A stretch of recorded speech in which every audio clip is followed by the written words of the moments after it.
as you can see, bullpen's wide open. It's easy to see. And, we got the old-fashioned phones that it's loud and clear, so we won't have that problem.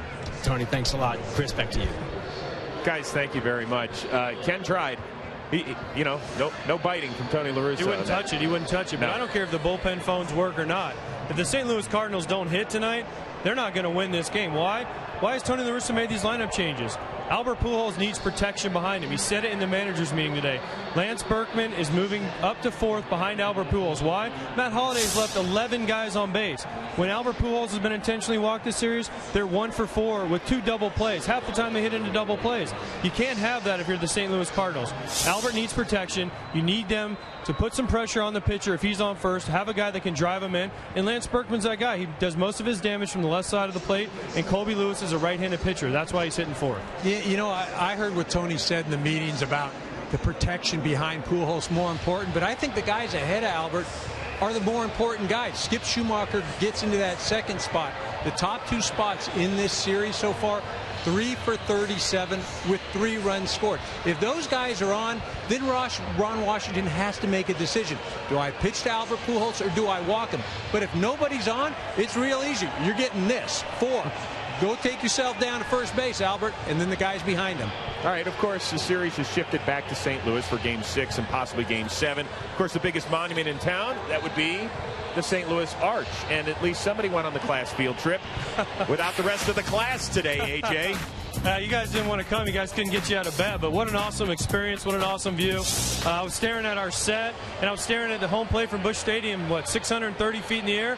It was something I highly recommend for guys if you guys can ever get up. Well, you know what was most impressive about that picture? He had the Fox Sports. Absolutely.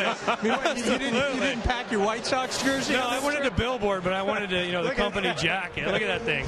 He's been wearing the same black shirt for the last 10 days anyway before we get up here on the set. Tell my secrets. All right, much more coming your way as we get y'all ready for Game 6 of the World Series between the Texas Rangers and the St. Louis Cardinals right here from St. Louis, Missouri.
The Chevrolet pregame show is sponsored by Chevrolet. Thanks for making Chevrolet and baseball a part of America for the last 100 years. Our stroll through the history books focuses on Game 6 heroics. And in 1977, Reggie Jackson turned into Mr. October. Took Bert Hooton deep of the Dodgers in the 4th. An inning later, same thing to Elias Sosa. Then in the 8th, he stepped to the dish against Charlie Huff.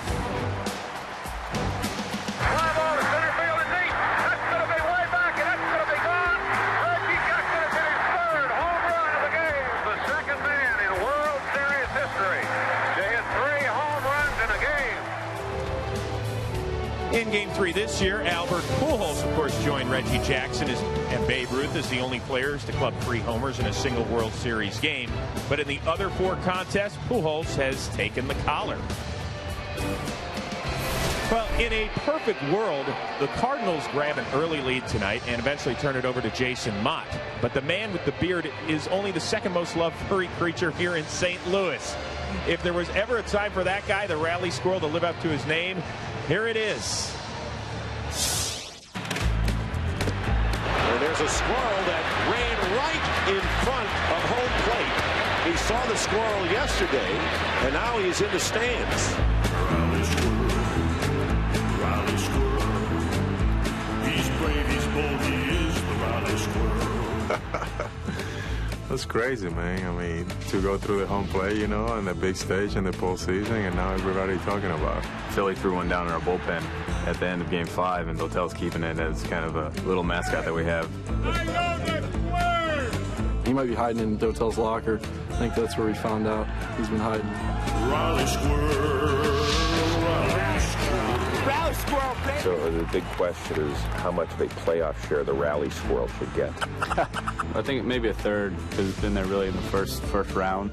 But it may show its face again, so we may have to vote it in a little bit more. Who's to say it's the same squirrel? Is it the same rally squirrel, or is it a family of squirrels? And if that's the case, I don't think we want to be diluting the share too much. Maybe you just give one for the whole family and let them figure out how to divide it. Go crazy, folks, here comes the rally squirrel. Rally squirrel. They're going to need him tonight. Well, tonight's Facebook poll, tell us, what is your favorite postseason rally theme? Is it the rally squirrel, the rally monkey who helped the Angels in 2002 win it all, Fear the Beard from a year ago, or another favorite? You can vote and share your comments on Fox Sports Facebook page.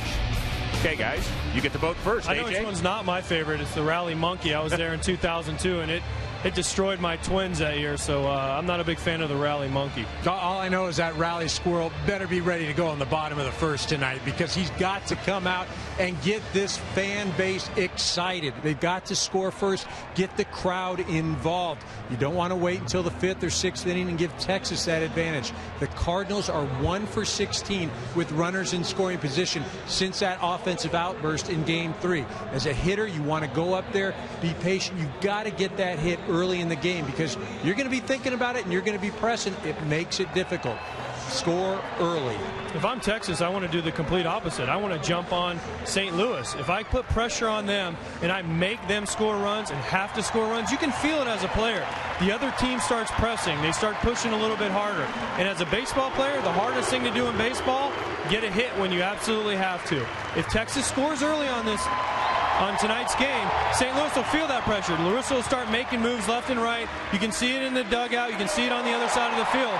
You start counting outs as a Texas Ranger, the St. Louis Cardinals and their fans will start counting outs, just like Eric Karros did in 2003 with the Cubs and Bartman. No, we don't. I want to know how Texas scoring early is the opposite of St. Louis scoring early. Good point. I'm happy somebody was listening here. By the way, you can hear the fans in the background here at Busch Stadium. They're going crazy because several Hall of Famers in St. Louis Cardinals lore, including Stan the Man Musial, Red Shandies, Lou Brock, Ozzie Smith. They're all here to help pregame ceremonies. What a wonderful sight.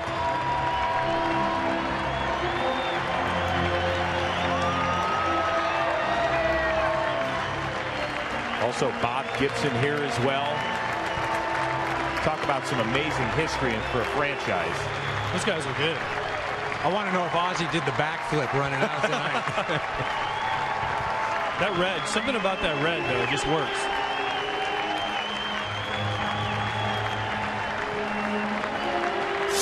Much more coming your way from St. Louis. We're going to break down the starting pitchers. Colby Lewis, who pitched overseas, hopes to bring Texas a world championship, while Jaime Garcia tries to help the Cards survive.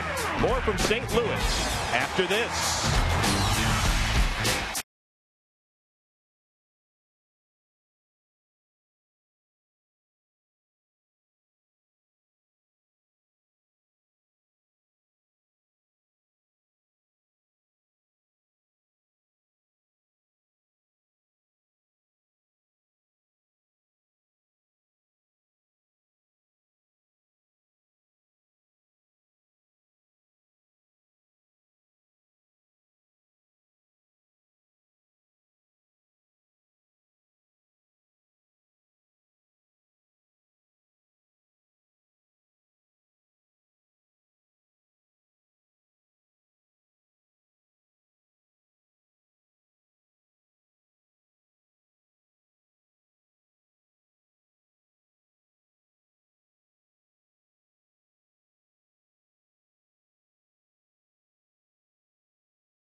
Welcome back to the Chevrolet World Series pregame show on Fox.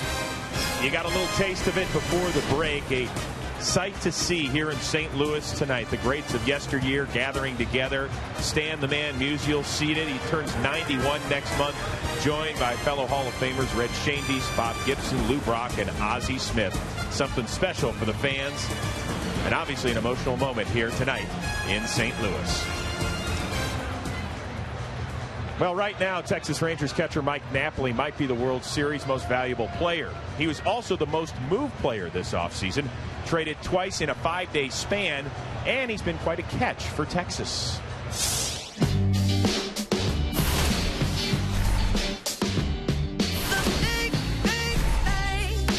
That is tomahawk way out of here to left. In the air to right center field. And it's 4-2 Texas in the eighth. Second base, got him! What a pick by Mike Napoli! What else can that man do?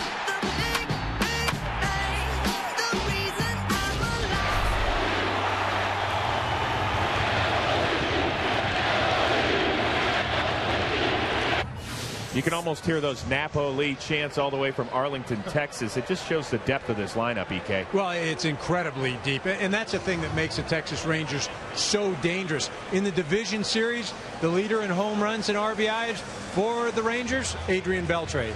In the championship series, the leader in home runs and RBIs for the Rangers, Nelson Cruz. And so far in this World Series, it's been Mike Napoli. The theme there, somebody different each series, and that's what makes them so dangerous, so deep. You can't just pick out one guy and try and shut him down.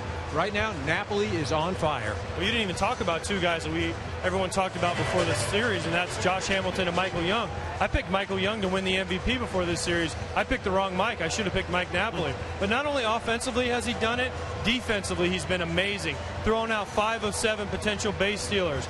ERA of 3.20 as a catcher. That's really good in the postseason. Also, blocked home plate incredibly. Been run over a couple times, blocked pitches in the dirt, and tonight he's hitting 7. What have the Rangers 7-hole hitters done in the postseason? 7 homers, 17 RBIs. I expect Mike Napoli to have a tremendous game tonight.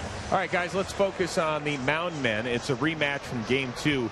Colby Lewis, he was sensational. He gave up just 1 run working into the 7th inning back in St. Louis in Game 2. Jaime Garcia goes for the Cardinals. He pitched shutout ball through 7 innings. Tell us a little bit about Colby Lewis. Well, EK summed it up best. He's the Rangers' best postseason pitcher, not only on the road, but at home. And in the postseason, he's been incredible this entire postseason. 3-1 with a 2.22 ERA in his career.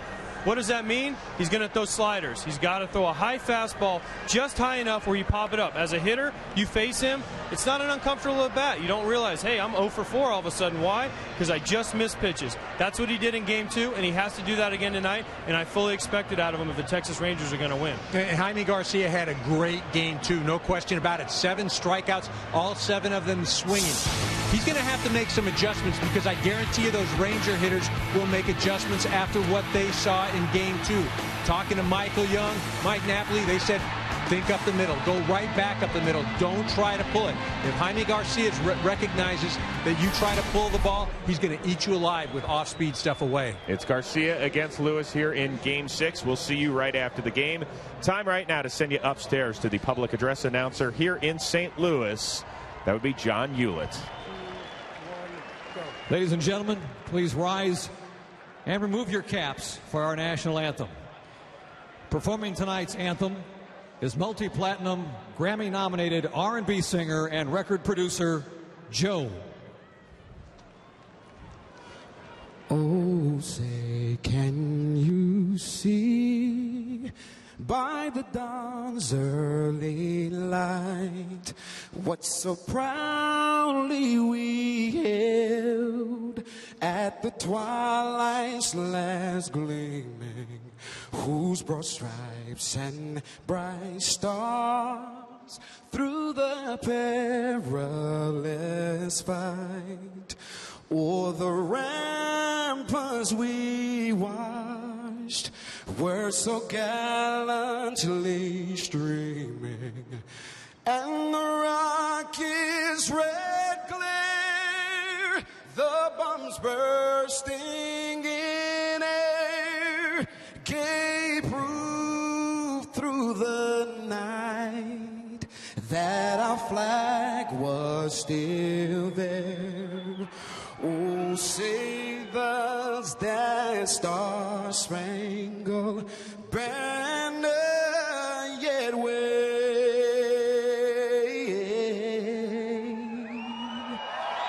Oh, the land of the free and the home of the brave.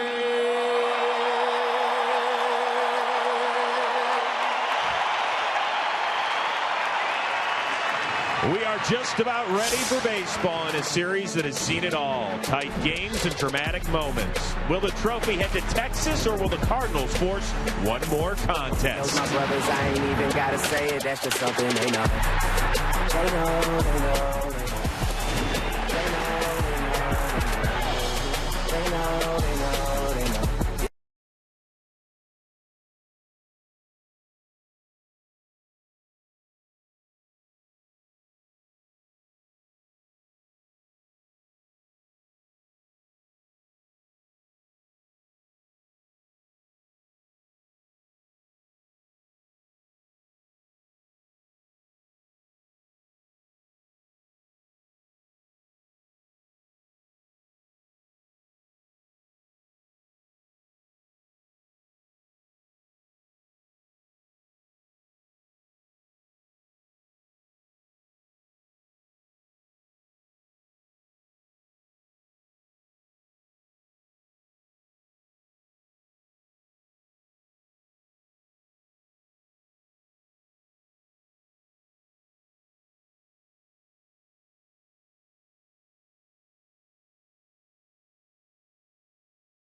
Series pregame show on Fox.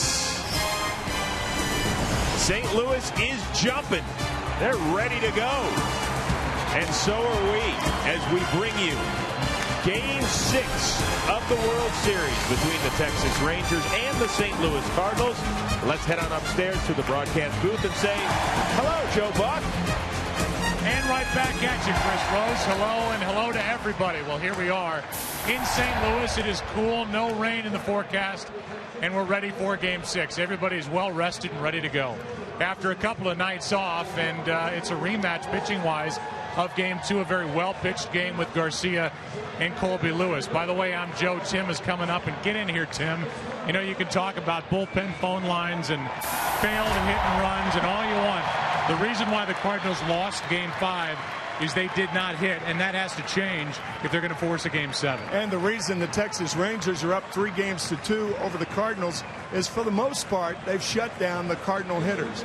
In fact, if you take away Game 3, when the Cardinals scored 16 runs, the Rangers staff has held the Cardinals to 6 runs in 4 games. That's doing it on the mound. The Rangers hope to continue that trend. The Cardinals, of course, hope to change it. Yeah, and maybe the Rangers pitching doesn't get enough credit for what they did in Game 5. And here in Game 6, they've got a big weapon in their bullpen tonight. A guy who has gotten a lot of credit, that's Derek Holland, who pitched that 8 1/3 inning of shutout ball. He's in the bullpen not only tonight, but if necessary, tomorrow night. That would be a Game 7, but right now it's Game 6, and here is Mad Men star, St. Louis and Cardinal fan, John Hamm, to give you the tease before we play ball. Trailing for the first time in the series, the Cardinals return home down, but certainly not out. You see, having their backs against the wall is nothing new. 10.5 games out of the playoffs in late August. Season's over, right? Wrong. These guys staged one of the greatest comebacks in Major League history and got in on the last day. Now, over on the Texas side, this team has seemingly been playing second fiddle for most of their history. But a win tonight, and all that becomes a distant memory of their first ever championship. Will it be in the cards for Game 7? We'll find out as first pitch is coming up next on Fox.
is sponsored by Geico. 15 minutes could save you 15% or more on car insurance. And by DirecTV. If you call yourself a sports fan, you got to get DirecTV. Jaime Garcia, the young left-hander, 25 years old, leads his club onto the field. And they are ready for Game 6 here in St. Louis. Tonight's opening pitch brought to you by Budweiser. Great times are waiting. Grab some buds.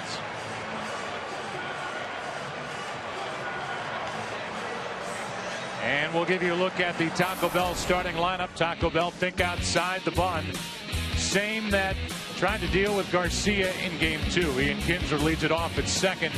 Elvis Andrus bats second. Then it's Josh Hamilton. Still does not have a home run this postseason. Michael Young, Adrian Beltre, Nelson Cruz is in right. Napoli's been a hitting hero in this World Series, as the guys talked about. And it's Craig Gentry getting the start in center.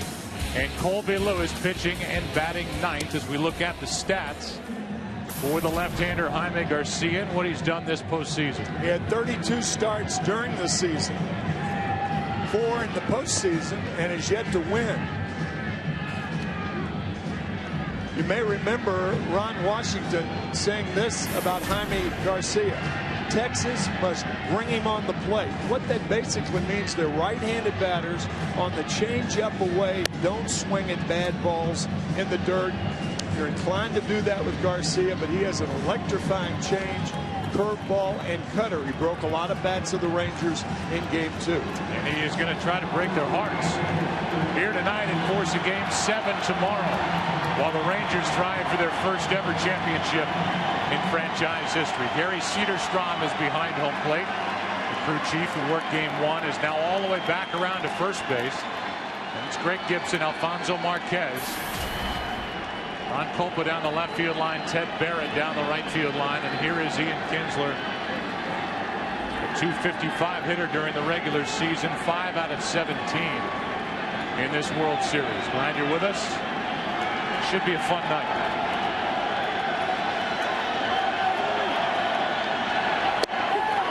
Strike one.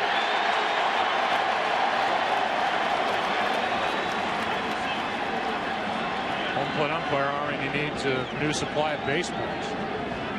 He's got it. They're in his pockets. The 0-1. High for ball one.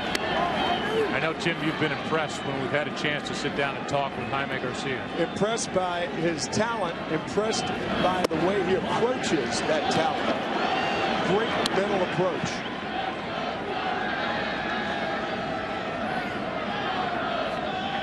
Here is a 1-1. That's in at the knees, maybe a little bit low. The count now 3 balls and a strike. Scoreboard catches up, as do I. Look at Ron Washington. Is tonight the night?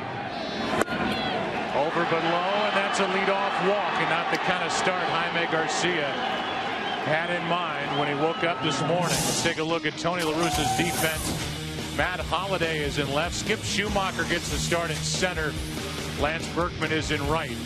Freeze for Kyle Punto and Pujols. The catcher is Molina. Garcia on the mound.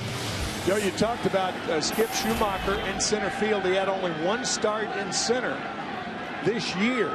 So look for the Rangers to take advantage of that because of Schumacher's inexperience this year in center. And pitch down and away now. 5 have missed in a row out of the left hand of Jaime Garcia. Elvis Andrus is at the plate. Garcia tough to run against, and the Rangers used the stolen base quite a bit, have only 1 steal this World Series. Cardinals have none. Strike one.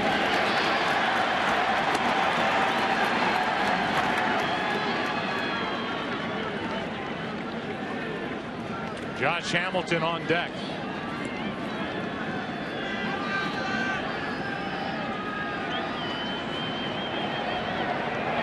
Holds against Kinsler as the Rangers trying to get on the board first here tonight. That is just up and away. The count 2-1. Good pitch on which to send the runner right here. 2 balls and 1 strike. The ideal hit and run count.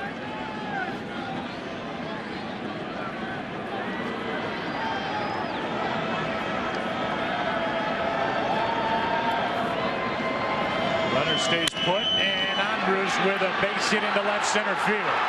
Holiday will make his throw back into second, and going first to third is Kinsler, nobody out. A walk, a hit, and the Rangers are in business in the first. Oh, those devilish leadoff walks. Andrews coming through. That looked like a cut fastball. He tried to get it in on the hands, but Andrews extended that bat head. First and third, nobody out early. Good base running by Kinsler. And now it's Josh Hamilton, who has 2 RBIs in this World Series. Hard hit, base hit into right. In to score is Kinsler. Going to third is Andrews. 1-0 Rangers in the first.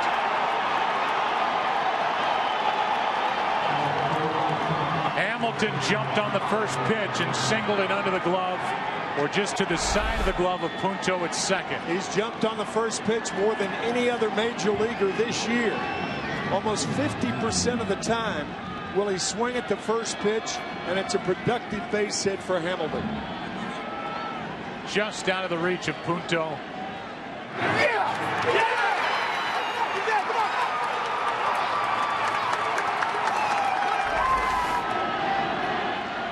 And now Michael Young takes a ball in for a strike. Young so far in this World Series is 4 out of 19, a home run, 3 RBIs. The Rangers showing what they can do on the bases as well, with Kinsler going first to third. Elvis Andrews as well on the hit by Hamilton. The 0-1. Late swing and a miss, strike 2.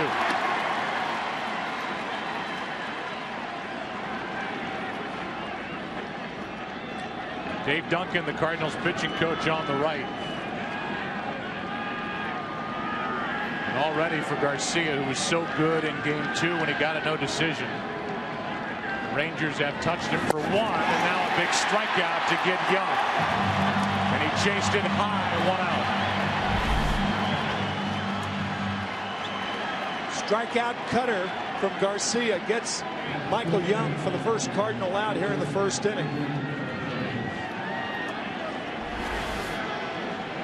And now Adrian Beltre. Beltre has done that, 8 for 21 in this World Series, and that home run off his right knee against Carpenter. There's a check on the runner at first. Hamilton gets back easily. The home run came in game 5 3 nights ago.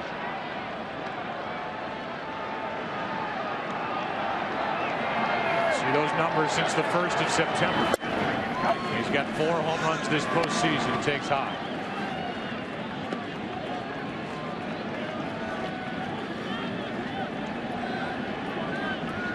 Nobody defensively among third basemen has turned more double plays since 2003 than Adrian Beltre. Garcia's trying to get him to hit into one. And that pitch won't get the job done. Up, and Beltre fouled it straight back. Yeah, that pitch was very hittable. Beltre just fouled it back. Tries to square up on it. Let her high, perhaps too high.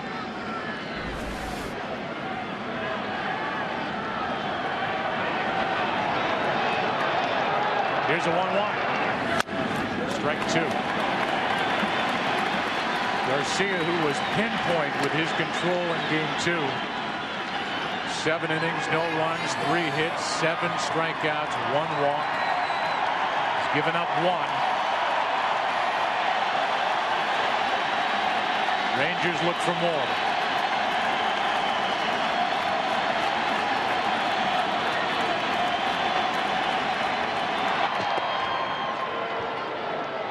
Joe, one of the best pieces of training advice for minor leaguers or even for amateur pitchers is one simple statement. If you walk the leadoff hitter in an inning, he's going to score. It's amazing how many times they do. That has happened here tonight as Beltre takes ball 2. 2-2.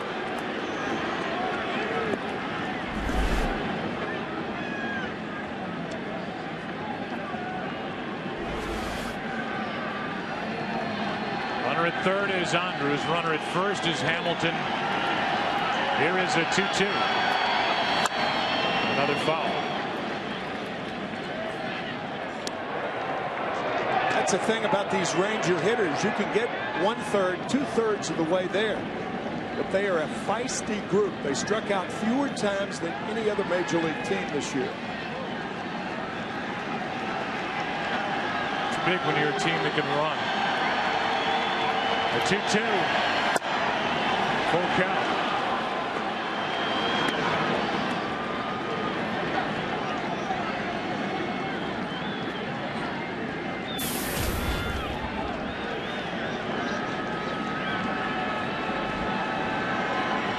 I don't think Hamilton will be running with that bad groin. He's a runner at first. 3-2.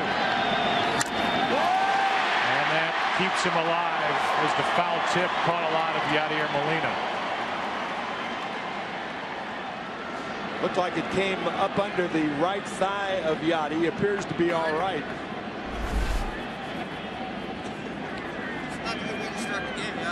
No. I think it hit straight off that right thigh. Yeah, right thigh, right heel. And so the count remains full. Another strikeout. 2 away here in the top of the first. Boy, did Garcia and Molina save the perfect changeup to get Beltre.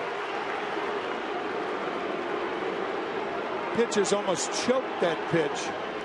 Took a lot off. Second consecutive strikeout for Garcia. He's now got 9 strikeouts in this World Series, Garcia, and all of them swings and misses for strike 3. The hitters think they see something, and then it's not there. Here's Nelson Cruz. Strike 1 running away from him. Yeah, that changeup to get Beltre. Remember Ron Washington saying, bring it to the plate. That's that changeup. Bring it to the plate. If it's away, not good to swing at. To third for David Freese, and the inning is over. So young Jaime Garcia gives 1, but holds it right there. Game 6 after a half. 1-zip Texas.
By the revolutionary new Nikon One system, huge in every way except size, and by Taco Bell. think outside the bunt. Oh, but we're not finished with Taco Bell. It brings you the starting lineup. Think outside the bunt. Rafael Furcal leads off at short. Then it's Skip Schumacher batting second. We've seen Alan Craig in that spot when this series was in Arlington. Then Pujols. Berkman backs him up. Matt Holliday, David Freese, Yadier Molina, Nick Punto, and Jaime Garcia is pitching and batting ninth. And here's a guy who has, over the last 2 postseasons, put together a 2.22 ERA. He's been very good in October. Exceptional for the Rangers in October. Scouting report, his ERA 2 runs better on the road. That's why he's starting here in St. Louis, a fly ball pitcher. And his success, that deep slider that breaks near the hitter, not out of his hand. Kyle was up there to take, and he takes a strike. Standing with a bat on his shoulder, and Rafael has struggled. Just 3 hits and 20 at-bats in this series. That bounces in. And hitting just 188 overall in the postseason.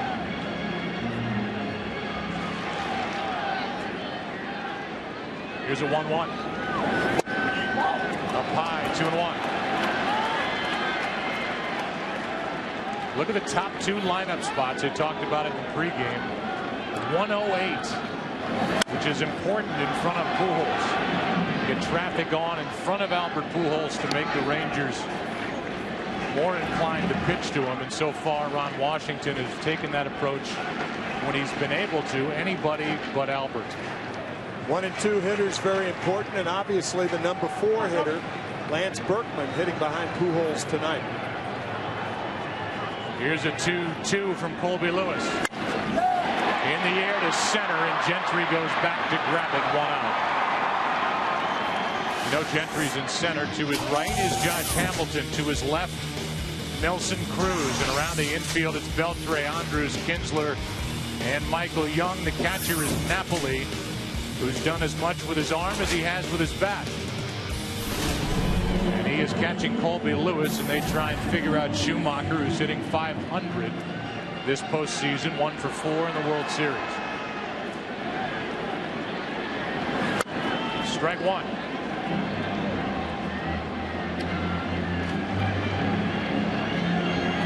John Jay has been the starter in center for the most part during the postseason. He's 0 for 14 in this World Series, and for the last 2 games now has started the night on the bench. The 1-1. And to right center, base hit. Schumacher broke his bat, and he's on with Pujols coming up.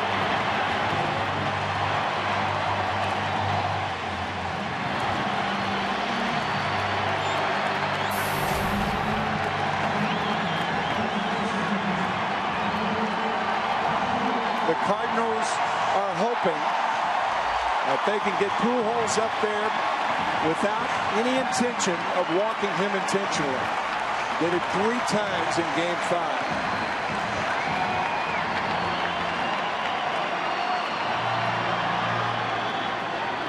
That night became the first player in World Series history to get an intentional walk with the bases empty. As he flies one into right, coming in to get it is Nelson Cruz. 2 out. Lance Berkman will be the hitter as we take a look at tonight's Chase Freedom Cashback Player to Watch. And we're going to add 2 guys here, the World Series cleanup hitters. It's either been Holliday or Berkman. And there are their numbers during this World Series. Holliday does not have an RBI. And Berkman has the highest average among these 2 teams in the World Series. Don't get shortchanged. Get your cash back with Chase Freedom.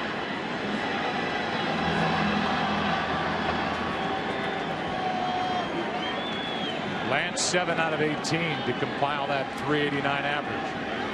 And he hits one into center. Back at the wall. Cardinals lead Game 6. 2-1 as Berkman goes deep.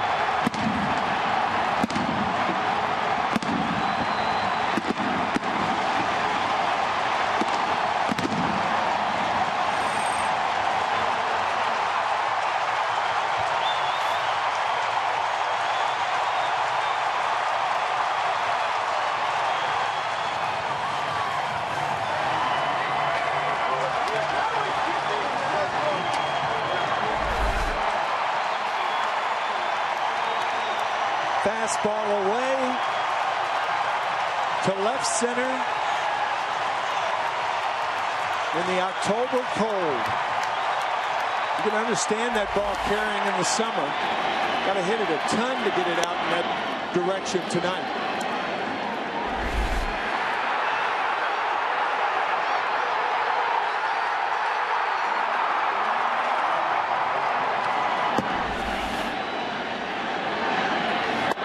Berkman, who told us he can't wait for the postseason to be over so we can shave the gray out of that beard.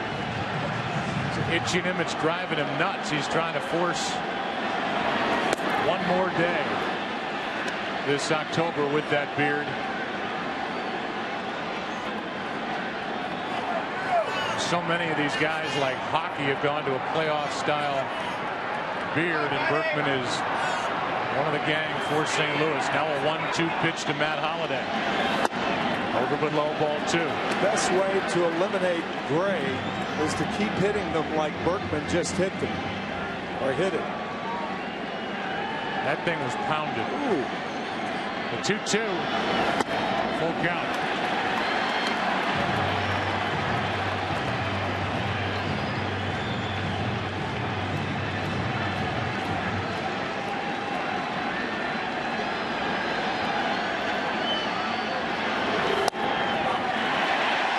Pitch called ball 4, and it's a 2-out walk.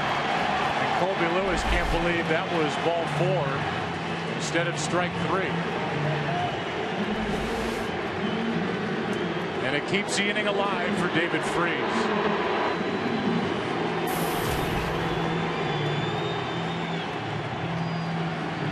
There's a 413-foot home run off the bat of Lance Berkman the other way. Berkman, who has parlayed a 1-year, $8 million deal into a 1-year extension for 12 next year. An all-star, hit 31 home runs. It was his second of this postseason, first of the series, strike 1.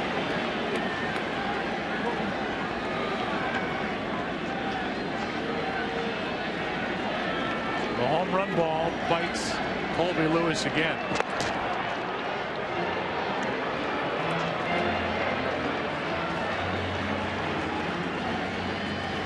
Berkman now hitting over 400 in this World Series. A long-time Houston Astro.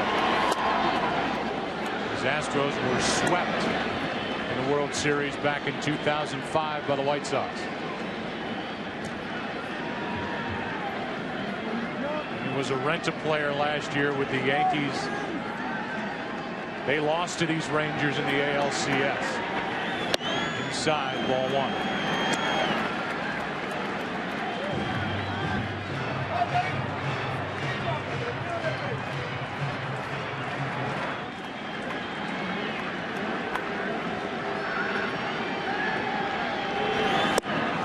Chased it in the first strikeout for Colby Lewis. But the first World Series home run this year for Lance Berkman gives the Cardinals a 2-1 lead after 1 in Game 6.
Napoli been?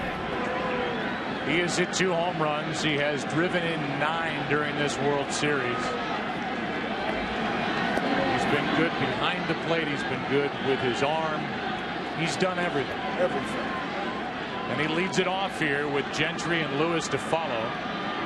2-1 St. Louis in the second, and a strike hits the inside corner. I love the comment by the Renaissance man manager of the Tampa Bay Rays, Joe Madden. Said this is the year of the Napoli. It has been so far. Here is an 0-1 pitch. Further inside, 1 ball, 1 strike.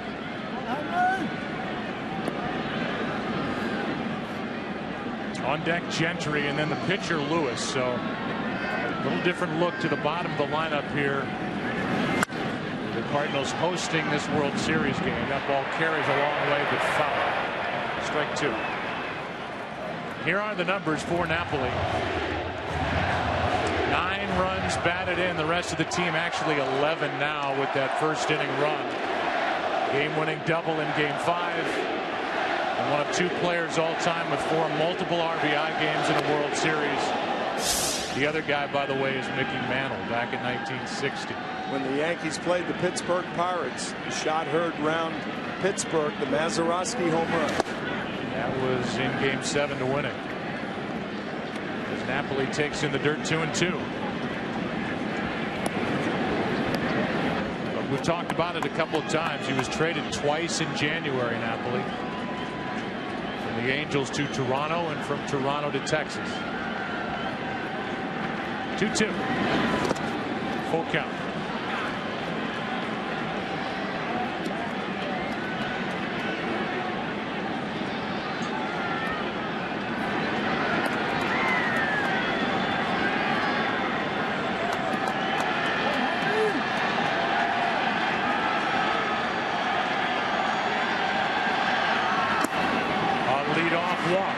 Came back to get Garcia in the first. And he's done it here in the second. Celebrate America's game with Chevrolet. Upload a picture of your youth player and you could win hundreds of MLB prizes. Be a part of Chevy Centennial Celebration and enter for a chance to win at ChevyBaseball.com. Here is Gentry, who is 0 for 3 in this series, 4 out of 13 during the postseason. And he can fly. Got great speed, tough to double.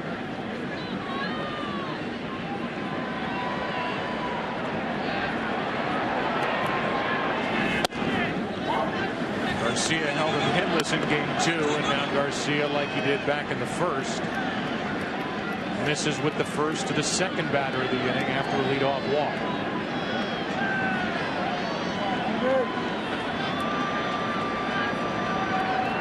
A 1-0. Ball and a strike. Gentry during the regular season hit .271 for the Rangers, who won a club record 96 games. Craig initially was called up, as you look at Colby Lewis on deck, but Craig was initially called up on May 7th when Nelson Cruz went on the disabled list with his first of 2 pulled hamstrings during the year. Here's a 1-1. Ball 2. The problem right now with Jaime is he's trying to be too fine on even counts. First pitch, 1-1 counts.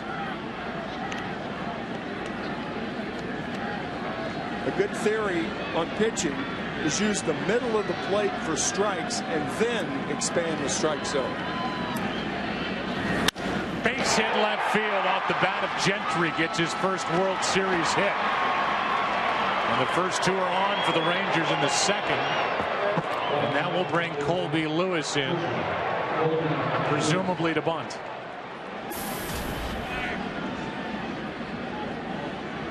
We talked to Ron Washington prior to Game 1.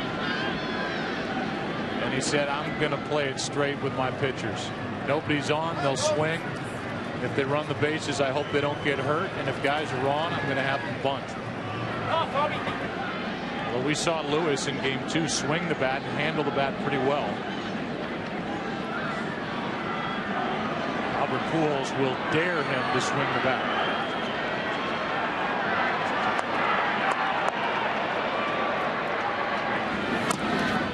Strike one. You see how close Pujols and Freese are. I mean, they can almost shake hands with Lewis, with Furcal trying to beat Napoli over to the third base bag. Yeah, knowing that Colby Lewis does not have good bat control. And Freese, if Lewis does get the bunt down, then Furcal will be at third base to receive his throw. It'll take a good bunt to advance Napoli. And it's hard to Freese. Double pump out. Over to first, out. Double play.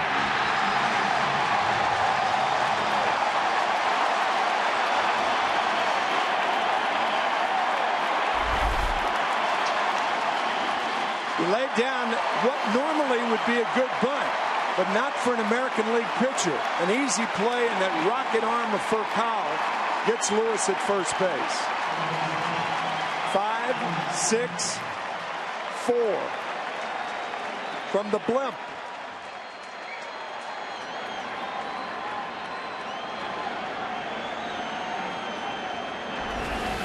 Not a whole lot of time elapsed from the moment Furcal got it at third and Lewis was out at first. Now the tying run at second, 2 out for Kinsler. Ball 1 outside.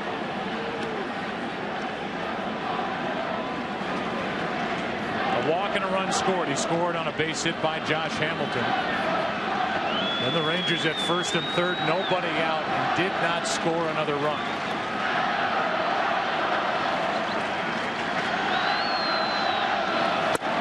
Ball 2.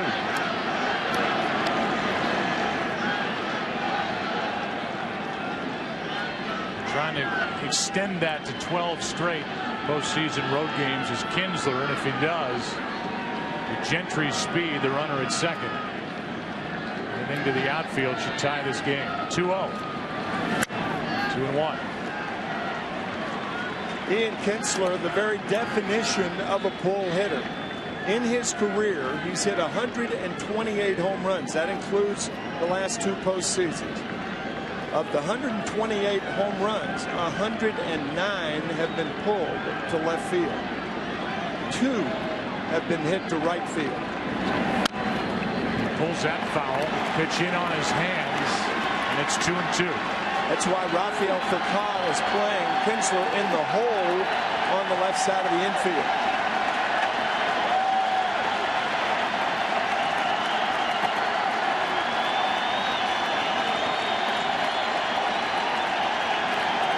Hit 32 home runs during the regular season this year. And he launches this one foul. Played collegiately at Missouri. Didn't start there. Ian Kinsler has developed into one of the best all-around middle infielders in the game. Already 40 pitches for Garcia. It's been a struggle so far. Full count.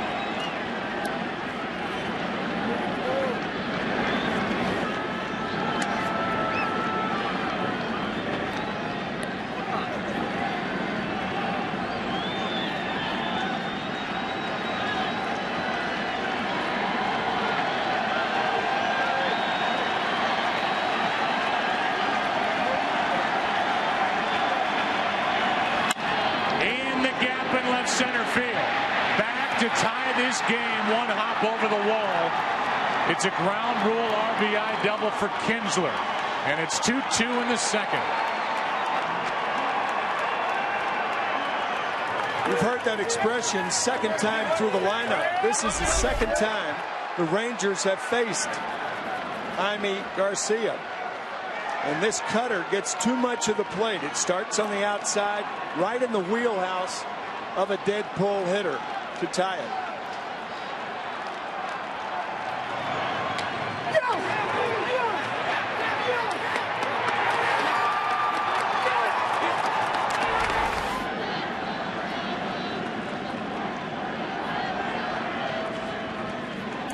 That for the Rangers is their first hit with a runner in scoring position, 2 out in this series.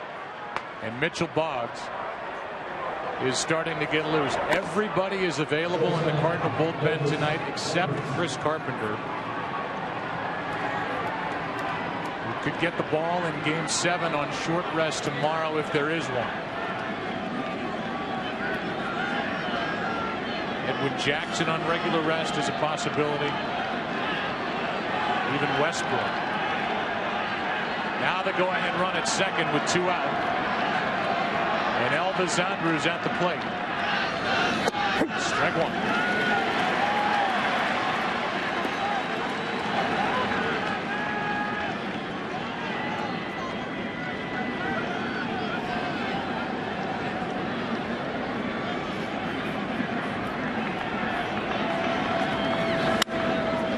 That's in the air to right. Long run for Berkman, and it's out of his reach. Strike 2. You think about the opportunities for Texas. There's Derek Holland, who was so good in game 4. He is in the bullpen tonight for Ron Washington. Rangers at first and third, a run home, nobody out. Didn't score anymore in the first. And don't forget the double play turned on the bunt. Dropped down by Colby Lewis earlier this inning. Here's the 0-2. Blocked nicely by Molina. That's the hardest pitch to block, the fastball, because you don't anticipate it being in the dirt. The breaking ball, you go down with it to block it, anticipating it in the dirt.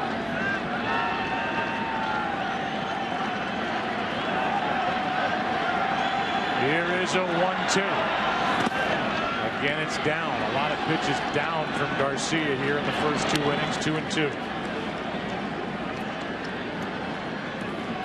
On deck, the left-handed hitting Hamilton. The bullpen, the right-hander Mitchell Boggs.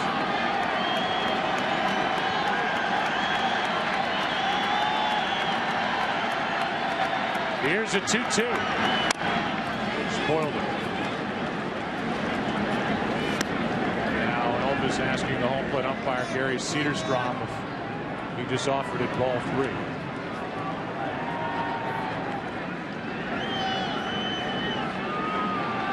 Club president Nolan Ryan.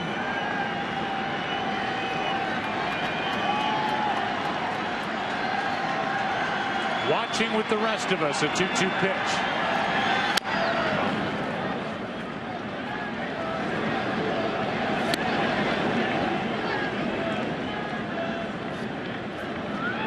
Game 2, Garcia threw 87 pitches in 7 innings. He will throw at least 49 through 2 innings here tonight.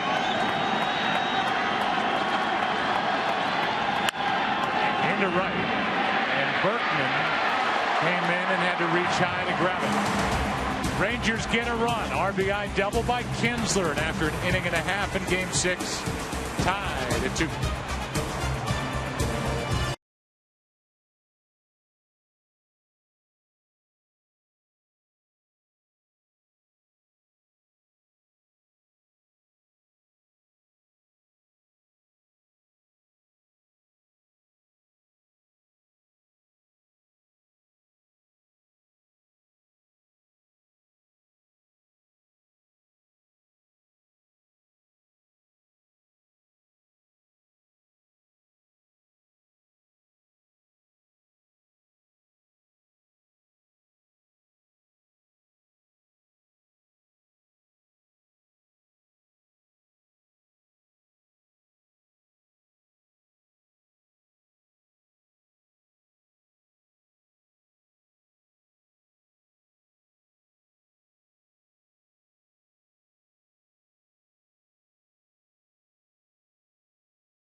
Rallies on Fox is sponsored by Budweiser. Great times are waiting. Grab some buds. Tonight's aerial coverage brought to you by DirecTV. If you call yourself a sports fan, and Tim, I know you do, you got to get DirecTV. I do, and I haven't. Bottom of the second for the Cardinals. They got a 2-run shot from Berkman in the first. The Rangers with a single run in the first and second, so it's 2-2. Here is Yadier Molina. Right back at us. Actually over us. Strike one. Yadi is a career .324 hitter. They're in the World Series 12 out of 37. And he waits for the 0-1 from Lewis. Right at Elvis Andrus. Yadier Molina grounds out, and he had this from home plate umpire Gary Cedarstrom when Beltre was at the plate in the first.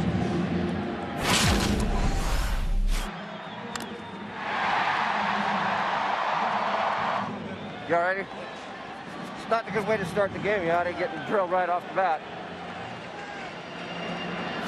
Two guys who really understand one another, the home plate umpire and the catcher.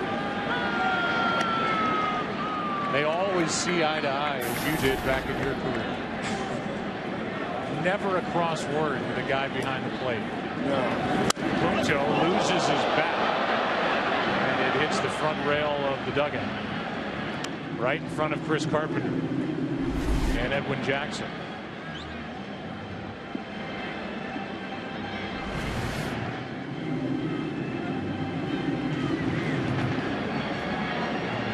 The way I see it, Chris Carpenter is the unofficial, official starting pitcher tomorrow night for the Cardinals. I know there's been talk about Edwin Jackson. I think with Tony La Russa, obviously, if they get to 7 games, when he thinks about it along with Dave Duncan, to me, he's the only option. I agree. La Russa has not even gone down that path as Punto strikes out.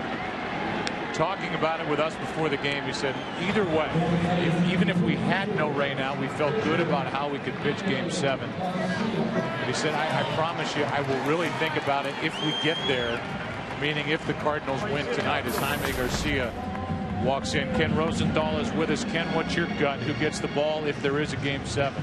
Joe, my gut is Carpenter, but here would be the case against him. He's thrown a career-high 267 in the third innings, more than 4,000 pitches at age 36, second only to Verlander this season. And the Cardinals, well, they'd be facing the Rangers for the 3rd time with Carpenter on the mound. And that's something they may not want to do. Didn't seem to slow down a guy like Gibson or other people in the past. No, it did not. There are the numbers for Carpenter in this World Series. He was the winner in Game 1 as Garcia is in the hole 1 and 2, and he pitched well in Game 5. All of those things that Ken said may be true.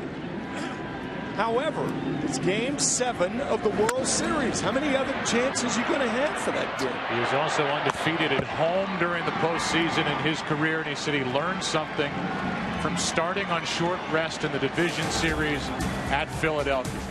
But all that doesn't matter if the Rangers win tonight 2-2 after 2.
Series is sponsored by Jennie-O. Make the switch. Look for Jennie-O turkey at a store near you.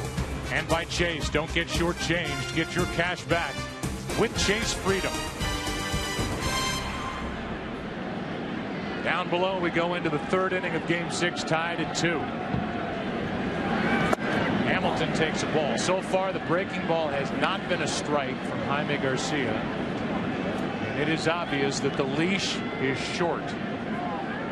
Any sign of trouble, La Russa will get his bullpen busy. A good start to the inning for Garcia as he gets a pop-up, but Freese can't make the catch. And then goes into almost the camera well. As Freese went a long way, got there, but could not make the grab. Well, he drifted toward the fence. A rule of thumb is if you think it's going to be near the fence, go there and then back off. If you drift, the fence and the ball are going to arrive at the same time, and that's what happened. Not only did Freese drift, the ball drifted way toward foul territory. That's a wide strike, strike 2, and Hamilton exhales after that call went against him. Yeah, Joe, if the ball is drifting, that's even more of a reason to get to the fence and then back off if necessary. Garcia strikes out Hamilton, strikeout number 3. As Garcia went wide for strike 2 and then went wider for strike 3. Best pitch of the night for Jaime Garcia. Slider off the plate. Now the batter, Michael Young. Young was up in a key spot. First inning, a run home, first and third, nobody out, and he struck out on a pitch up. Here he chops one up the middle for a base hit. 1 on, 1 out. Live the ultimate baseball dream experience, and you will be hanging out with MLB stars and celebrities all season long in 2012. Check out MLBFanCave.com now for more details.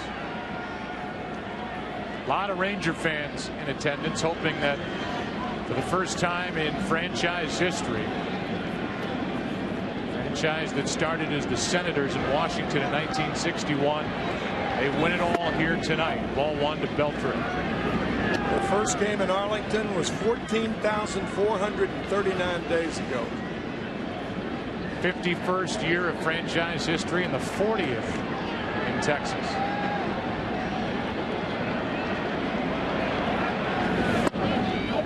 That's down and in, 2-0. On deck is Nelson Cruz.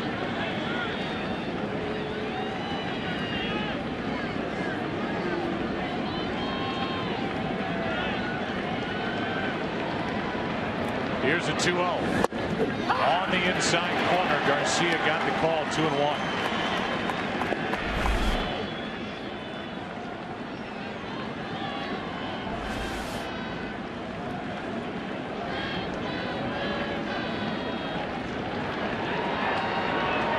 Beltre struck out his first time, now up on the count, 3-1, and this is a different Jaime Garcia than the Rangers saw stuff-wise from Game 2.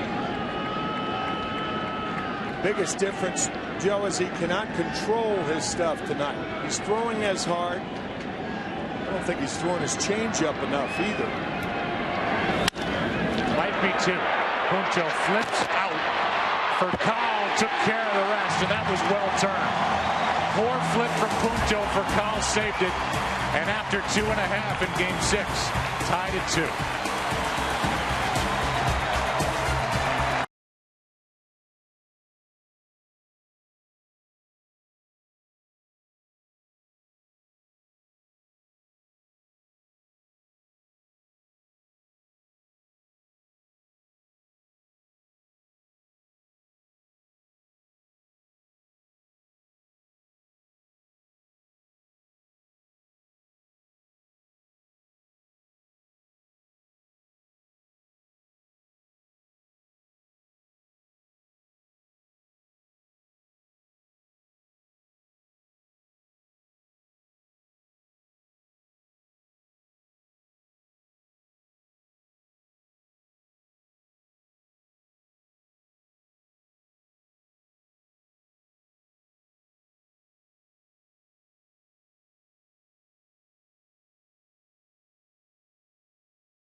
of the third inning here in Game 6. Tied at 2. It'll be for Cal, Schumacher, and Pujols, and there's that kind of swinging bunt, slappy thing that Cal likes to do from time to time, and he fouls it strike one. Knowing Adrian Beltre is shallow at third base, trying to just bloop the ball over his outstretched glove. Here's the 0-1 from Lewis. Over good low.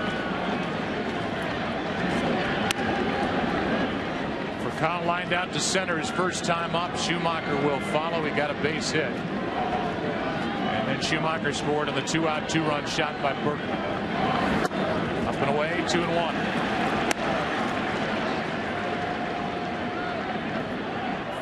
Fernando Salas getting ready. 2 days off, and they are loaded down in that bullpen as for Cal, really struggling. Gets under it, pops it into shallow right center, 1 out. Let's go back to that double play, then end at the top of this third. Gives you an idea of how many things a shortstop has to do to make this play. Catch the ball, make the transfer, step on the bag, avoid the runner, and throw out the guy who hit it. That's a lot to do in a short time. And then getting Beltre on the 4-6-3 double play as Schumacher takes a ball.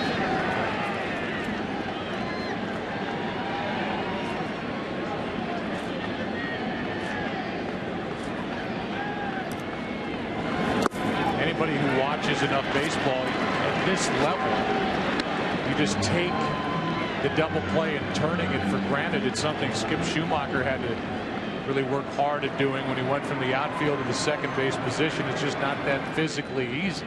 No. 2-0. Fly ball into center. Back is Gentry, right in front of the track. 2 out. And with Pujols coming up, tonight's Volkswagen Passat trivia question: how many World Series Game 6s have ended with a home run? This, by the way, is the 63rd Game 6 in World Series history out of a total of 107 World Series.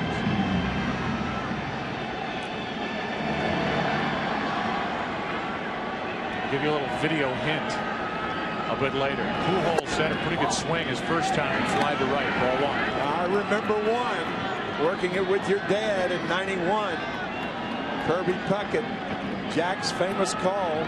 We'll see you tomorrow night. There's one inside, 2-0. Nothing else. We'll see you tomorrow night. Then you and Sean McDonough were together for another one, weren't you? Yeah, that's right. Yeah. Rifled through one partner after another over your years. Play-by-play guys in your wake.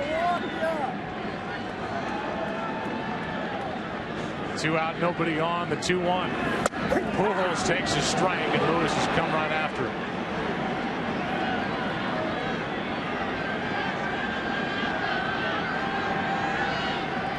Base is empty. Pujols reached for it and fouls it.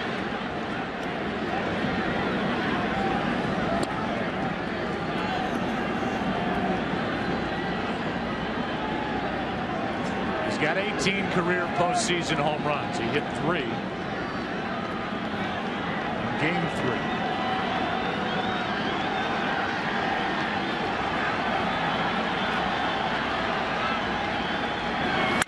And he shoots one into left.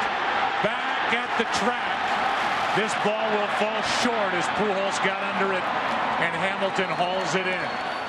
The Cardinals go in order in the third. We go to the fourth. Will it be Salas or Garcia? Rangers and Cardinals tied at 2.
sponsored by the all-new Volkswagen Passat. That's Das Auto. By Citibank, what's your story? Citi can help you write it. And by J. Edgar, from director Clint Eastwood, in theaters November 11th. New pitcher is Fernando Salas. Jaime Garcia is finished after 3. He allowed 2 runs on 5 hits. Big swing by Cruz, strike 1. Garcia walked 2, struck out 3, and he is out after 3. I think Tony La Russa thinking he would be pressing his luck to keep Garcia in the game. 14 batters faced Jaime, and 7 got on. He was aided by 2 double plays. Off the hands, fouled back. Strike 2. La Russa, who has worn out that bullpen, not in a bad way, but used them night after night after night, told us before the game, I've got a rested group. They've had 2 games off. They're ready to go. All hands on deck. Here's the 0-2. Down and in, ball 1.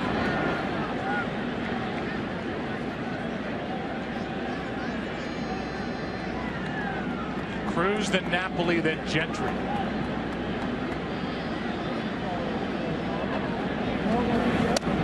That's high, 2-2.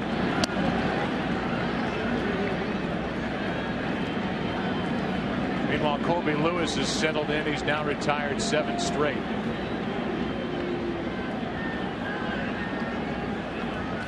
The 2-2 from Salas. Fouled back, and another big swing by Cruz. Trying to tie the all-time record for home runs in a postseason. He's got 7. The record is 8. Bonds and Beltran.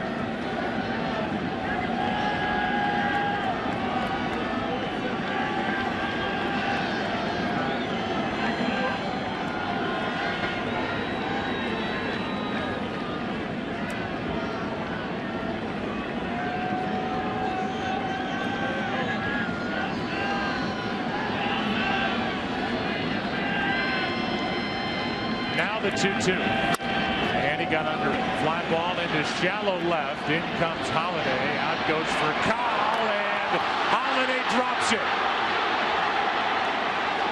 Holiday was willing to give way to Furcal, and that's Holiday's ball all the way. No question about it. That ball had so much hang time.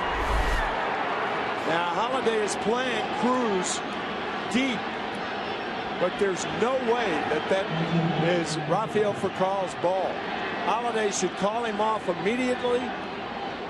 A crisis. They clash. An error on Holiday, I would think.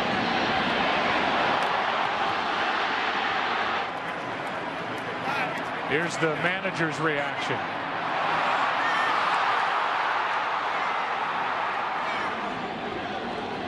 So a pop-up goes for an error. That's Holiday's first of the postseason. Furcal kept drifting out there, and Holiday was willing to let him go after a ball that was Holiday's all the way. With that much hang time, always the left fielder's ball. Now Napoli has another RBI chance.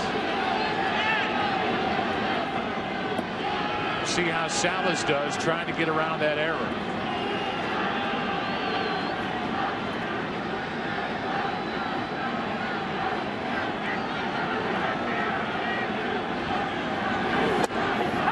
That's strike 1.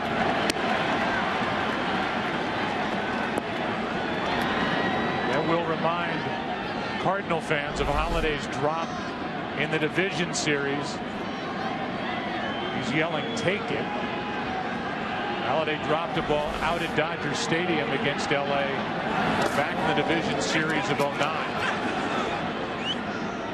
It trickled away from Molina, but he got back on top of it, and the count evens 1-1.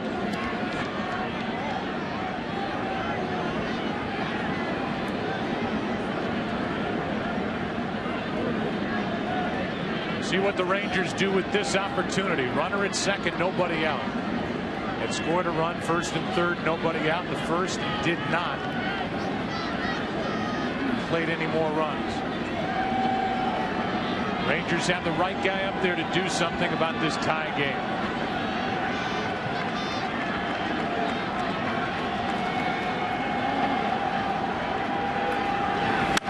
That is fair. Down the right field line. Cruising around third is Cruz, and it's 3-2. Texas on top. An error followed by that well-placed single by Napoli, who's got another RBI.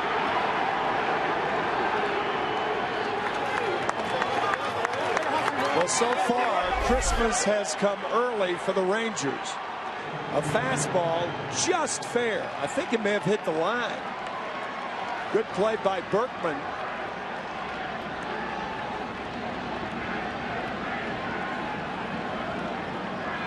Just inside the line and clearly fair. Called by Ted Barrett, the right field umpire. Now the batter is Gentry. Made the start because of the left-hander Garcia on the mound, and there's the reaction from the club president, taking advantage of that error as Cruz comes home to score. RBI for Napoli, and that is number 10.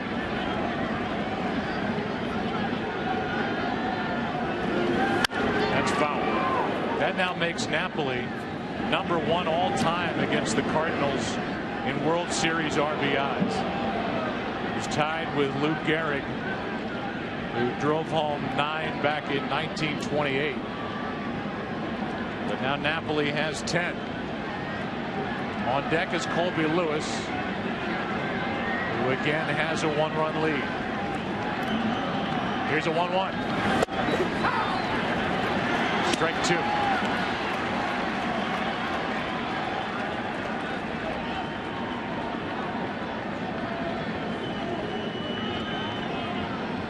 Still nobody out in the inning. Gentry with a base hit. Led to a run last time up, and now he strikes out for out number 1.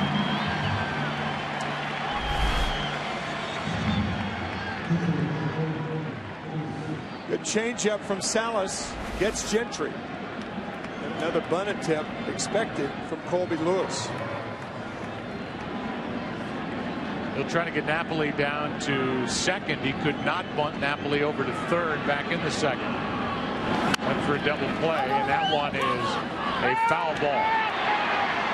Nearly a double play as Pujols took it, but on the wrong side of the line. Strike 1. Pujols tried to get it before it went foul, charging it, and a good call by home plate umpire Gary Cederstrom. It's his call before the ball reaches first base, and then it goes to the first base umpire once it crosses the bag. So the count on 1. Lewis shows it early and bunts it back to Salas. He throws it into center field. Stopping at second is Napoli, and he's hurt.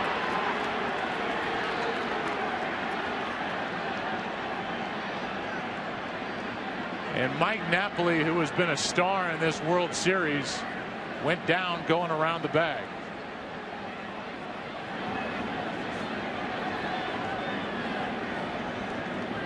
And it's the second error of the inning on this throw by Fernando Salas. I think Salas thought if he could get the ball to second base, the double play would be completed. And I think Napoli tripped going over second, not slide. Oh my gosh, that left ankle hitting the bag and jamming. Watch the left ankle turn right there. Ooh, man. It's a fielder's choice, no sacrifice. Error on Salas. I'm not sure Mike expected a throw to second base. When in doubt, you slide. He tried to go in standing up and just jammed and twisted that left ankle.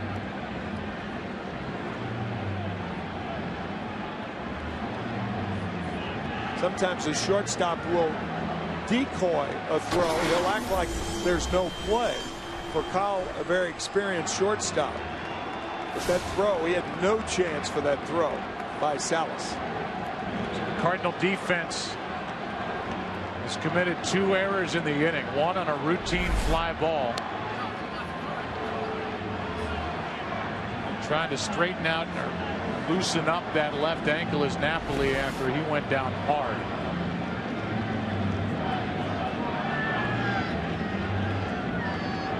It's a real problem for Ron Washington, because if you leave Napoli in the game, then you don't know whether he's able to score on a base hit to the outfield.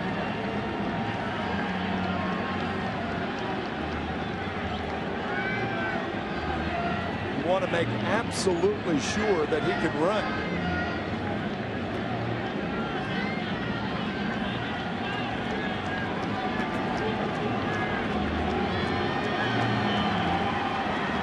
So an error on Holiday, now an error on Salas.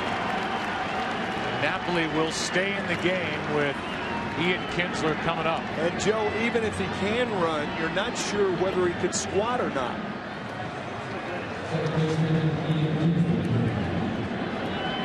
Here's Kinsler. RBI double his last time up, a walk and a run scored in the first.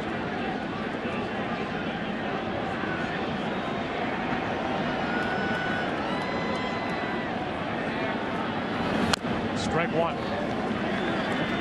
You wonder how you can watch an ankle bend like that. The guy's okay to continue in the game, but so far Napoli says he's good enough as he continues to try and move the ankle around and stretch it at second base.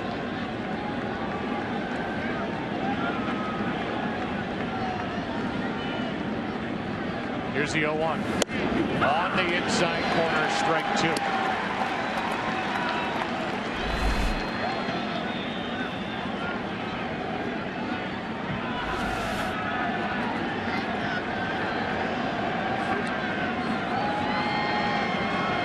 Salas has the count at 0-2, and now gets him looking 2 out. Second strikeout for Fernando Salas. You can look at Ian Kinsler thinking that ball was high. Fouls the first pitch off, second pitch on the corner, and he thought that pitch was high, but a sharp breaking curveball against Kinsler.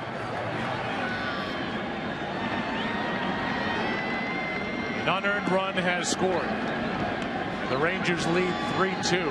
They led 1-0 after a half.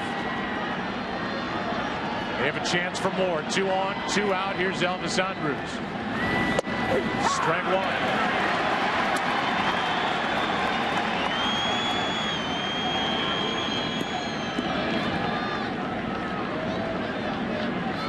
1. Rangers have already stranded 3 and have hit into 2 double plays.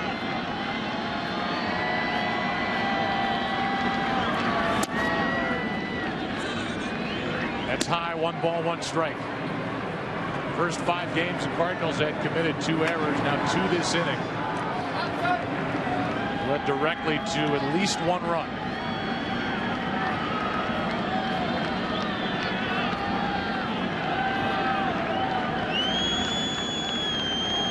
Here's a 1-1 to Andrus. Off the hand, strike 2. Elvis had been hot the last 6 games coming into tonight. Hitting over 300. He singled his first time. Line to right in the second.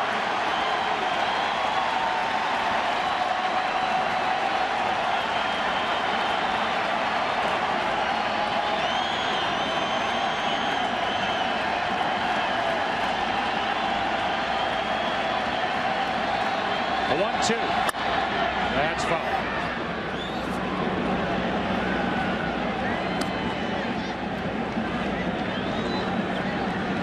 2 strikes and 2 outs. The runner at second base is reminded, when the hitter starts his swing, you take off.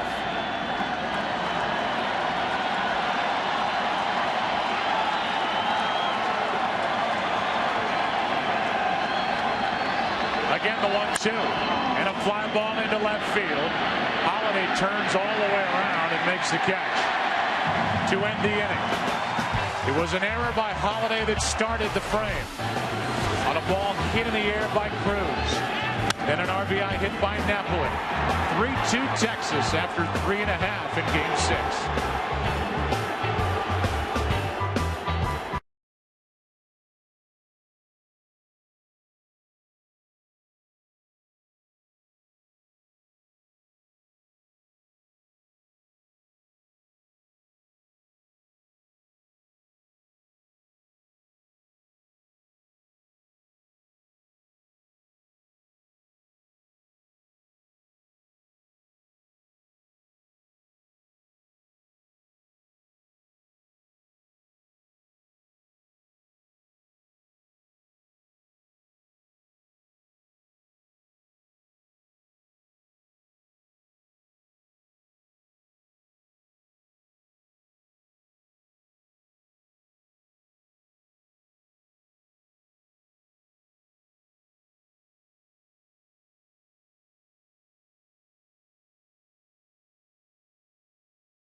Wagon Passat trivia question. How many World Series Game 6s have ended with a home run?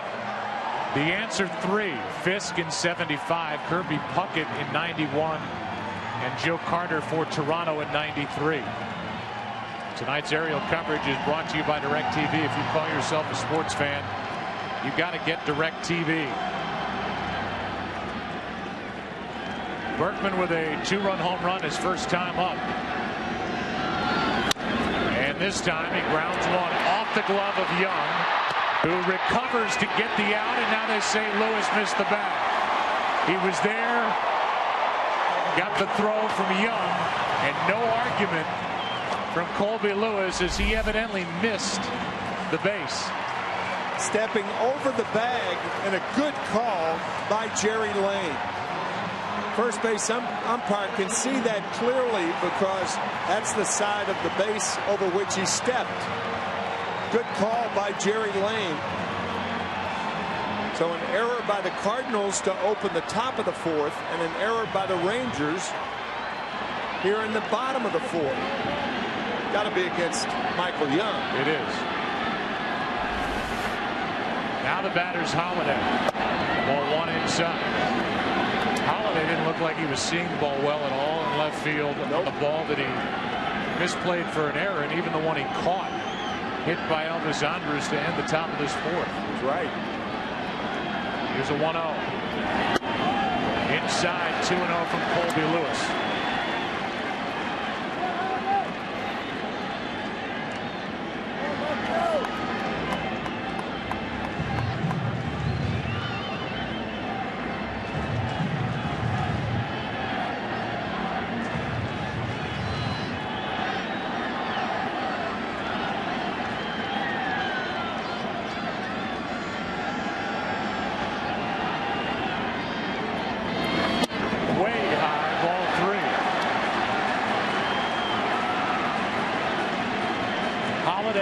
One home run in his past 100 plate appearances.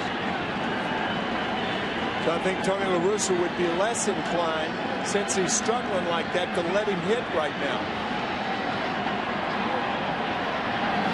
And he walks. An error, now a walk, and the Cardinals have something going here in the 4th. There's that play at first with Lewis missing the base, and here's the infrared look. The hot spot, and you can see completely came up empty. No mark on the bag. And Berkman was on to start the inning now. The second walk issued by Lewis both to Holiday. Here's David Freese, who chased a pitch and struck out his first time.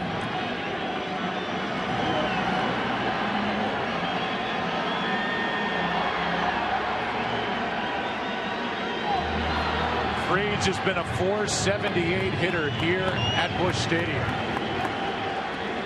during the postseason. Good power the other way. Center field and right field. He's similar to Alan Craig in that regard, with more power the other way.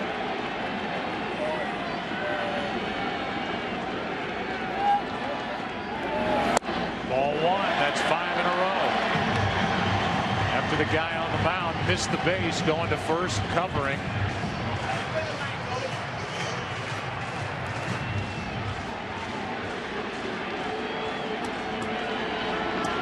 Lewis trying to get it back into the strike zone. He had retired 7 straight prior to this inning.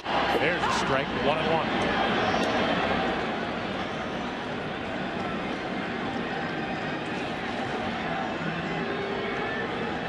Talked about it many times, and it's been a factor in this World Series. The Cardinals set a National League record, rounding into 169 double plays. Here's one to second. Kinsler flips out over to first, wild. It gets away, but not far enough for Berkman to score, and it's first and third, 1 out.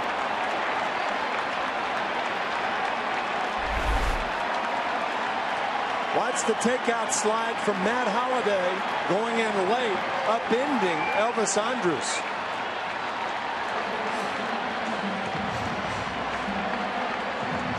And that caused the wild throw, and the Rangers get a break of that ball hitting the fence and coming back on the field instead of going in the dugout.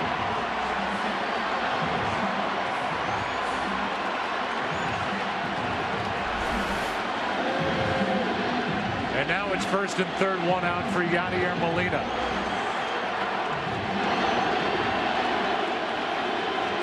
The ball was not hit that hard, and that gave Matt Holliday a chance to get down right on top of Elvis Andrus to upend him.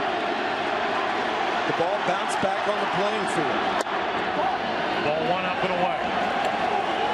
Molina with a career high offensively across the board in average home runs, RBIs. He's got 5 RBIs this World Series, and there's the tying run 90 feet away with 1 out. First and third here in the fourth. A good fastball from Lewis, 91, strike 1.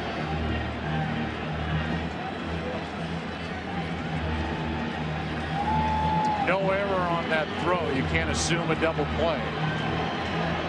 It's a force out, 4-6.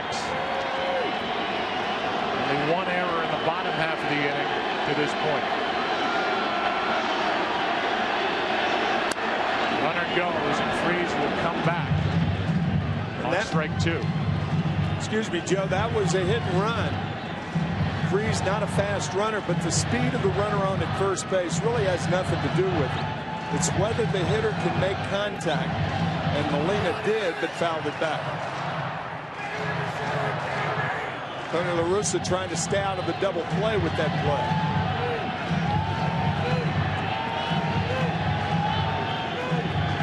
Talked about the trouble during the season. They're tired of double plays, and that may have had a role in Pujols putting that hit and run on in Game 5. Right. Pujols led the team, by the way, grounding into double plays. There's a step to third, look to first move, and everybody stays put.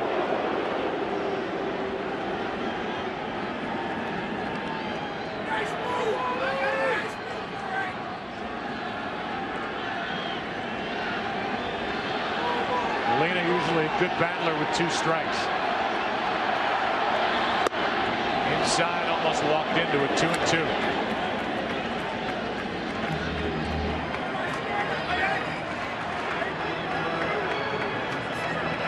Yadier Molina with 2 strikes tries to go the other way, up the middle to right field with 2 strikes.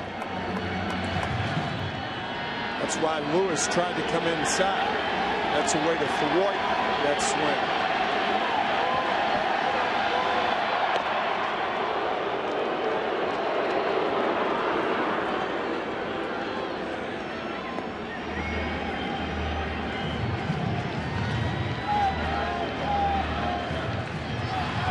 Lynn getting loose. Punto on deck, then the pitcher's spot. A 2-2. Inside, a full count.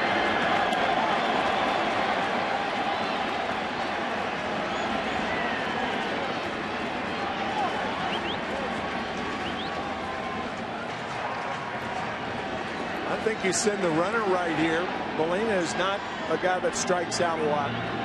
You talked about his ability with 2 strikes to make contact. You send the runner, stay out of the double play.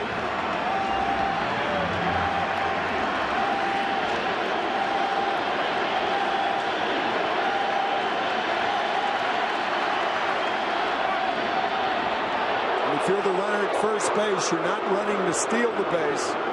You're taking off, so you can't break too soon.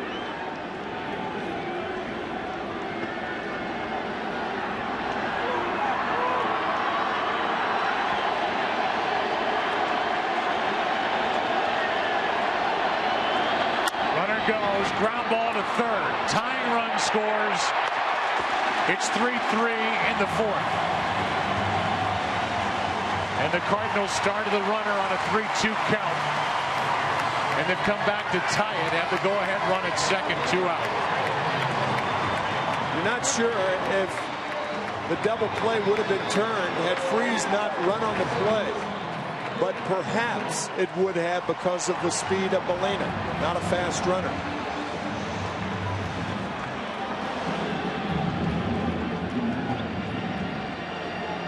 Now it's Punto. Struck out his first time, 3 for 12 in this World Series. No RBIs. First year in a Cardinal uniform. Go ahead run at second. Ball one up and away. The Rangers did look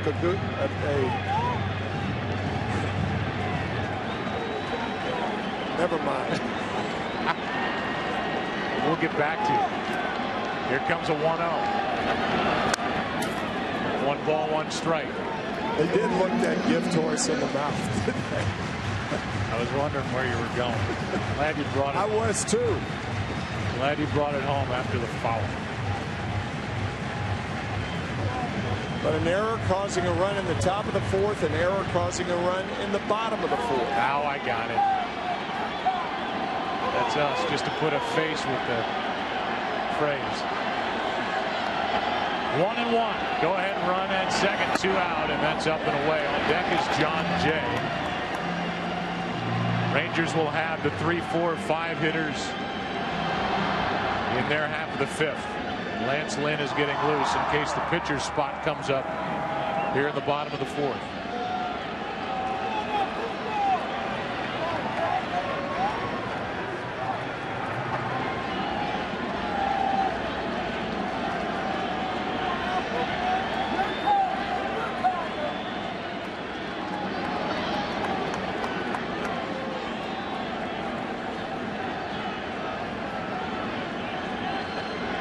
Punto drove home 20 during the regular season.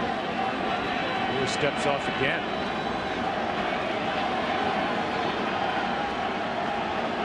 And he wants Napoli to go through the signs again.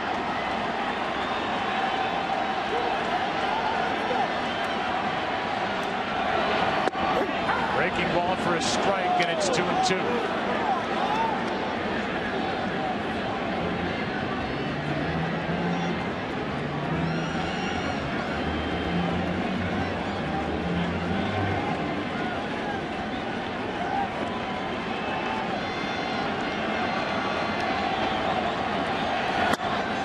Just up and away, a full count.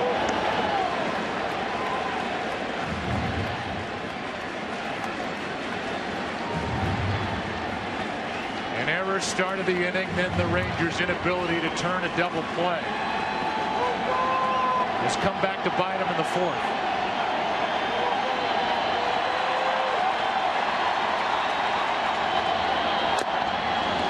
That ends the inning as Punto strikes out for the 2nd time tonight. And we go to the 5th of game 6. There's the error in the top half, the error in the bottom half. That means it's 3-3 after 4. Back after this from your local Fox station.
Rangers have the heart of their lineup: Hamilton, Young, and Beltre against Salas and Apapa, which has been anything but routine tonight. Freeze drops it. And Salas, who had a routine fly ball dropped on him to start the fourth, has Freeze make an error, his second of the postseason. What's going on?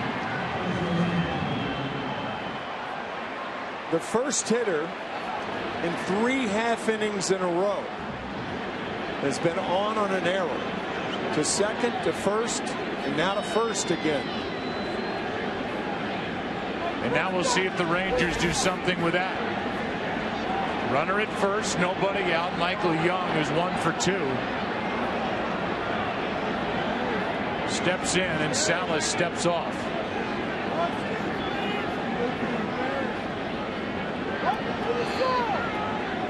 Young struck out in the first. Singled, was erased on a double play ball next time, and that's foul. The Rangers have stranded 5 and hit into 2 double plays. The man at the plate committed the error to start the bottom of the 4th inning, which led to the tying run, which followed the inability to turn a double play. Every game of this World Series has been memorable. This one is headed down the path of being memorable for poor defense. Here's one into left center field, and this ball's going to get down and go to the wall. Digging for third and coming around is Hamilton. And the Rangers have regained the lead. It's 4-3.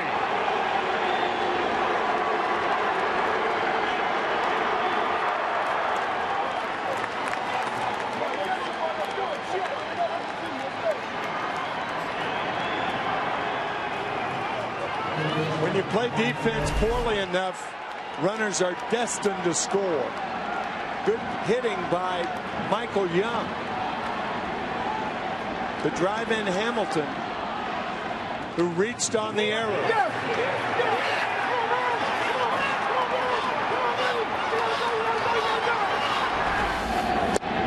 Now strike 1 on Beltre, who's 0 for 2 tonight.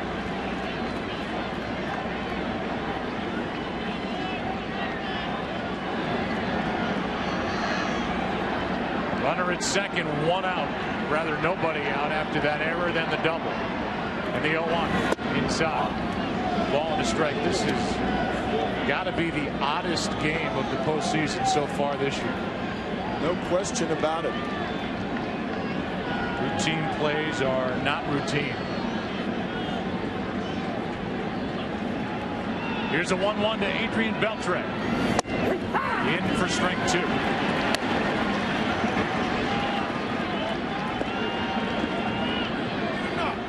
Right man in the right spot.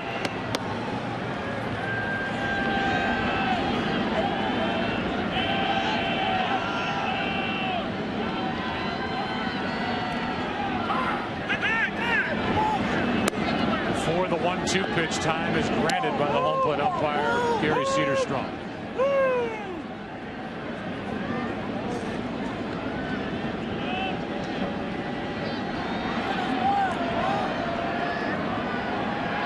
Here's the 1-2. 2-2.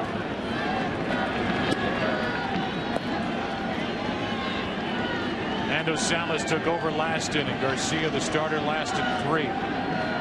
Allowed 2 runs on 5 hits. An unearned run scored last inning. An unearned run scores here in the 5th.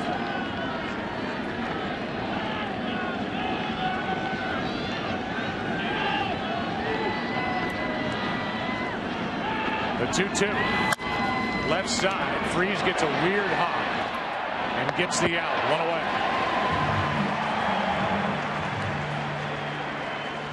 And with a runner at second, 1 out, Nelson Cruz will be the hitter. This November, Fox Sports steps into the octagon with an epic heavyweight title fight as the #1 ranked contender in the world. Junior Dos Santos squares off with undefeated world champion Cain Velasquez. Must-see live TV event you can only catch on Fox. Velasquez Dos Santos for the UFC Heavyweight Championship of the World, Saturday, November 12th. Only on Fox. Here's Cruz. Ball one low.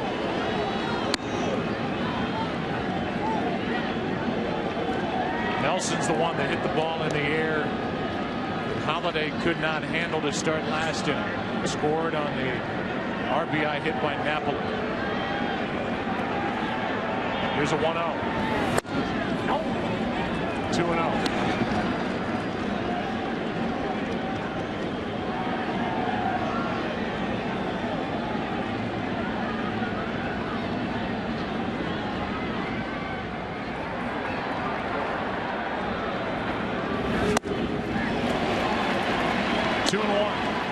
Notice that open stance of Nelson Cruz. We are reminded of Andres Galarraga, who used to hit like that. And Galarraga's explanation of that was to see the ball with both eyes instead of closing the shoulder and seeing it with only the left eye. 2-2.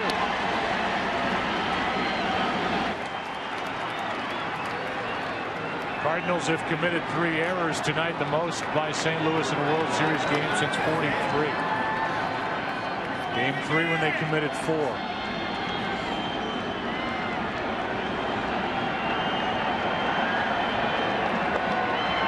Here's a 2-2. Fly ball into center. Got it down toward the end of the bat. Schumacher makes the catch. Tagging and advancing is Young, 2 out.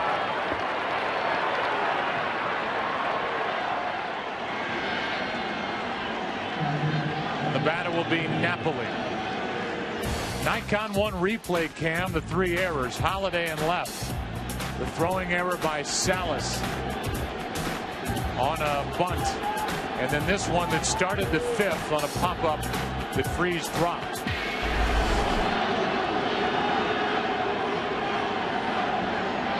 And Napoli is going to be intentionally walked.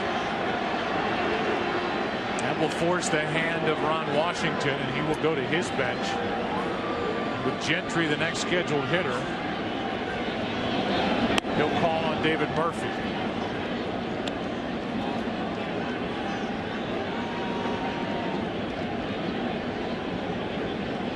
This will be ball 3 of the intentional walk.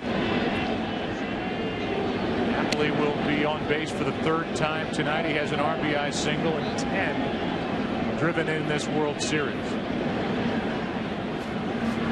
It's 1st and 3rd now with 2 out. Dave Duncan will come out and go over the scouting report on David Murphy just to make sure. The Geico in-game box score for the Texas Rangers while they talk. Kinsler's been on base twice with a double, an RBI, a walk, and a run. Andrus has a hit. Hamilton an RBI hit. Michael Young with a go-ahead RBI here in the 5th. He's 2 for 3. And then down toward the bottom, RBI hit by Napoli and a base hit by Gentry. Now Murphy is sitting in that spot. See the number at the bottom line. He is 11 of 34 this postseason, but just 2 for 11 during the World Series. But one of those hits off Sepchinski in the 8th inning of Game 5. That allowed Napoli to hit, and he doubled as the Rangers beat the Cardinals. Remember, Colby Lewis, the pitcher, is on deck. Ball 1 down and away as Derek Holland, the left-hander, who was brilliant in Game 4, going 8 1/3, gets loose.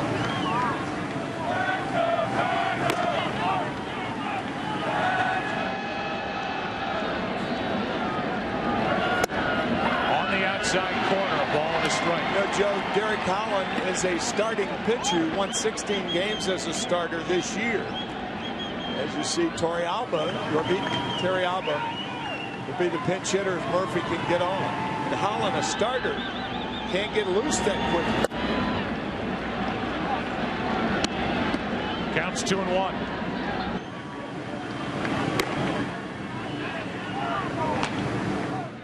Called upon to get loose like a reliever instead of a starter.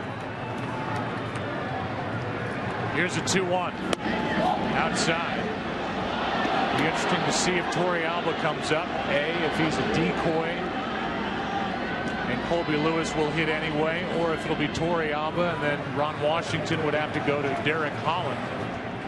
That depends on Murphy getting on. The 3-1. That'll load him up.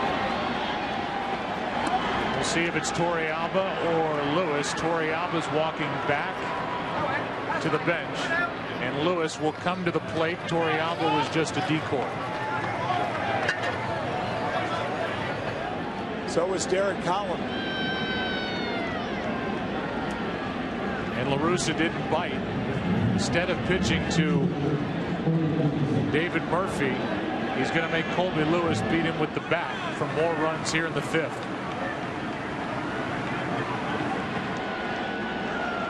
Lewis swings it pretty well, takes a strike. And how many opportunities are you going to have if you're the Rangers with the bases loaded and 2 outs? So that leads me to believe you would have lifted him for the pinch hitter. I would, yes. Here's the 0-1. Strike 2. Forget Holland with all the arms that they've got down there in the bullpen. That's like right. Feldman, Ogando, Adams, who's had virtually no work. But Lewis will stay in the game.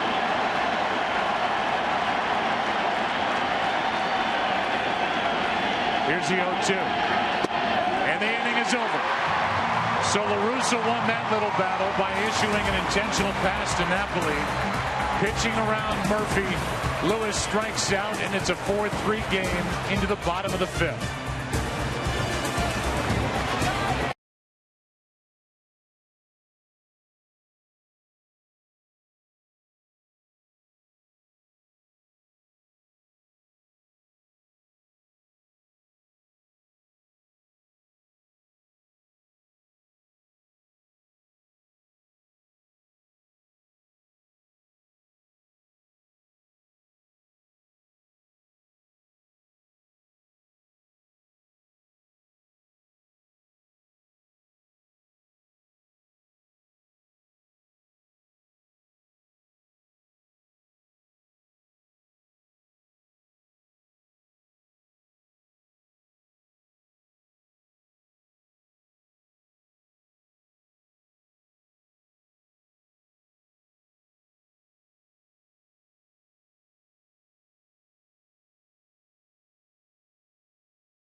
It's a 4-3 game into the bottom of the 5th inning. The Cardinals have committed 3 errors. The last 2 runs that have scored have been unearned as David Murphy stays in the game and left. That moves Hamilton to center. John Jay will bat. hitless in this World Series, 0 for 14. He bats for Salas, who went 2 innings, allowed 2 runs, none earned, 2 hits, 2 walks, 1 intentional, 3 strikeouts. Jay hits one hard on 1 hop to Kinsler, 1 out.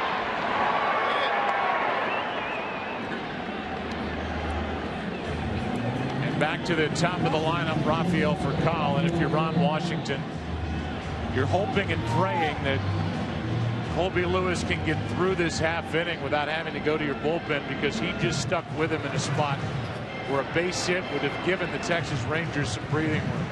Yeah, and as we said, as you look at Lance Lynn, you never really know when you're going to have another chance when the base is loaded for that 1 hit to break things loose. First pitch is strike to Furcal, who was hitless tonight. Now ball. 1 ball, 1 strike, and Rafael's 3 for 22. Pujols due up 4th this inning, so he is after Schumacher.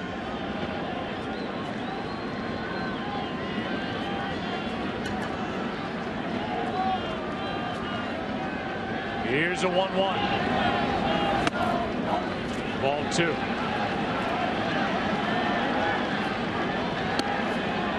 I say you want Lewis to get through the half inning, because if you didn't lift him for the pinch hitter, you're going with your starter instead of having to go to the bullpen anyway here in the 5th.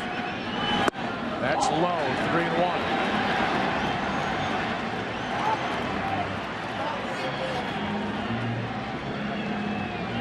There are the numbers for Lewis, 68 pitches. Here comes number 69. It's a full count.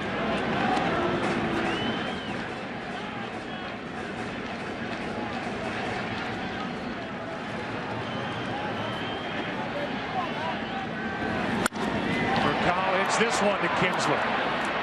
And the first 2 are gone here in the bottom of the 5th. The World Series on Fox is sponsored by Chevrolet. Thanks for making Chevrolet and baseball a part of America for the last 100 years. Here is Schumacher, 1 for 2. Joe, considering that decoy with Torrealba out there, I think had Ron Washington gotten up another reliever like Scott Feldman, or someone who could have warmed up very quickly. Here's a line drive caught. Tony La Russa may have bought it. He didn't with Holland. Now we'll see Lynn coming out of the pen as we go to the 6th inning of Game 6. Rangers up 4-3.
Midwest, we're in St. Louis, game 6.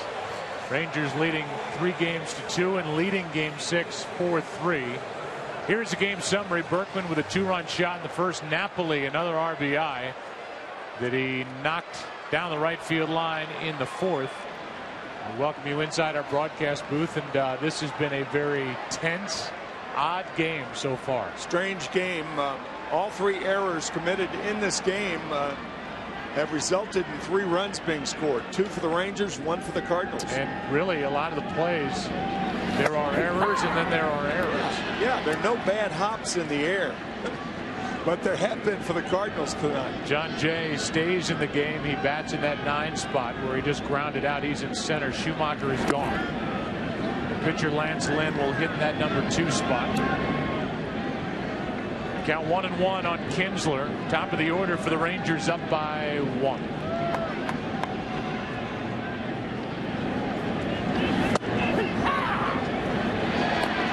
Strike 2.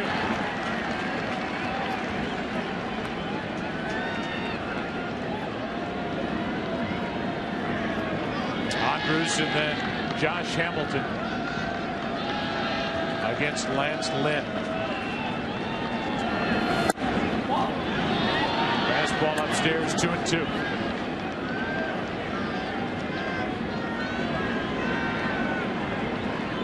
Rangers do have a lead, but they have missed a chance. Inning after inning for many more runs. They've left 8 already and hit into 2 double plays. Counts full.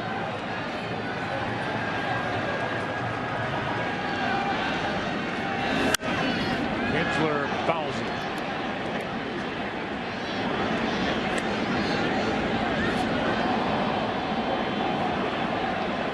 Russa had to go to his bullpen in the 4th.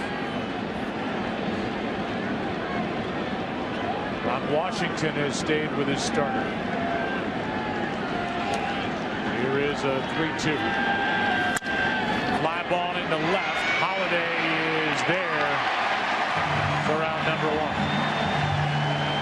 1. The World Series is sponsored by Verizon, America's largest and most reliable wireless network. And by Chevrolet. Thanks for making Chevrolet and baseball a part of America for the last 100 years. Flying up above. Our aerial coverage brought to you by DirecTV. If you call yourself a sports fan, you've got to get DirecTV. 1 out for Elvis Andrews. Is 1 for 3. Grounds to Furcal. Makes the stop. Shows the arm. 2 out. Well, what a beauty that was by Furcal. Going to his left, the pivot, and the arm.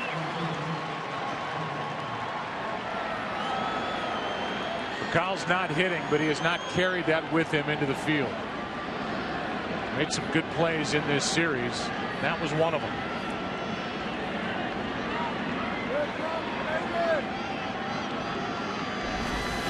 With 2 out, Hamilton, strike 1. St. Louis in the bottom of this 6th will have Pujols, Berkman, and Holiday.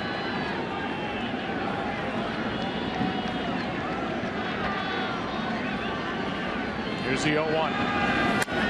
Good rip by Hamilton, strike 2.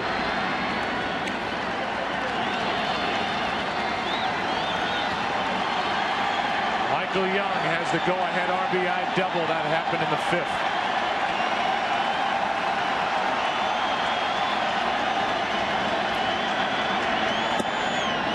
Breaking ball misses.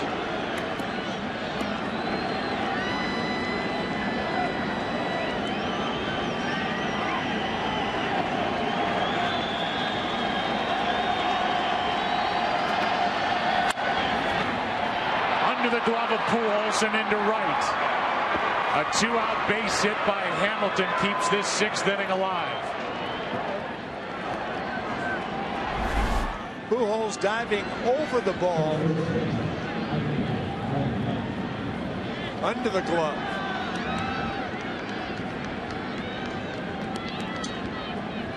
Ball didn't come up for him, stayed down, and Hamilton with another hit. He is 2 out of 4. The inning continues from Michael Young, who's got 2 more hits. Ball 1. Young through the first 7 games of this postseason, hitting .111, no RBIs.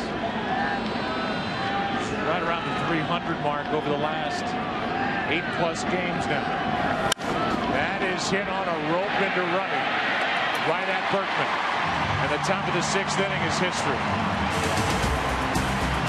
Part of the order coming up for the Cardinals in the bottom of the 6th, going there. Rangers lead at 4-3.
Has allowed 2 hits.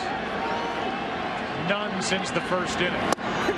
He deals a strike to Albert Pujols, who's 0 for 2. A 1-out hit by Schumacher in the first and a 2-out home run by Berkman. That's strike 2. Albert Pujols, a free agent to be at the end of this year.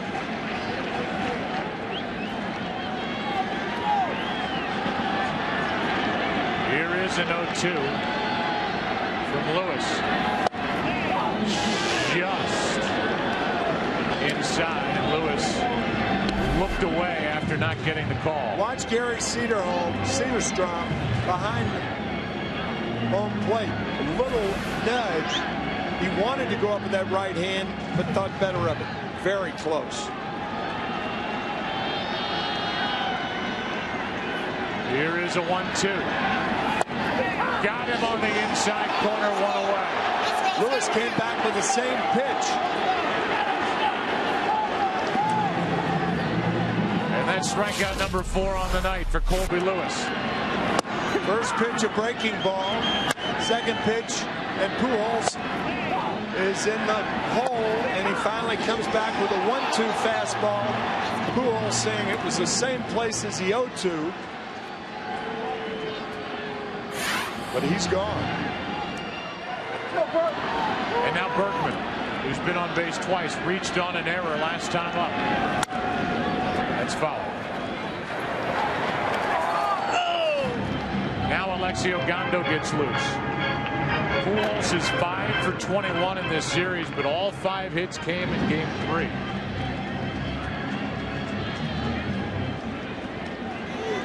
So hitless in all other games as Berkman tries to get on in front of Holiday.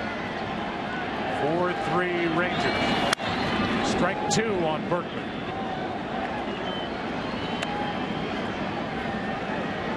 Colby Lewis, who is 4-1 in his career during the postseason.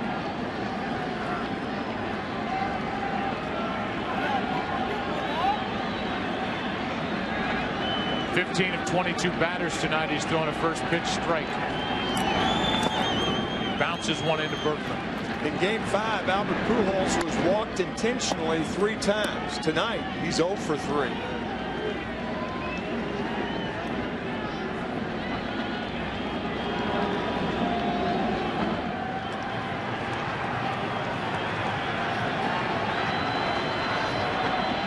Here is a 1-2 from Lewis. 2-2. Colby Lewis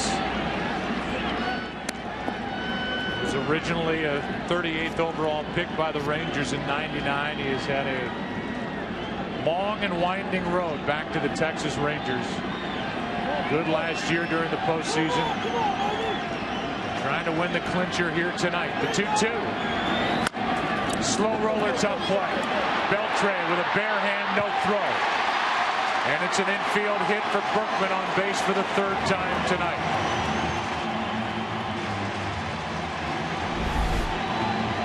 Sometimes as a hitter, you find a place where no one plays.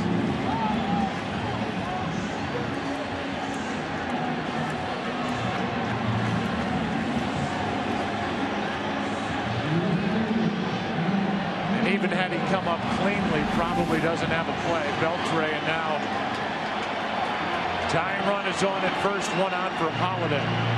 He was walked twice tonight. Does not have an RBI in this World Series. Big swing and a foul straight back.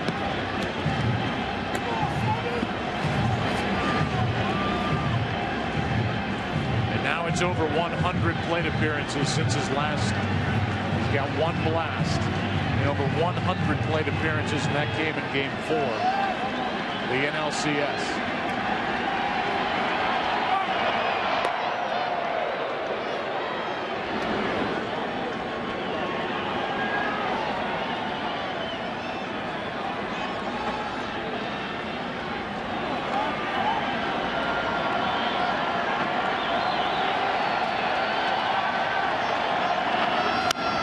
Strike 2. And the Geico in-game box score for the Cardinals. Real damage has been done by Berkman with a 2-run shot. He's been on base 3 times. Once with an error, once with a base hit. That just happened. Schumacher has the only other hit. The Cardinals have an unearned run. Knocked home by Molina.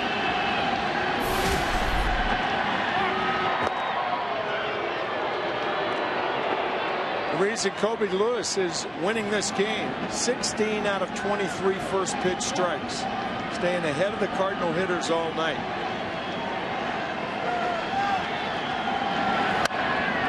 Holiday spoiled the pitch.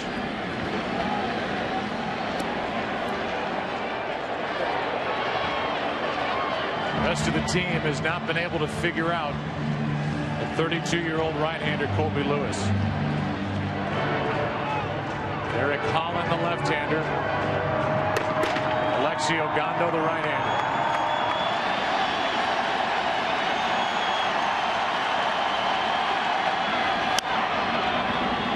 Fouled back. That's like game 4. Lance Berkman against Derek Holland, the only 2 hits for the Cardinals. The rest of the lineup 0 for 25.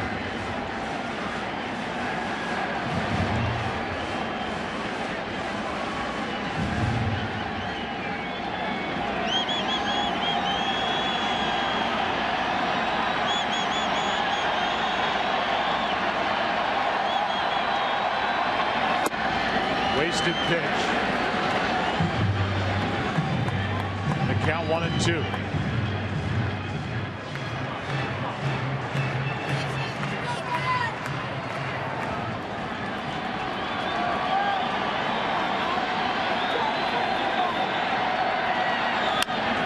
That's foul.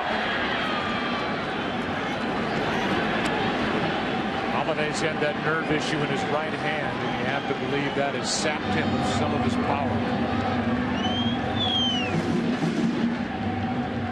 His hitting instructor, Mark McGuire. Holiday up now, Freeze on deck. Tying run at first, 1 out in the 6th. Game 6. Another foul. Boy, Colby Lewis just wearing Matt Holliday out inside. And the Rangers know about that right hand. Even coming off the bat with that swing. That was a one-handed swing at an inside pitch. Highly unusual for a talented Matt Holliday.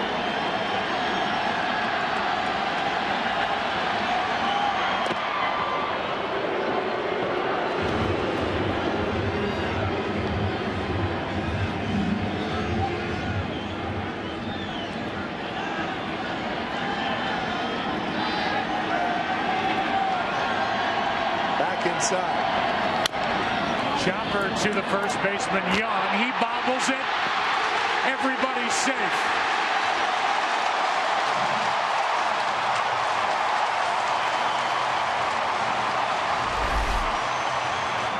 What a night. And another error on Michael Young. Well, the ball wasn't hit hard enough for Young to think about going to second. Couldn't find the handle, and now goes to first, and Holliday beat it.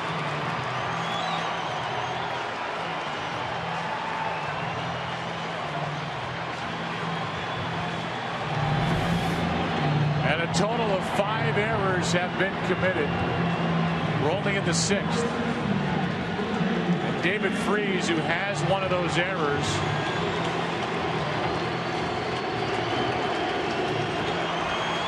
looks like we'll be taking on the Texas bullpen. Ogando is ready to go.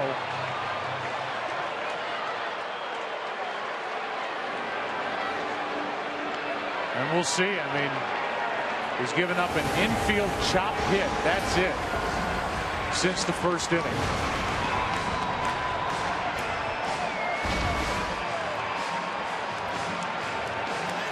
And he's going to stay in to face David Freeze for the 3rd time tonight. It didn't appear that Colby Lewis talked Ron Washington into allowing him to stay. But a few words and he left. And now the hometown kid, David Freeze, has a chance to make up for that error and give this sold-out crowd a charge in Game 6. Texas up by a run, 2 on, 1 out.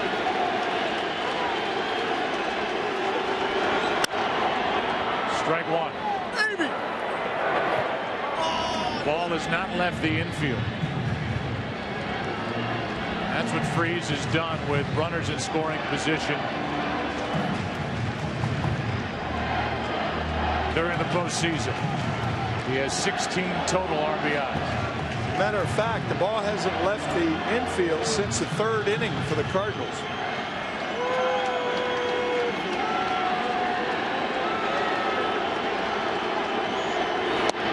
Inside, ball 1.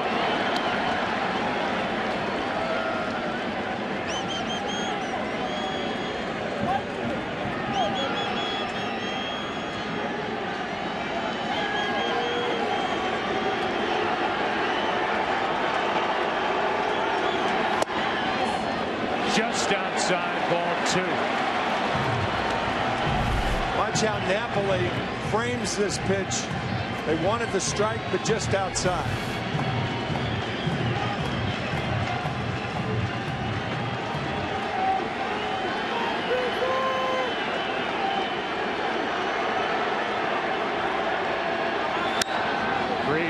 fouls it out of play.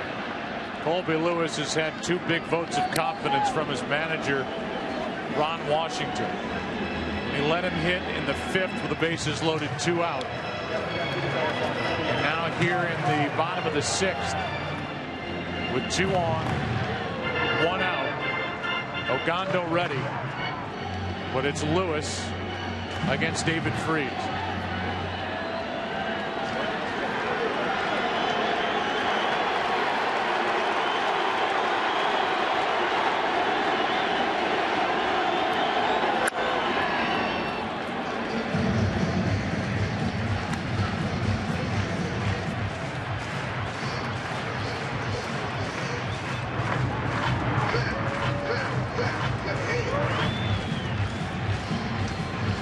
This is when the national pastime is at its best. A team facing elimination. A team that came out of nowhere to crash the postseason party, down 3 games to 2, trailing in game 6.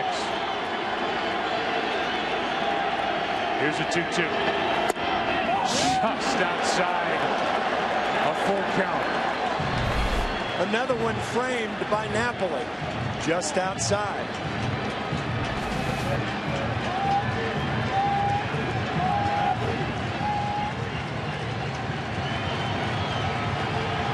I think you'll see the runners running here.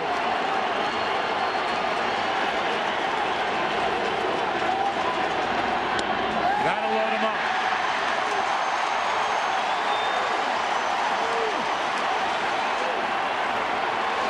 I think you've almost got to go with Ogando here because he's your best strikeout chance. And they will. The ball still hasn't left the infield, and the Cardinals have bases loaded, 1 out. The Rangers switch pitchers. Jenny O invites you to switch to Turkey. Ogando's coming in. Molina's coming up. Game on the line in the 6th.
For Colby Lewis, and now he will sit and watch and wonder what Alexi Ogando and anybody else out of this Ranger bullpen will do on a night when they can clinch their first World Series championship in franchise history.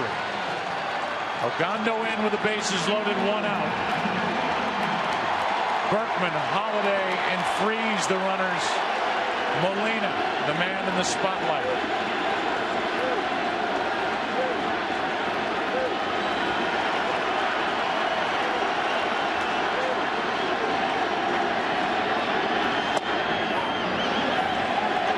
Ball one.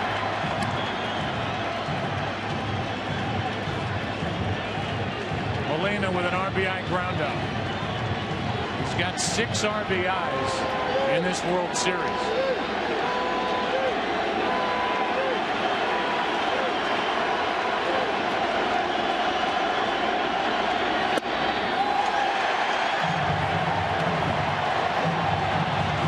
I can't remember a stretch like this where a team has not gotten a ball out of the infield for so many consecutive hitters. 12 Cardinals have come to the plate since the end of the 3rd inning. 12, and they haven't gotten the ball out of the infield. 3-0.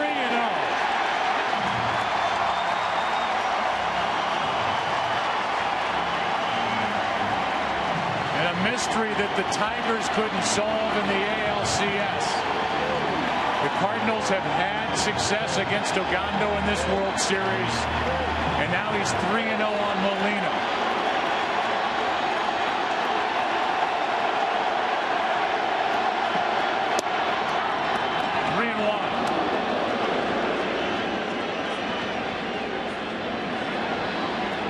Ideal hitting situation for Molina. He knows he's going to get the fastball.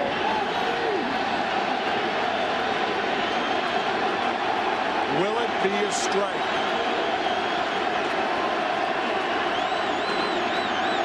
No. And this game is tied.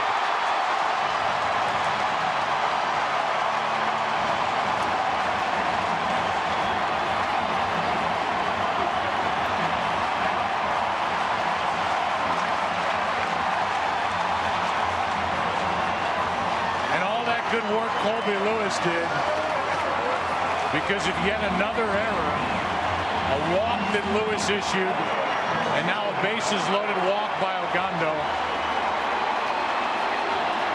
And now the Cardinals have the bases loaded in a tie game, only 1 out for Nick Punto.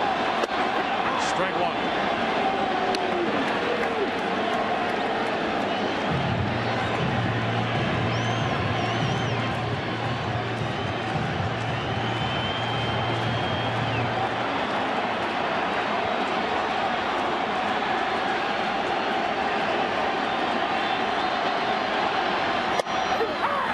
Throw down to third, and out at third is Holiday.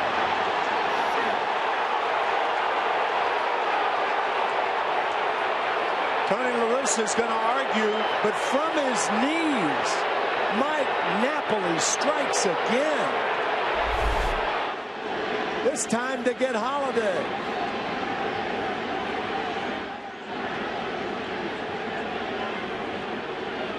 I think Beltre blocked the bag with his right foot. Watch his right foot. This is a design play.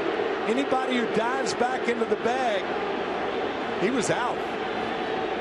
Trying to get to the bag, hits his foot. Right arm curls, and Holiday is out. What a good call by the third base umpire, Alfonso Marquez.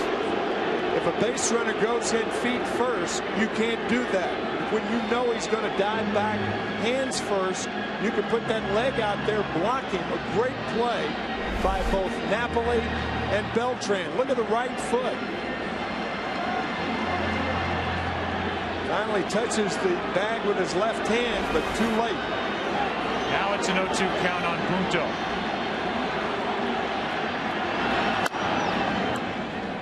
Now the go-ahead run is at second with 2 out. Napoli has just done everything. And remember, he had to stay in the game after rounding the bag back in the 4th. Twisting that left ankle. It's a big weapon that stayed in for the Rangers. Able to play through the pain, and now the count's still 0-2. Napoli will go talk. The By picking Holiday off third, he cuts down that man for out number 2, which makes the RBI chance that much tougher on Punto, who does not have an RBI this World Series. Tag made before that left hand got in there. Look at the right foot again. The right hand and arm. And here's the sprained ankle. By Mike Napoli earlier in the game, and staying in the game and throwing from his knees to get Holiday.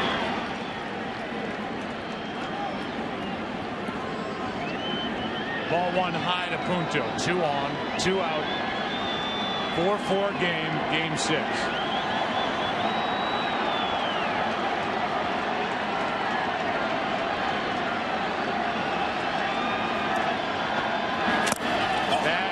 Squirts away, and the runners advance to second and third.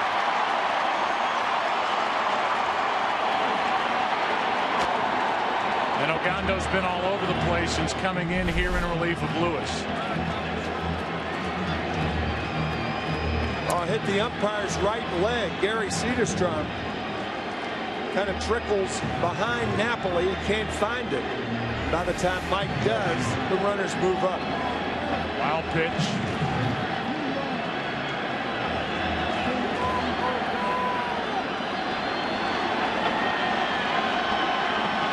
And a 2-2 count on Punto.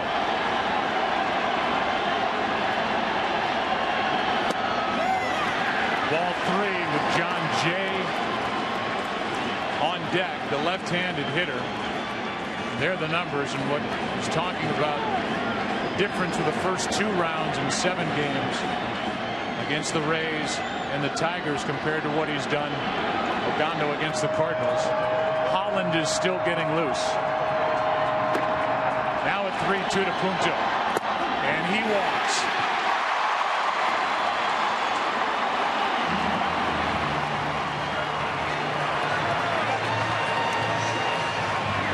And that's going to be it with John Jay coming up.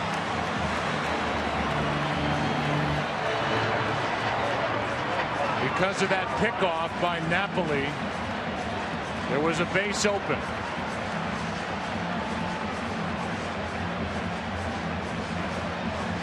Ogando has issued 2 walks. He's gone with the big defensive play on a messy defensive night. Holiday picked off third. Bases loaded, 2 out. Cardinals have tied it. And Holland will enter with Jay coming up.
And the start for Derek Holland, now working out of the bullpen, which is where he was last year during the postseason, coming out of the pen. But he's been a starter all year, and he will deal with John Jay with the bases loaded, 2 out. Joe, you and I were talking about it during the break. What about Alan Craig in this situation? Holland would have to pitch to him, but in doing that, Tony La Russa would weaken his defense to the point where you'd have to move either Holliday to center or Alan Craig to center. So that is why La Russa is not pinch hitting here. Good pitch from Holland on the hands of John Jay. If you didn't catch those numbers, 8 1/3, no runs, 2 hits. 7 strikeouts, a 116 pitch night on Sunday night in Game 4 for Derek Holland.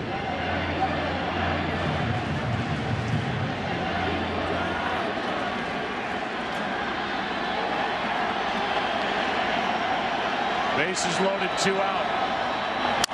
Jay cracks his bat, and Holland makes the play.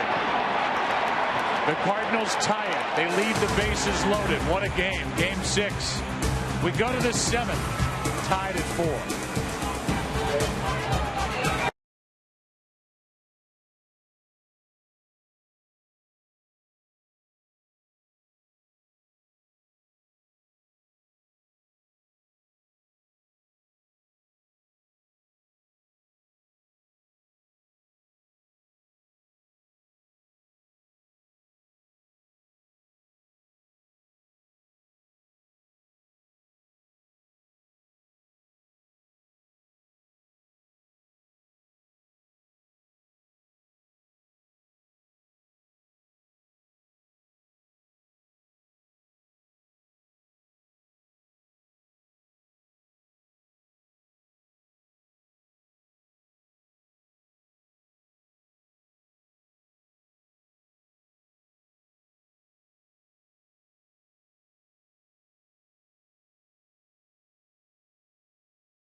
Of 5 errors, total of 11 hits. Each side has 4 runs as we go to the 7th inning of Game 6. Alan Craig takes over in left field, and you have to believe that Matt Holliday injured his right hand going into the right foot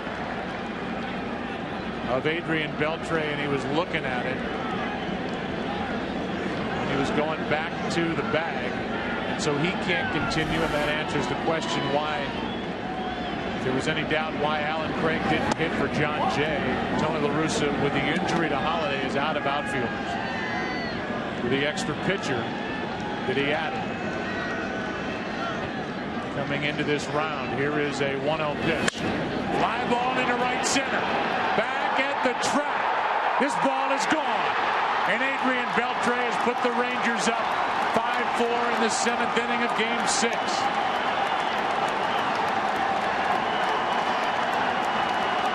No bigger swing in his career, and he's put Texas on top again by a run.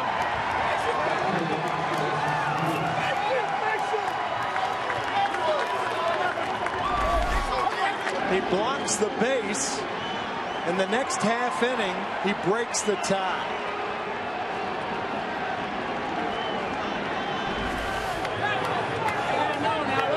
And so Adrian Beltre finally getting a chance in the World Series. Has now hit 2 home runs against the Cardinals. The game-tying shot in Game 5 against Chris Carpenter. And the go-ahead shot here in the 7th inning of Game 6. Cruz, strike 2. One from his knee and one on both feet. And this latest one the opposite way into right center.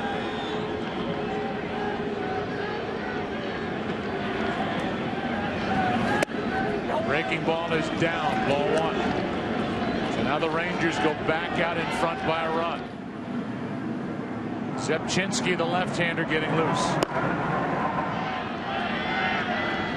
Here's a 1-2. High fly ball down the left field line.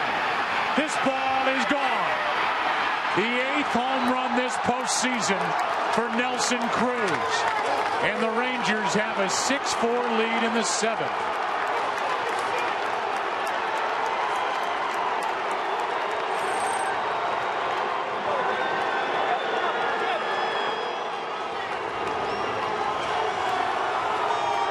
That ties a single postseason record with number 8. Here's Beltre's shot to right center.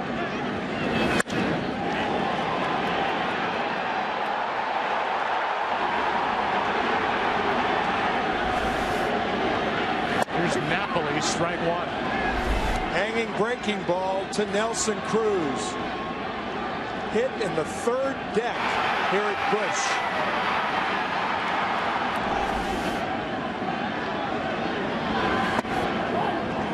Ball, 1 strike on Napoli. Back-to-back home runs against Lance Lynn to start the 7th.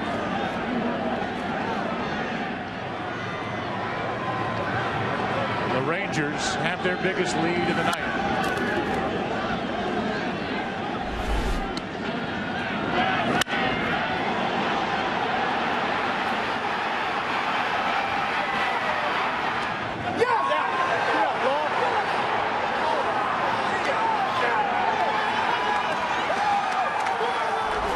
Here's a 1-2. Napoli takes inside, 2-2.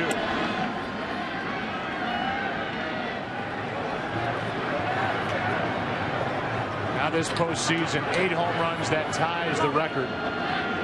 Barry Bonds and Carlos Beltran. Bonds in 02, Beltran in 04.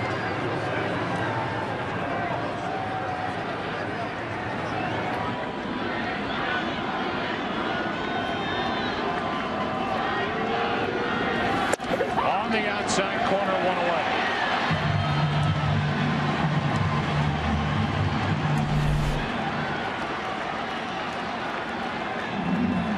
Good part of the plate to get Napoli. Two-seam fastball. And Lynn finally has an out here in the 7th. Now Murphy.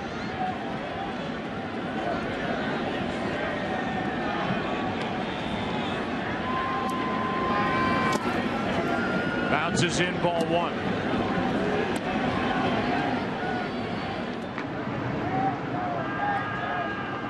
Darren Oliver is the left-hander.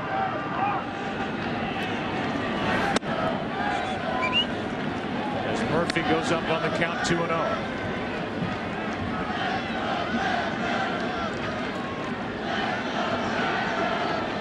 Derek Holland, who got out of that bases-loaded jam in the bottom of the 6th inning by getting John Jay on deck. That's ball 3.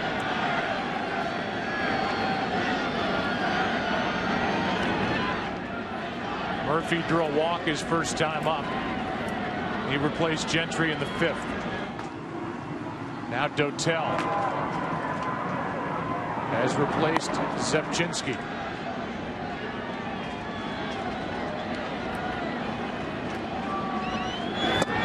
There's a strike, 3-1.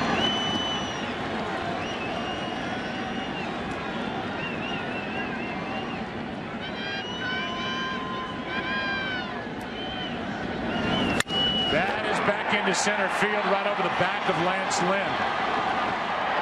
Murphy is on, with Holland coming up.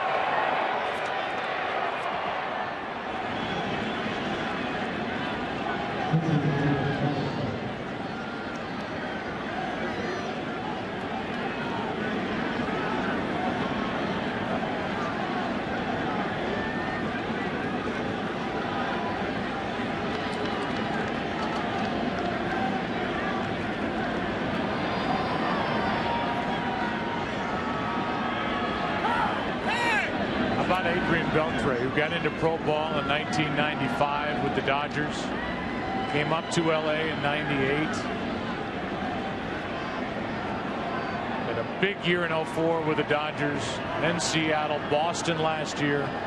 His first year in Texas, he had never been in a World Series. Throw to second, out there. Lynn slipped as he threw it.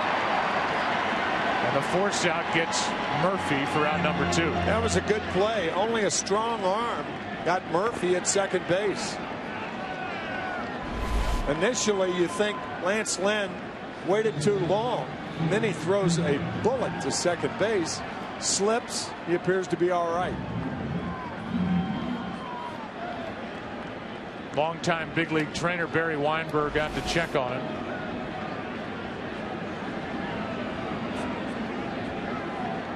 Ian Kinsler coming up.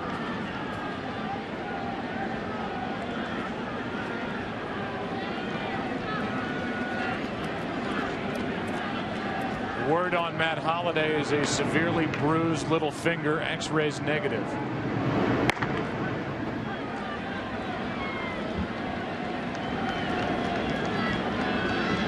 Here's Kinsler. We saw Scott Feldman getting loose. Ron Washington his plan is to use the right-hander Mike Adams no matter what tonight.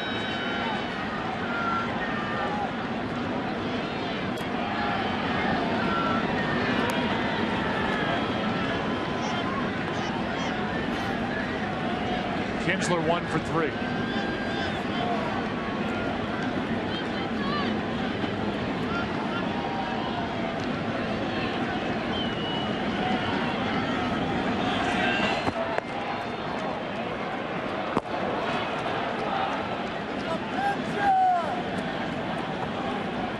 Here comes Tony La Russa. He is going to make a double switch. Ryan Terrier will come into the game, as well as Octavio Dotel. We're in the 7th. 2 big swings by the Rangers, and they lead 6-4 here in Game 6.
Two big swings, Adrian Beltre and Nelson Cruz back to back. And the Rangers trying to win it here tonight. Lead by 2. It's 6-4 in the 7th. 1 on, 2 out. Ryan Theriot takes over at second base, bats in the number 2 spot. Pitcher will hit 8th. Punto is finished for the night. And here is Octavio Dotel, who's put together these numbers during the postseason. Obtained by the Cardinals from Toronto at the trading deadline July 31st, along with Martin Zepchinski. Edwin Jackson a part of that deal as well, coming to St. Louis. A strike is in from Dotel to Kinsler. Walk, a hit. There's an RBI double in the 2nd that tied the game at 2. And now the Rangers lead by 2. Biggest lead for either team tonight. 1 ball, 1 strike.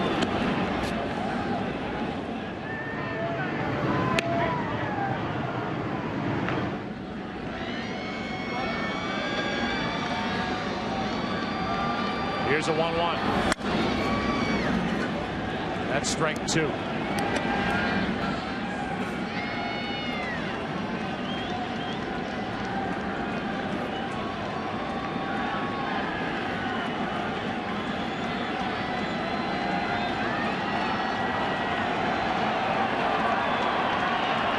One on, 2 down. That gets away, and down to second goes Derek Holland.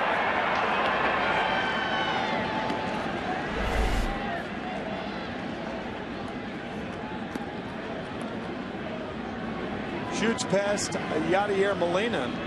You have to think right now how many collisions in home plate Derek Holland has ever been a part of. Should Kinsler get a base hit. Holland, a very good athlete and a fast runner. There is a base hit into left center. Here comes Derek Holland.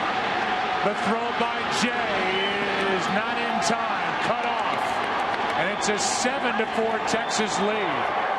Second RBI of the night for Ian Kinsler.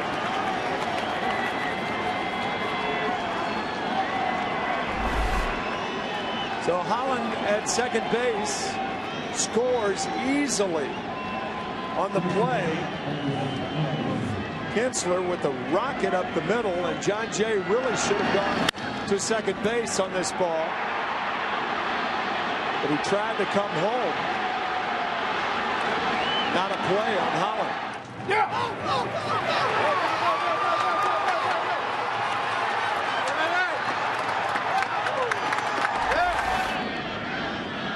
And on that throw that was in the direction of home,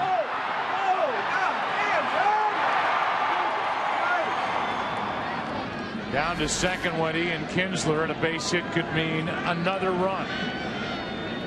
Texas leading by 3, runner at second. 2 out. Elvis Andrus at the plate, 1 for 4.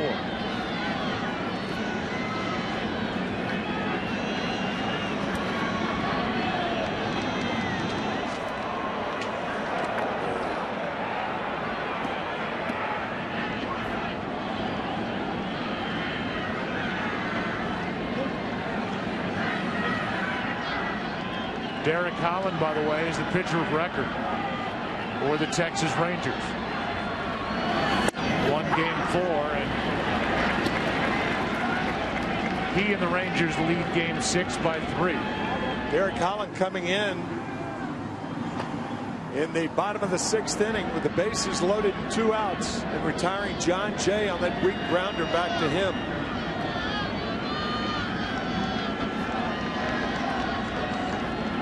Here's an 0-1. Strike 2.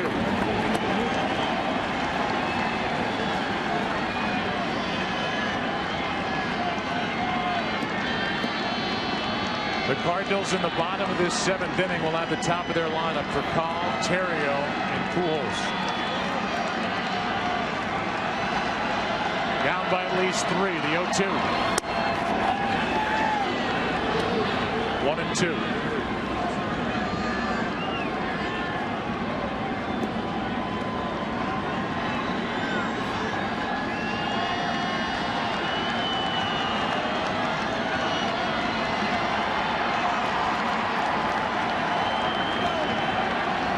at second, 2 out, and another foul. These Texas hitters battling Octavio Dotel, trying to add to a 3-run lead. Probably as a team, the toughest 2-strike hitters in baseball as a group.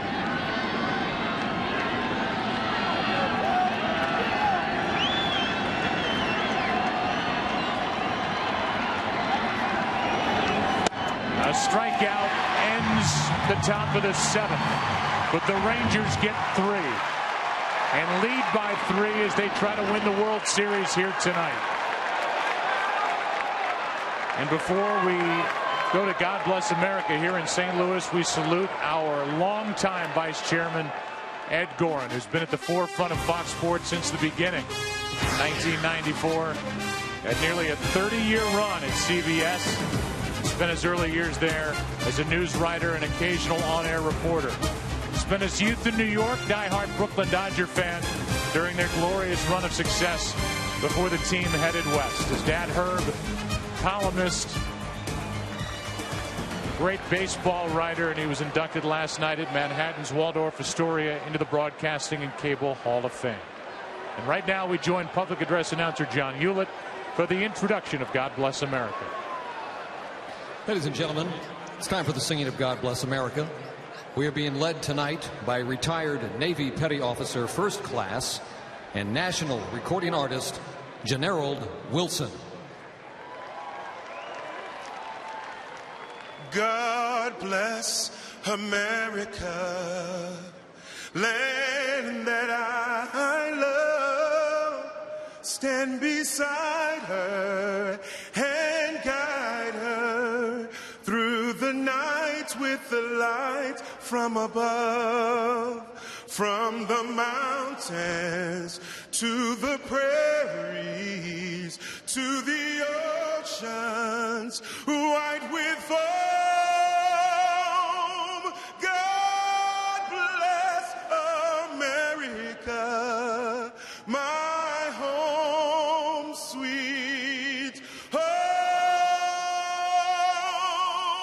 God bless America, my home sweet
Box is sponsored by Toyota and by Walmart. Layaway is back for Christmas in our toys, electronics, and jewelry departments.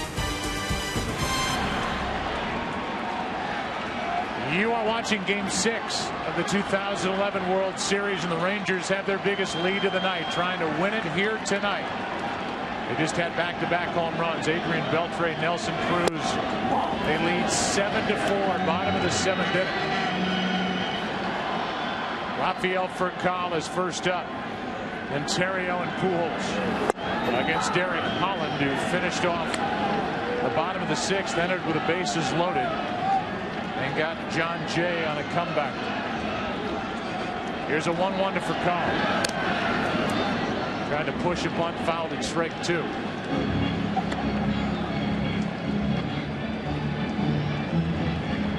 Terrio will get his first at bat of the night next.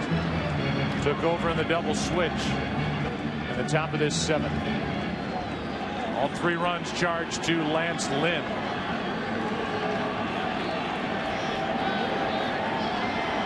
The home runs and the RBI hit by Kinsler.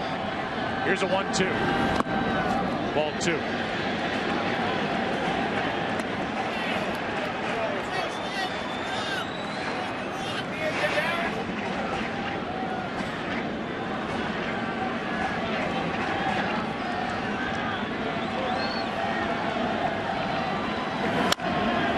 Off the plate, Holland gets it, throws it, got him, 1 out.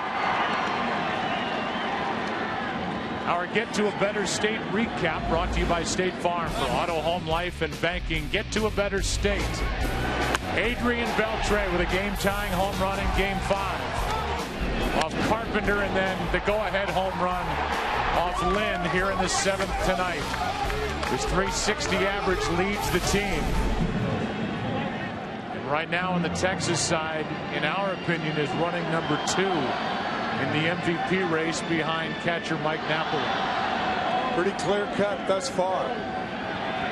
Here's Holland dealing a strike, 94 miles per hour to Terrio. The question was to Ron Washington, would you, because of the rainout, pitch Holland on regular rest in a Game 7? He said, nope, Harrison's my guy. I'll have Holland out of the bullpen tonight for Game 6. And he's retired all 3 he's faced so far.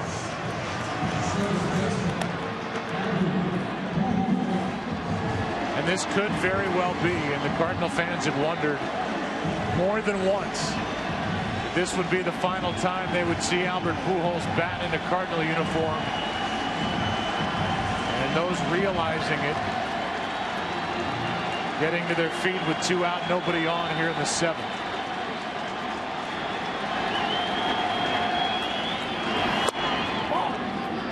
Fans gave him a 45-second standing ovation September 25th against the Cubs.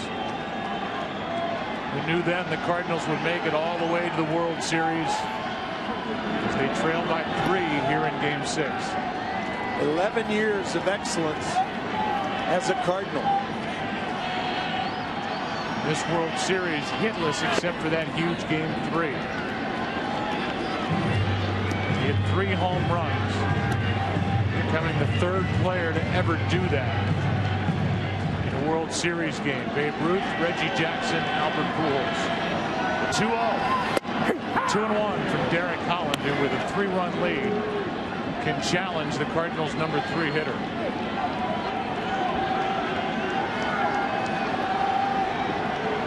Here is a 2-1. Chop to the left side for Andrews. Elvis guides it across, and Holland has retired all 4. Pujols is 0 for 4. And we go to the 8th inning here in Game 6 on a Thursday night, and the Rangers lead by 3.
NFL Sunday. Drew Brees and the Saints head here to St. Louis to take on the Rams, where the Cardinals battle the Ravens. Vikings, Panthers.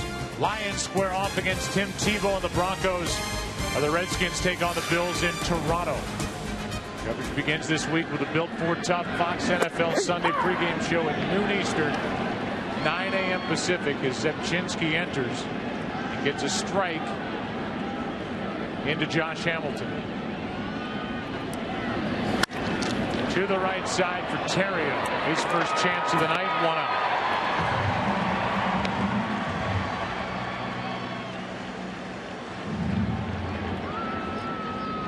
Pujols on the receiving end of that throw from Ryan Terrio, as you said.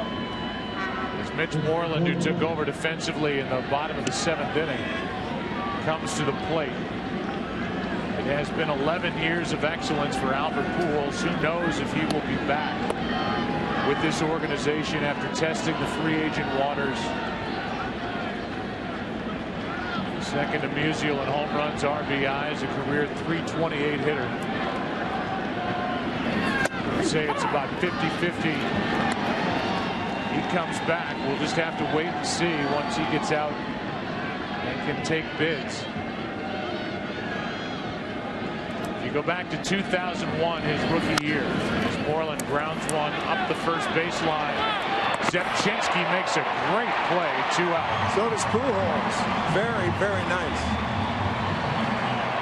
Albert Pujols handed Tony La Russa a picture of the two of them at the end of Albert Pujols' rookie year, and he wanted Tony La Russa to sign it.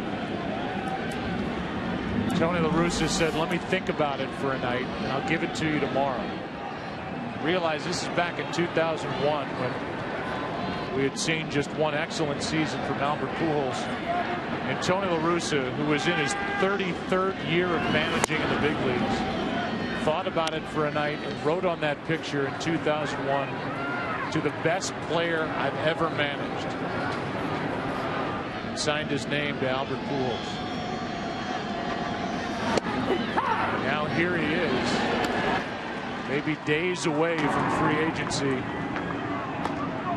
You wonder what the market will be, and you wonder how competitive the Cardinals will be in trying to keep one of the best players ever to wear this historic uniform. Very few players, after only 11 years, would be a shoo-in for the Hall of Fame. You're looking at one right there. If his career were over today, he's a Hall of Famer. Zepchinski takes care of the Rangers 1-2-3. And in the bottom of the 8th inning, Berkman, Craig, Freeze coming up. And maybe the best ever, heck, the best ever. Stan Musial, Stan the man here at the park tonight. Bottom of the 8th, 7-4 Texas.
Lance Berkman will try to get it started for St. Louis. Time is running out to try and force a Game 7 tomorrow night.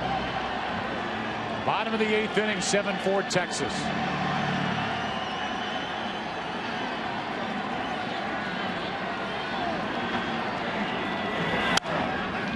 Fly ball into right. Long run for Nelson Cruz. He's there, 1 out.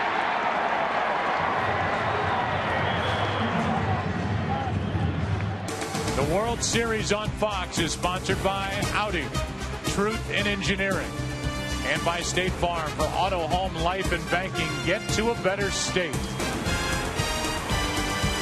Up above aerial coverage brought to you by DirecTV. If you call yourself a sports fan, you've got to get DirecTV. Beautiful night. It is crisp. And Alan Craig gets his first at bat, taking over for the injured Matt Holliday, who injured the little finger on his hand diving back to the bag, his right hand. And he was picked off back in the 6th. A big play by Napoli, the catcher, and Beltre at third. That ball is hit in the air to left. Back at the wall. It's a 2-run game. Alan Craig goes deep. Here in the 8th.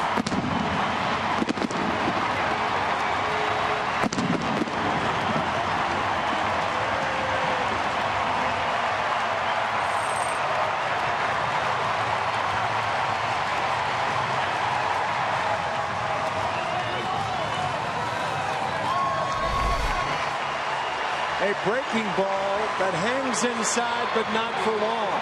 The first run the Cardinals have scored off Derek Holland in this World Series. Now the batter is David Freese, who has a walk his last time up, 0 for 2.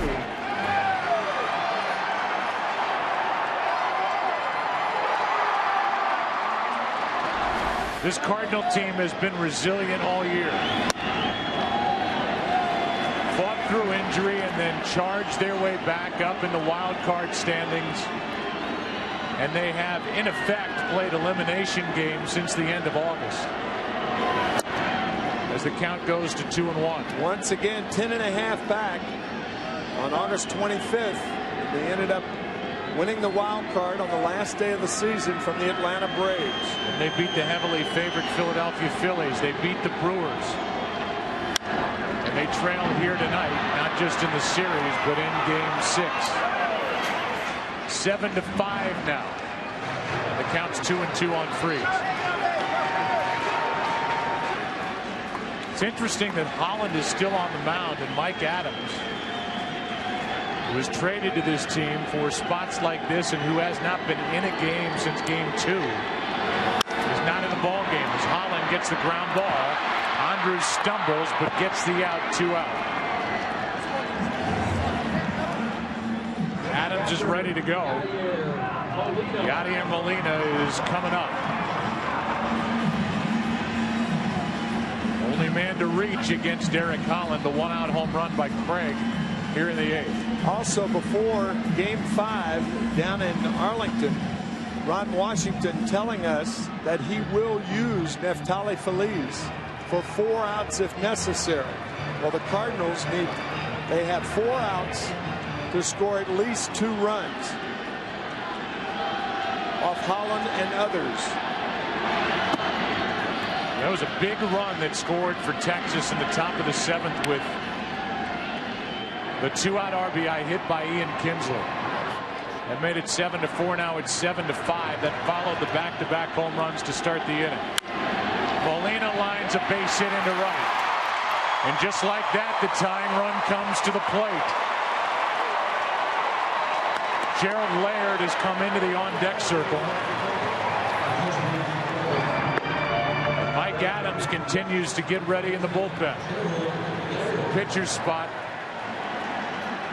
is due up right now. That's why Laird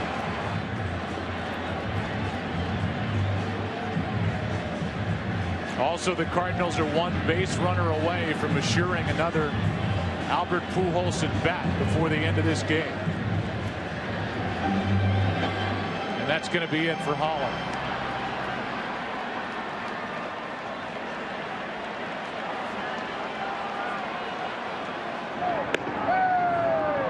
Mike Adams. Ron Washington has not made the call yet, but figures to. Adams, who was traded to Texas in July from the San Diego Padres, will enter here and deal with the tying run at the plate. 1 on, 2 out. Rangers up by 2 in the bottom of the 8th of Game 6.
World Series may be remembered for a night where it was tough to catch it with a glove or with the bare hand.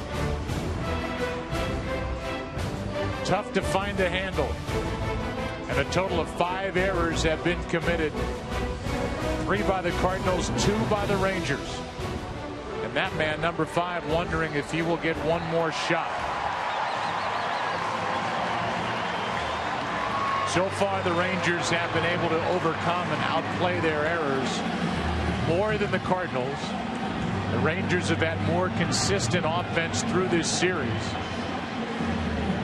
They are 4 outs away defensively from their first World Championship as Mike Adams takes over. Laird was announced, then replaced by Descalso. The Cardinal bench is empty. Descalso 0 for 1 in this World Series. Grounds it to the left side. The play is at first and safe. 2 on, 2 out. Ian Kinsler was playing Descalso to pull. So Andres' first look is at second. He decided that Kinsler had too far to go. But if he goes to second base, Molina is easily out. Descalso, on the other hand, very fast and has an infield hit, I think. It is being scored an infield hit. But Andres' play was to second base. And now John Jay all of a sudden represents the go-ahead run. And the Rangers are scrambling to get Darren Oliver ready. Here it is. Ian Kinsler playing Descalso to pull, but he's very fast. So he has an easy play at second base on the slow-footed Molina. But he elects to go to first, and the speedy Descalso beats the play. John Jay is hitless in this World Series.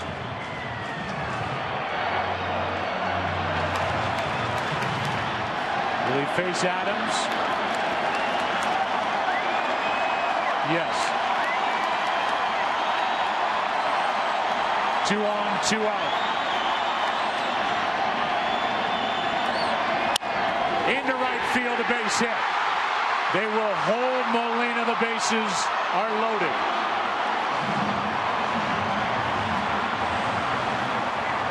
And now for Carl. Will walk to the plate. A hit away from tying game 6.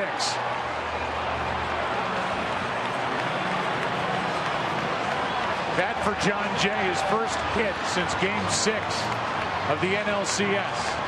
And here comes Mike Maddox out to talk with the struggling for Carl, who is 3 for 24 in this World Series without an RBI.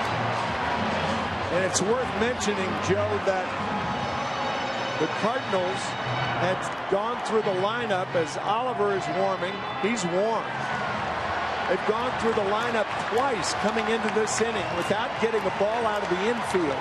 18 straight batters could not get a ball out of the infield, and they've already scored 1 in this inning, and a base hit to the outfield could score 2 to tie. Unbelievable.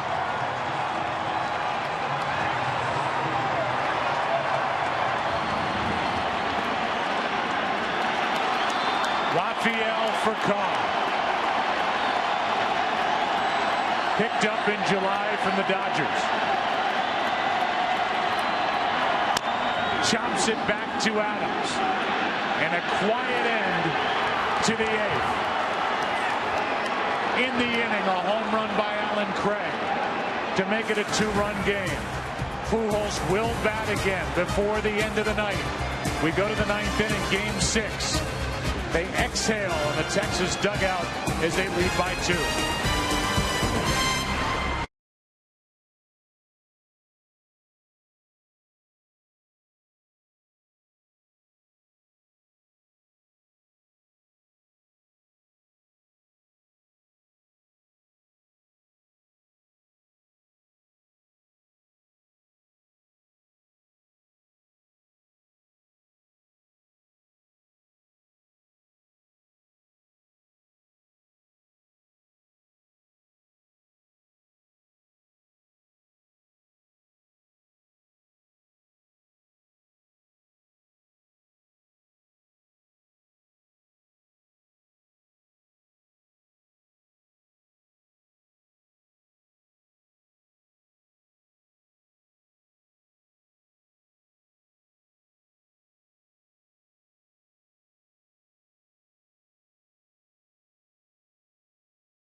Jason Mott takes over. That's not the only change for the Cardinals as Nelson Cruz steps in. 7-5.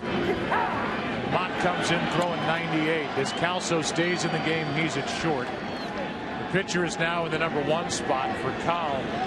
Had a big chance in the bottom of the 8th, and he will end his night 0 for 5. Cruz is sawed off by Mott. 1 out. And for Cal for this World Series, 3 out of 25. Whatever Mike Maddox said, the pitching coach of the Rangers, it made Mike Adams laugh and maybe relax to make a big pitch to get Furcal to end the bottom of the 8th. What a great shot, and getting Furcal with the bases loaded, 2 outs, the tying run on second base, getting Furcal on the first pitch. Napoli, strike 1. Derek Holland, who's in line for the win, goes 2 innings tonight. 1 run on 2 hits. No strikeouts or walks. Adams will come in and allow 2 hits and a third. The rest of this one, you have to believe, belongs to Neftali Feliz. And Mott hopping around after that pitch got away from him.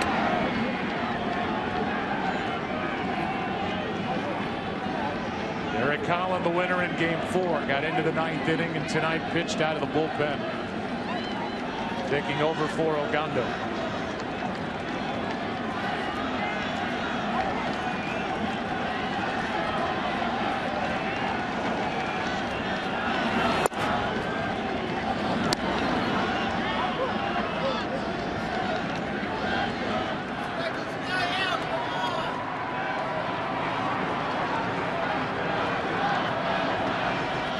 Here is a 2-1 from Mott.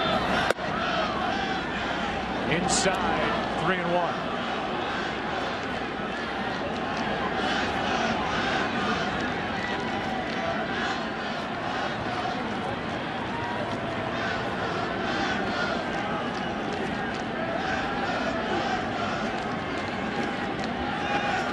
Mott's ready with the next in Napoli. Full count. The bottom of this 9th inning, Feliz will be aiming for save number 7 in 7 tries this postseason. And in the bottom of the 9th, it'll be Terrio, Pujols, and Berkman, the 2, 3, and 4 hitters.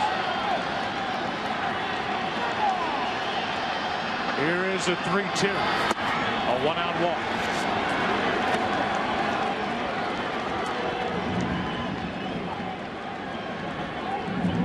Mott is the 6th pitcher of the night for St. Louis, and David Murphy, who has walked and singled since coming in for Gentry in the 5th, will dig his way in.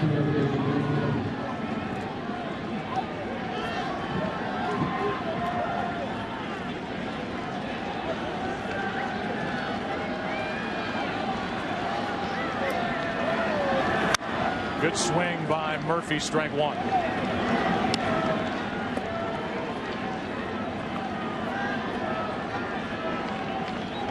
Texas Rangers at some point here soon will hand the ball to Feliz and ask for their first world championship in franchise history.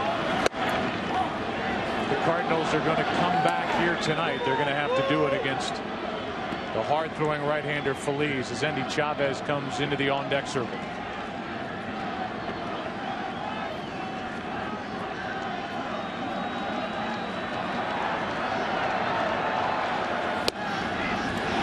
Strike 2 on a 98-mile-per-hour fastball.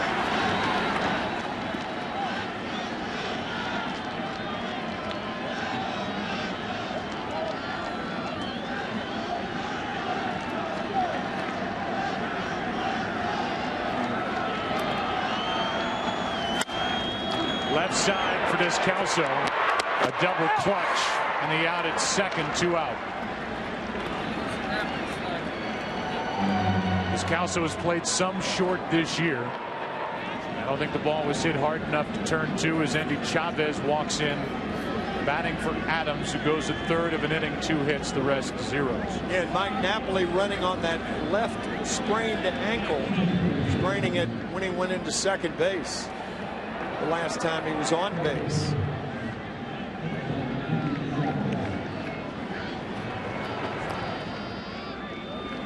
Here's Chavez. His number on that bottom line, he was a 300 hitter during the regular season.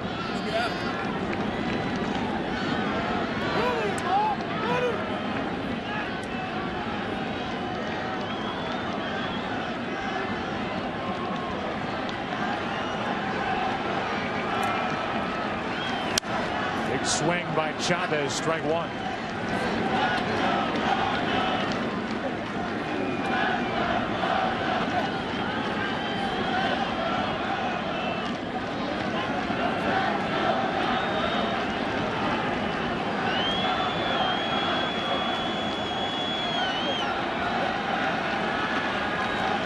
Here is the 0-1 to Chavez. High. 97 from Mott.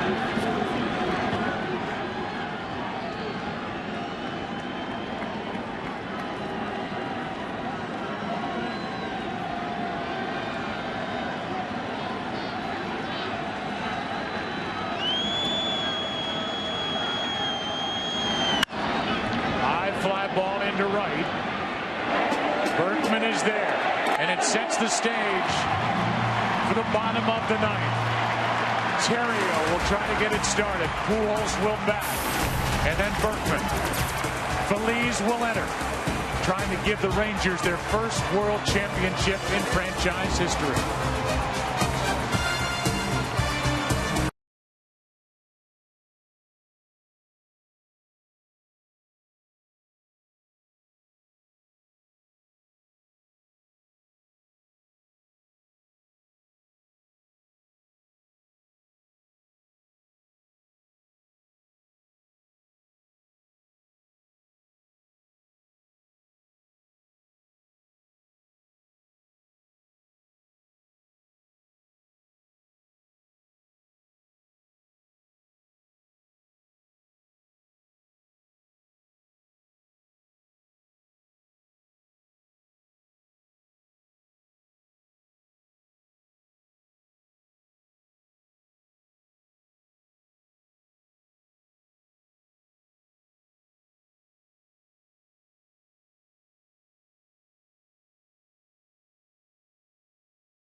Of tonight's game are brought to you by the Audi A8. True greatness should never go unrecognized.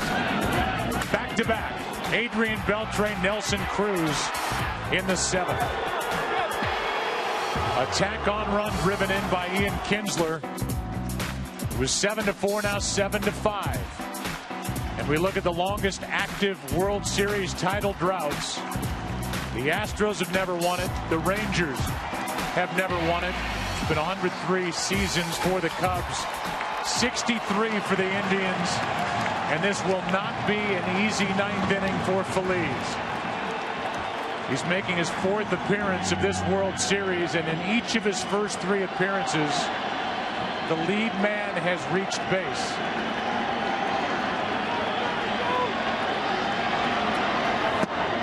Ball 1 with 2 walks and a hit batsman. Feliz has had a very difficult time finding the strike zone in his 3 World Series appearances. He does here, and it's 1-1. On deck is Albert Pujols. After him, it's Lance Berkman, who is homered tonight. Is it going to end here on the 27th of October?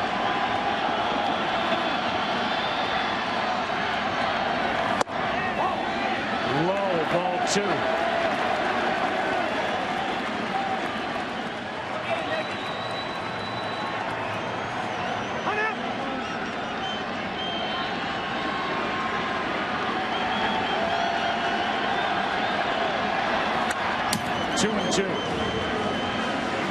Saw Ron Washington. He said, I've been subdued so far in the celebrations. The division series, the LCS, because in the back of my mind, I've always known there's more to go. But tonight, if they win it, he said, I'll be right in the middle of it all. Here comes a 2-2 to Terrio. 1 away. 98-mile-per-hour heat on a chilly night in St. Louis. 1 out.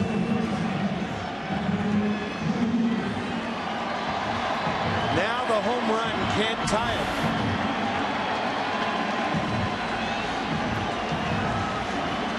And Pujols, who has gone hitless since that 3-homer game in Game 3, 0 for 4 tonight, stands in.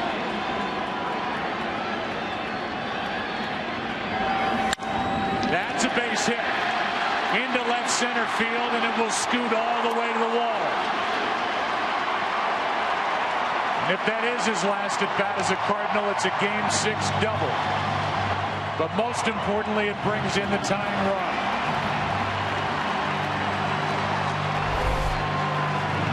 First ball hitting, doubling the left center.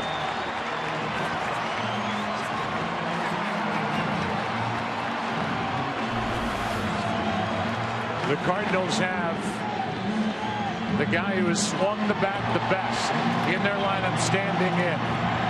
Hitting .409 this World Series. He homered back in the first.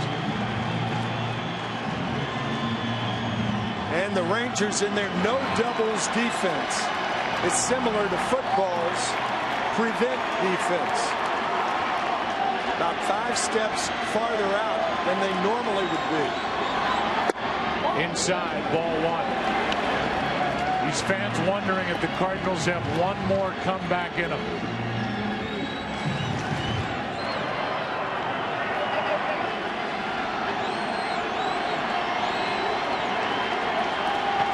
A 1-0. 2-0.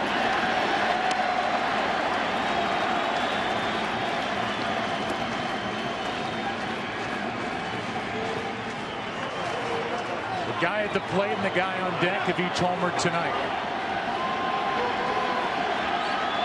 A 2-0. 3-0.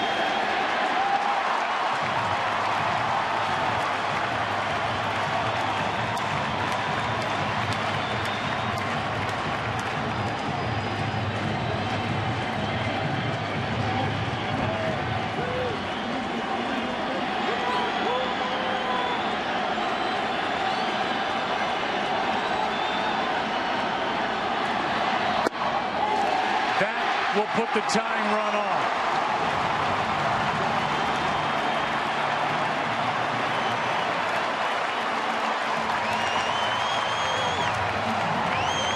And now Alan Craig,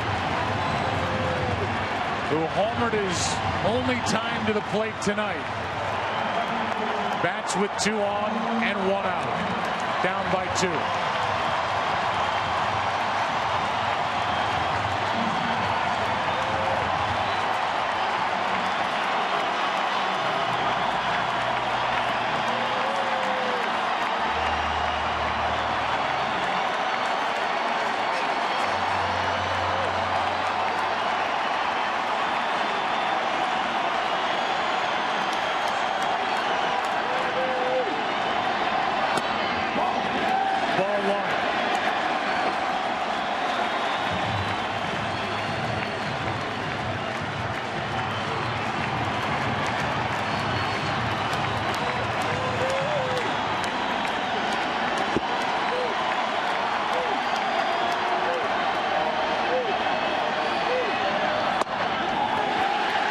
1-2.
With good power the other way. A very good right field hitter.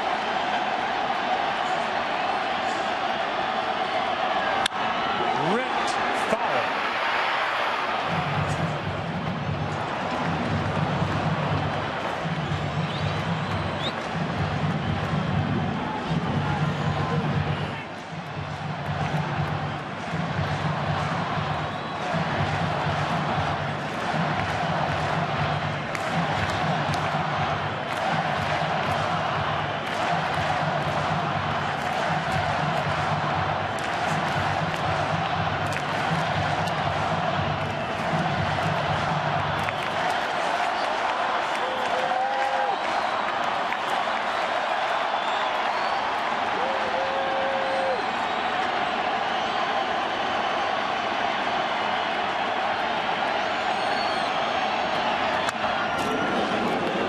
Spoiled a nasty pitch. Trying to go to right field with 2 strikes. Fouls it away. Mitch Moreland, the first baseman, way off the line at first base.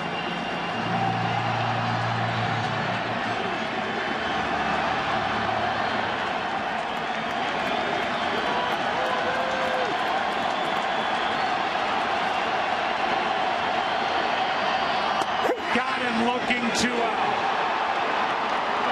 And the Rangers are 1 out away from the championship. Napoli sitting outside, a slider and a mistake. It backs up over the middle of the plate.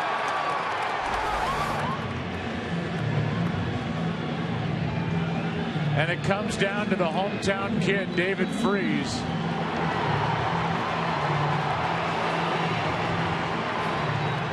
Represents the winning run at the plate. The tying runs are on. 2 out. This Rangers franchise that started as the Senators back in 1961, going to Texas in 1972. Their 40th year in Texas. They're 1 out away from their first championship.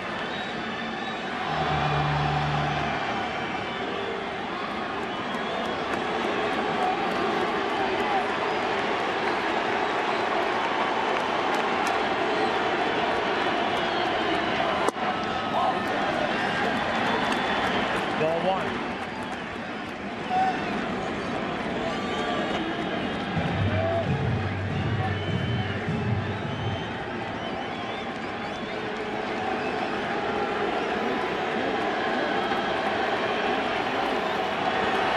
Strike 1.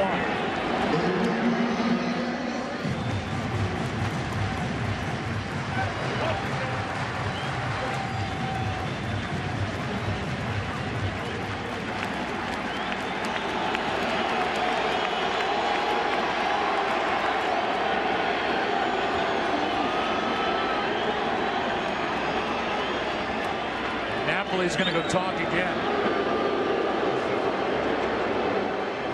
If there were ever a situation where you had to make sure, this is it.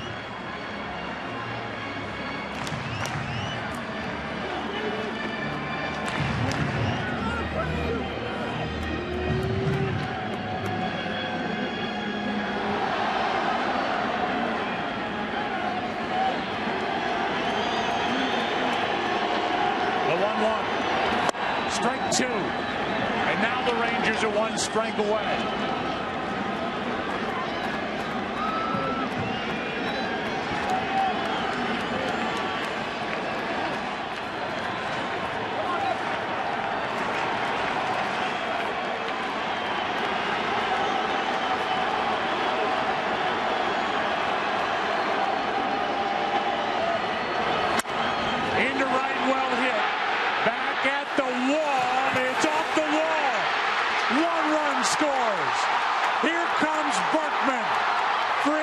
Has tied it. 7-7. Unbelievable.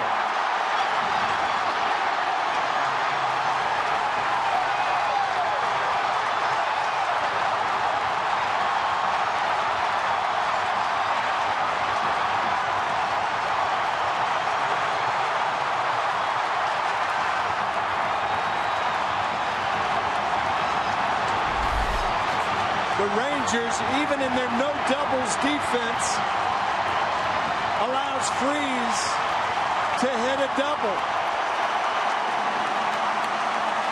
Reset, great power the other way, hit too hard. Driving in 2 to tie.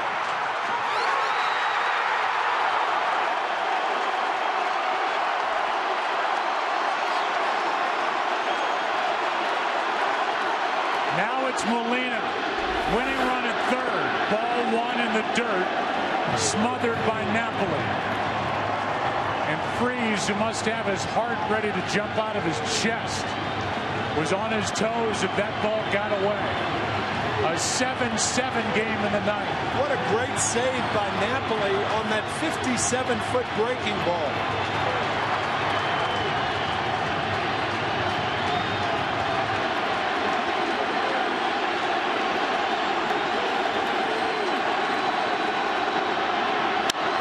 Into right field again. Cruz is there, and we are going to extra innings.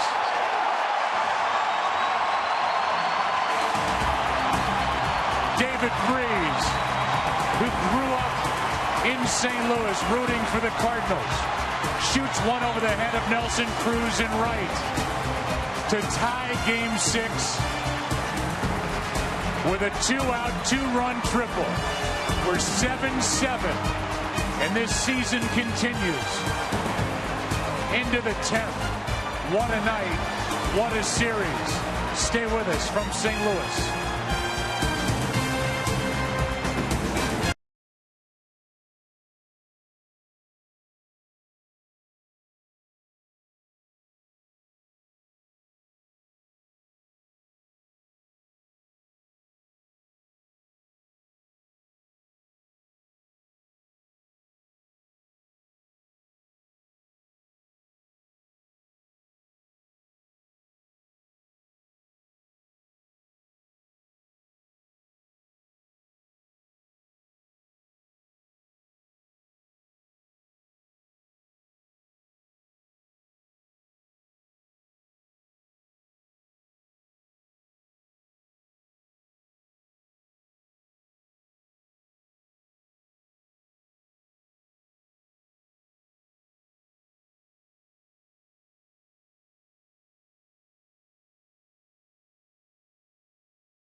this place down when David Freese left the dugout and went to take some warm-up throws from third base to start this 10th inning, and now here we are in the 10th, tied at 7, and the top of the order will bat for the Rangers. Kinsler, Andrews, and Josh Hamilton against Mott. Fly ball into shallow right. Out goes Pujols on the grass. 1 out.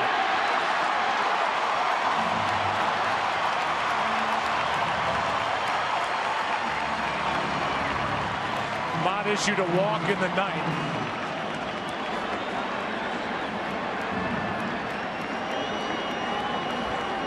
And gets a lead man here in the 10th.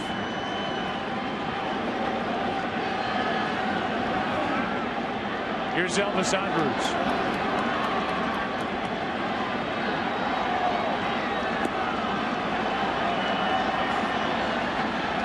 Darren Oliver getting loose. The Cardinals will have their pitcher's spot come up.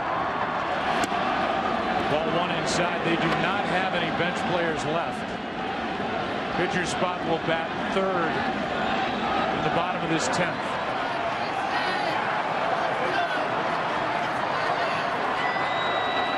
Here is a 1-0. Up the middle, a base hit. And Andrews is on with 1 out in the 10th.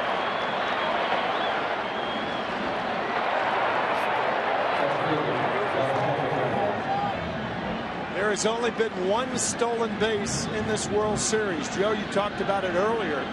If there were ever a time to run, a man with 37 stolen bases on the regular season will probably try with a left-handed hitting Josh Hamilton up.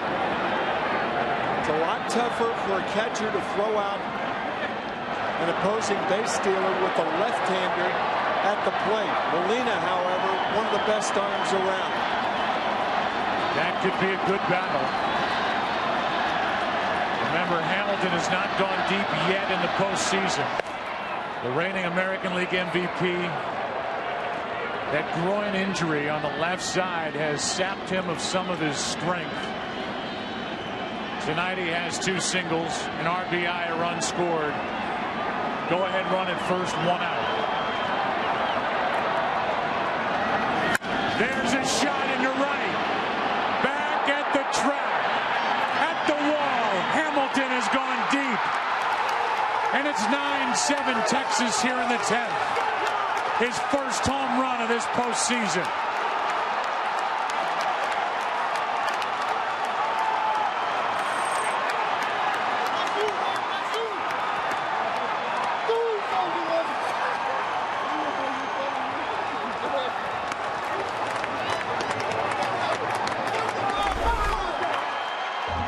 In his wheelhouse, down and in, one hands it. Rangers up by 2.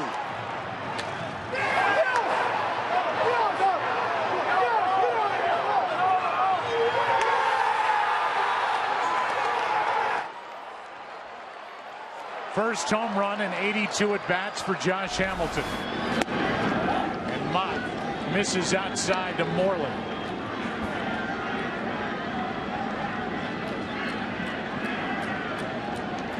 Mitch Moreland is 0 for 1. What a time for last year's American League MVP to step up and hit his first home run of this postseason. 4 games against Tampa Bay, 6 games against Detroit, and now 6 games against St. Louis. And he finally goes deep. Moreland flies one into center. John Jay has out number 2.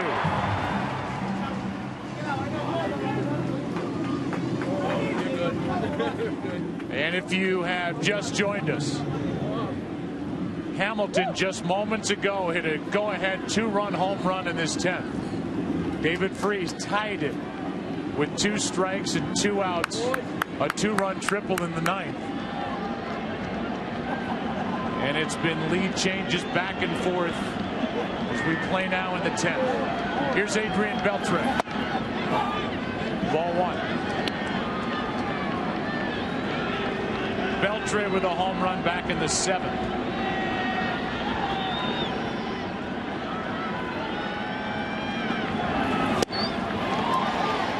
Strike one.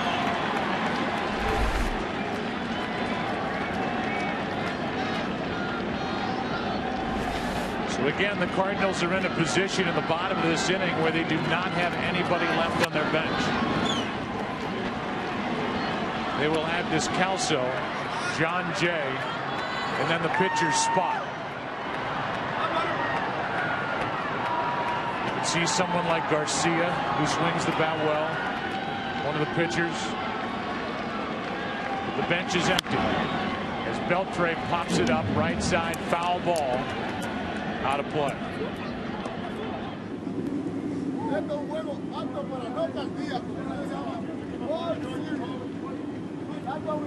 Josh Hamilton has not really let on just how injured that groin is.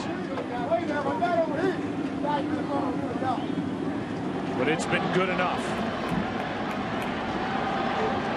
And here in his 6th at bat of game 6, he has his first home run.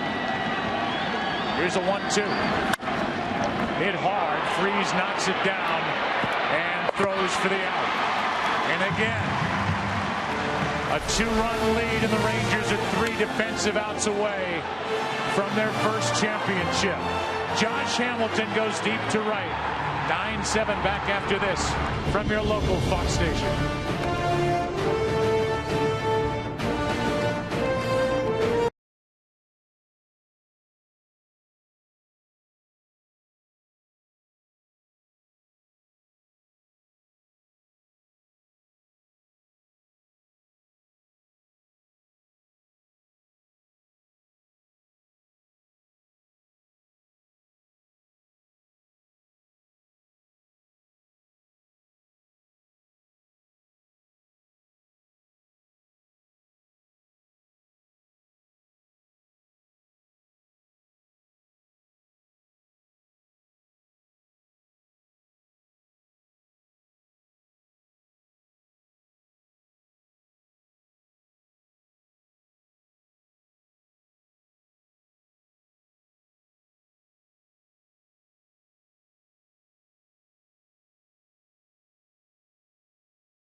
To the veteran left-hander Darren Oliver.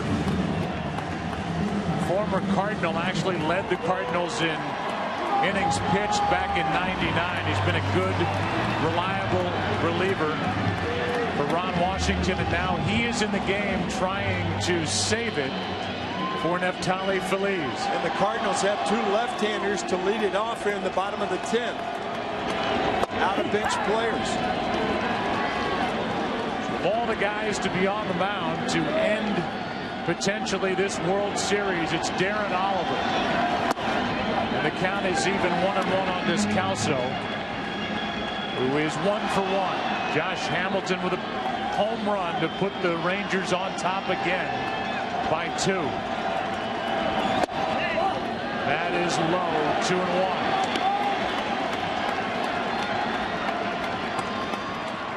Saw that note. 6 career saves for Oliver. 1 in the postseason. 2-2 on Descalso. Oliver got the win. Game 5 3 nights ago.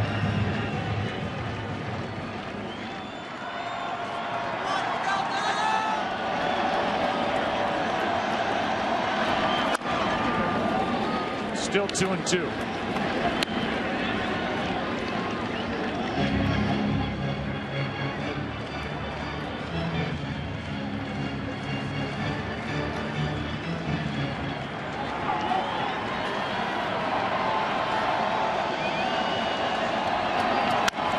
That's foul.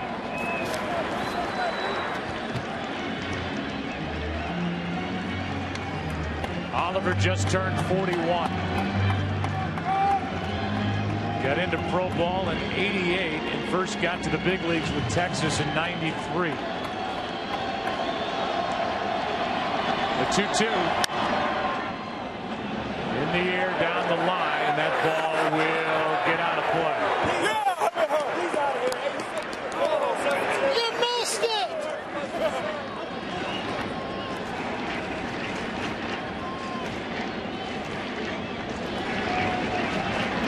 Cardinals have stranded 8 tonight.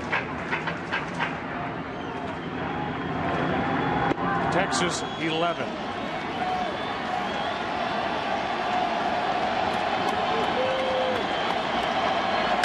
Descalso is on to start the inning.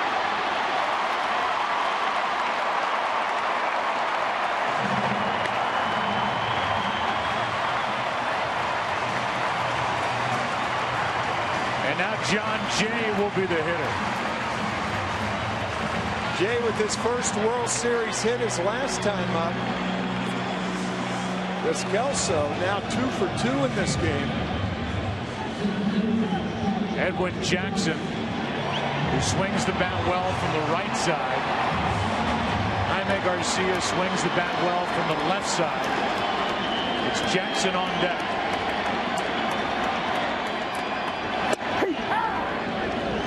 Garcia obviously starting in this game hours ago.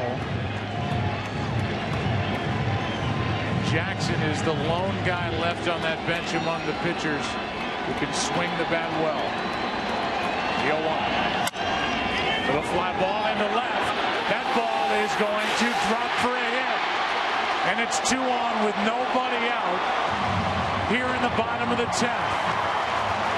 And now Tony La Russa thinking, I've got to send my best bunter up there. And I assume it's Edwin Jackson. How about this? Talking to Jose Oquendo, the third base coach, and he's got to be bunting in this situation.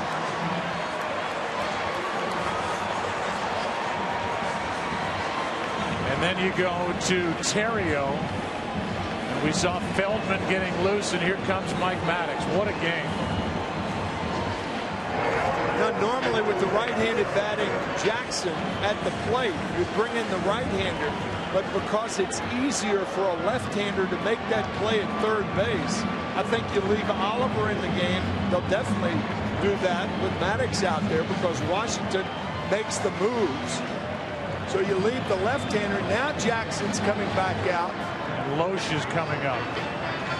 Loesch considered the better bunter of the two. Really doesn't matter, but I assume Jackson was announced. He was.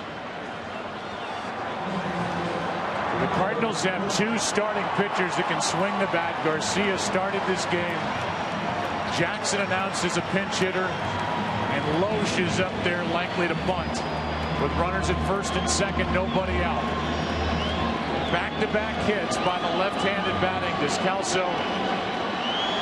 The left-handed hitting John Jay. That is, did he offer at it? He did not. They appealed down to first, and Loesch got out of the way somehow.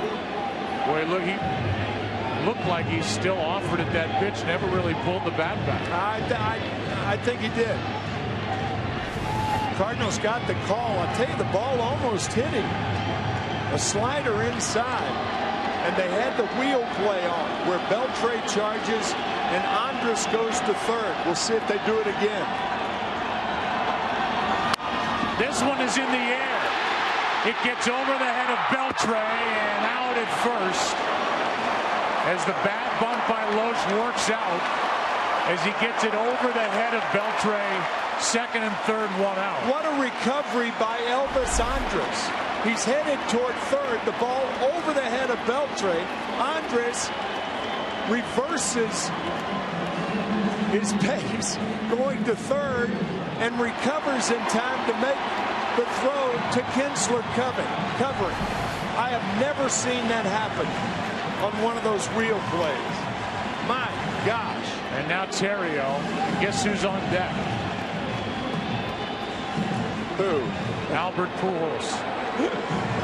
But you've got a right-handed hitter now, a righty in Pujols, and we'll see if it's Feldman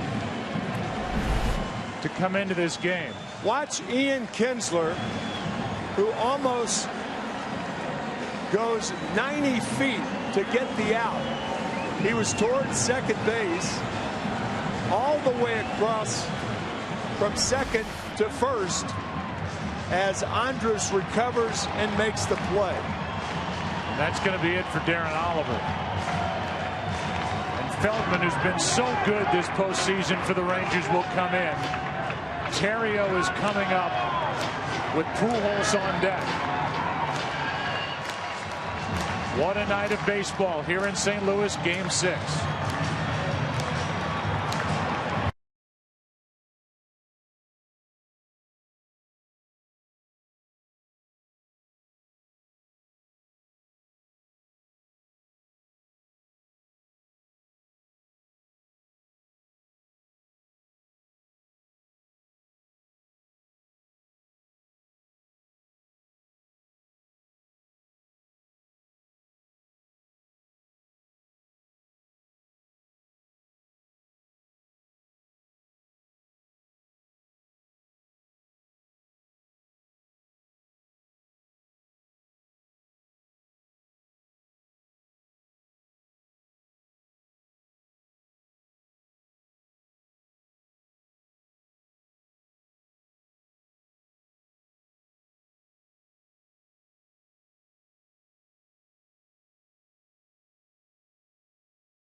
Save it.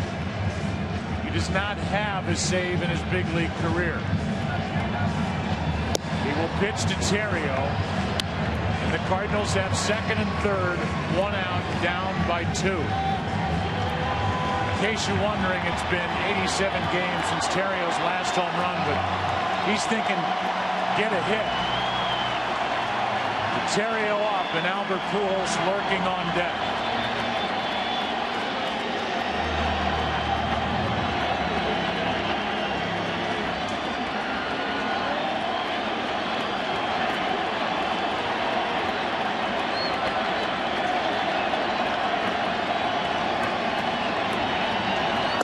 Good breaking ball from Feldman, strike 1.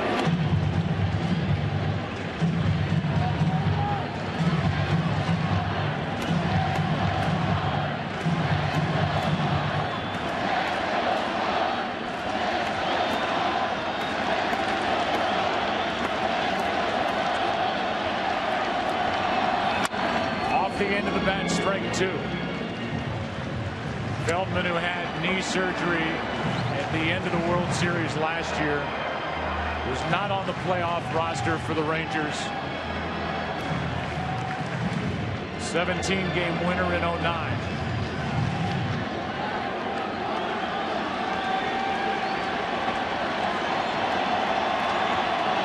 Is 0-2.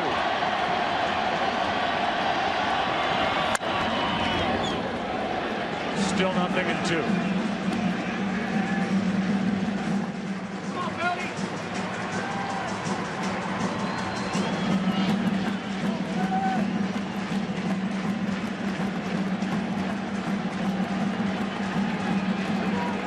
Ontario 6 for 10 in the division series.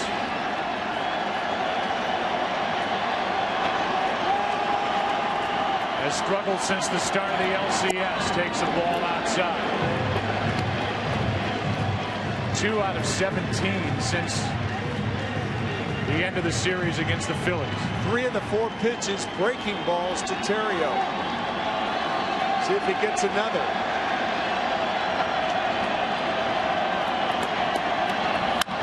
Left side. Coming to the plate, Descalso. Out at first is Terrio.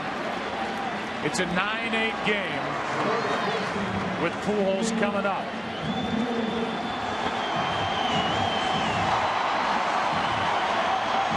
I don't think they pitched to Pujols here. Not after walking him 3 times intentionally in game 5. But if you walk him, you pitch to a very tough Lance Berkman. And a very hot Lance Berkman. He has been the Cardinals' best hitter. He's been the best hitter in the World Series.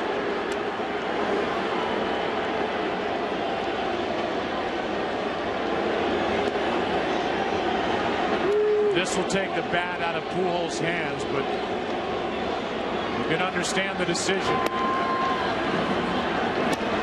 Berkman batting in the number 4 spot tonight behind Albert Pujols.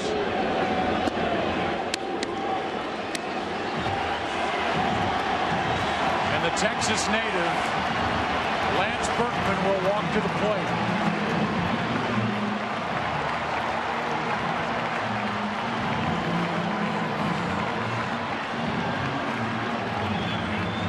The comments made during the offseason about Texas being an average team. He has since apologized, Berkman has, for those comments.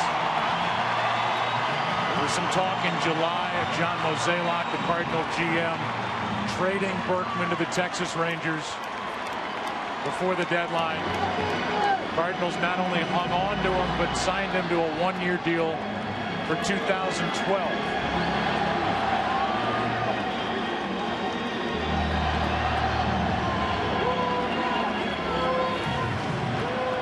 Good speed with the lead runner, John Jay. Pujols, the runner at first. 2 out.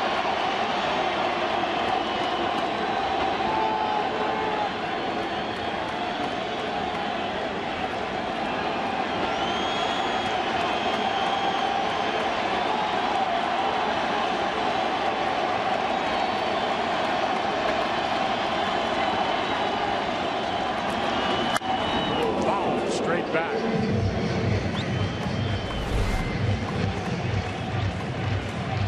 Looking fastball and missed it. The trail runner is Pujols, representing the potential winning run. Not a fast runner, but very savvy on the bases. Outfielders are so deep. So deep. I was thinking the same thing. Why go into a doubles defense when a single will tie it? I don't get it. I don't either. A base hit out of the infield, and John Jay can walk home. That's right. The best arms are in center with Hamilton and in right with Cruz.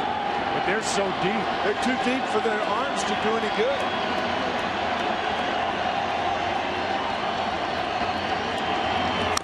Strike 2 on Berkman, and again the Cardinals are down to their last strike, and the Rangers are 1 strike away.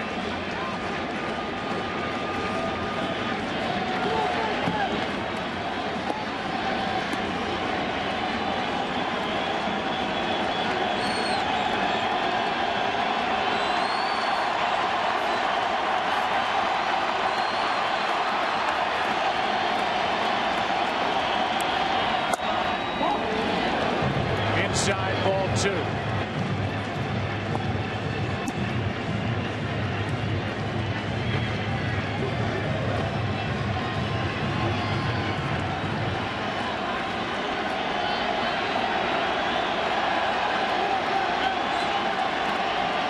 Tying run at second base.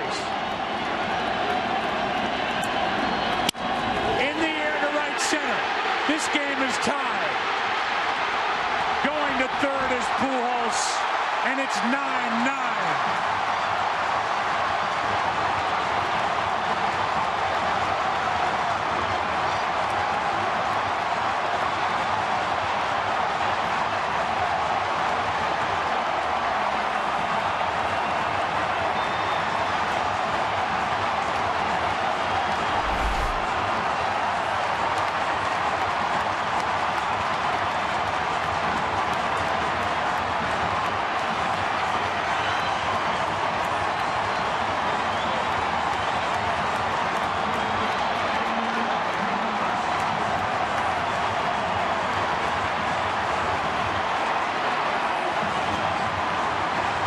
They just won't go away.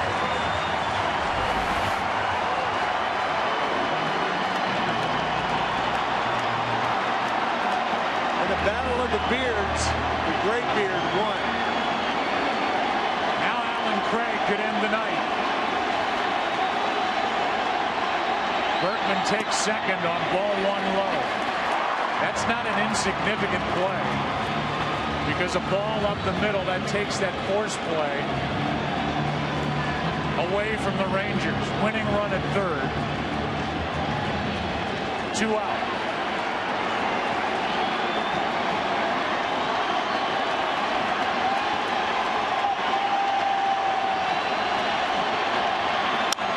Left side. Beltre gathers it, throws it. And we are going to the 11th. Hamilton homer to give Texas the lead. The Cardinals tie it. RBIs by Terrio and Berkman with 2 out. What a night. Tied 9-9.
Westbrook takes over. Here's the game-tying hit off the bat of Lance Berkman in the bottom of the 10th.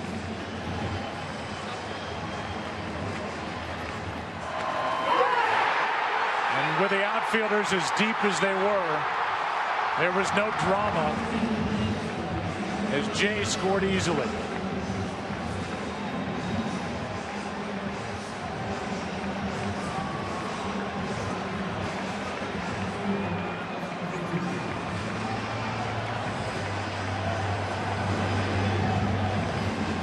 Berkman saluted when he got back out to right field. Westbrook's ready to go, but there is no hitter. Finally, Nelson Cruz comes out of the dugout. Westbrook wasn't even on the active roster for the Cardinals for the division series of the NLCS. He worked 1 inning of relief on Sunday night and was on the list, at least, of potential starters if there is a Game 7 tomorrow night.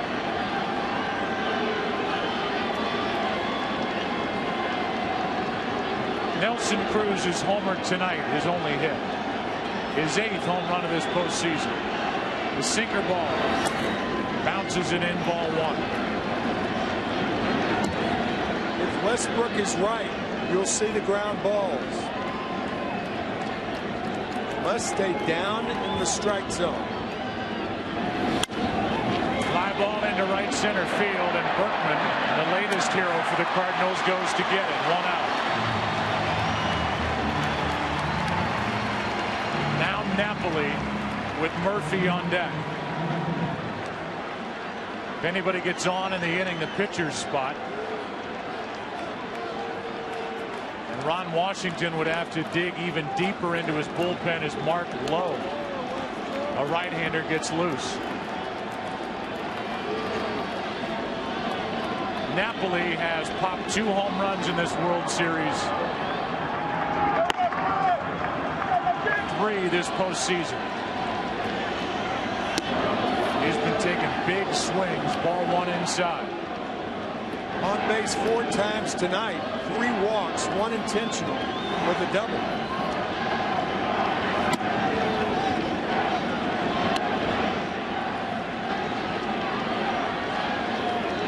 He gave Texas a lead back in the 4th inning with an RBI hit that twisted his left ankle going around second. He's able to continue, and he has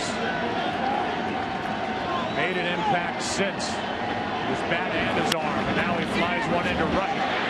Berkman will play it on a bounce. It's a 1-out single. So now 5 times tonight Napoli has been on base. And here's David Murphy. Murphy, who hit 11 home runs during the regular season. None so far in the postseason.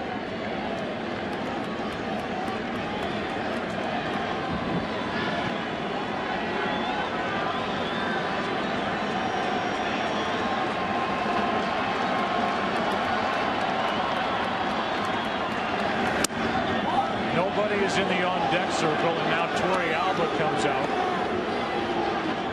as Feldman's spot is next.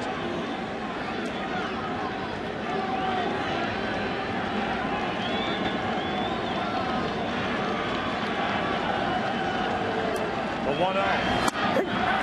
Ball and a strike.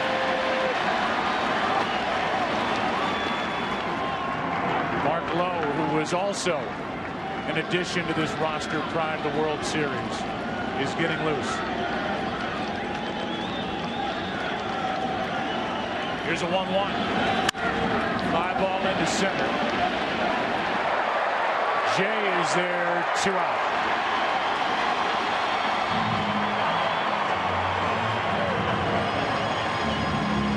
We'll see if Torrey Alba bats, or if Ron Washington wants to keep Feldman in the game.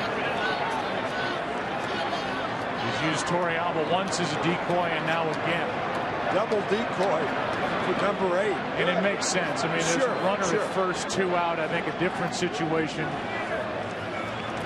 Ron Washington would have used the pinch hitter, but he wants Feldman is his best option out of the bullpen now. That's absolutely correct.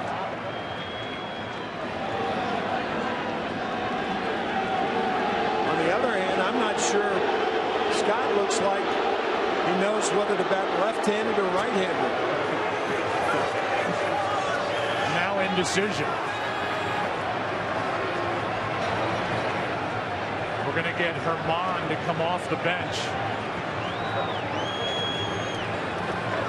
and bat with 2 out.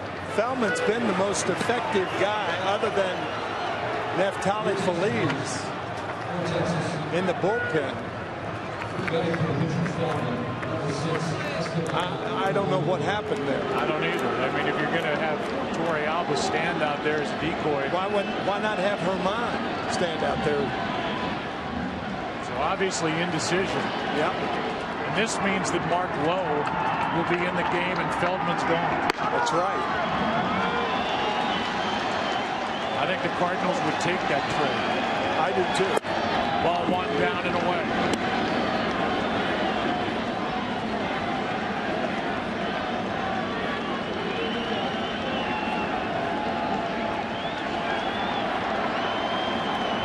Ball, no strikes on Herman.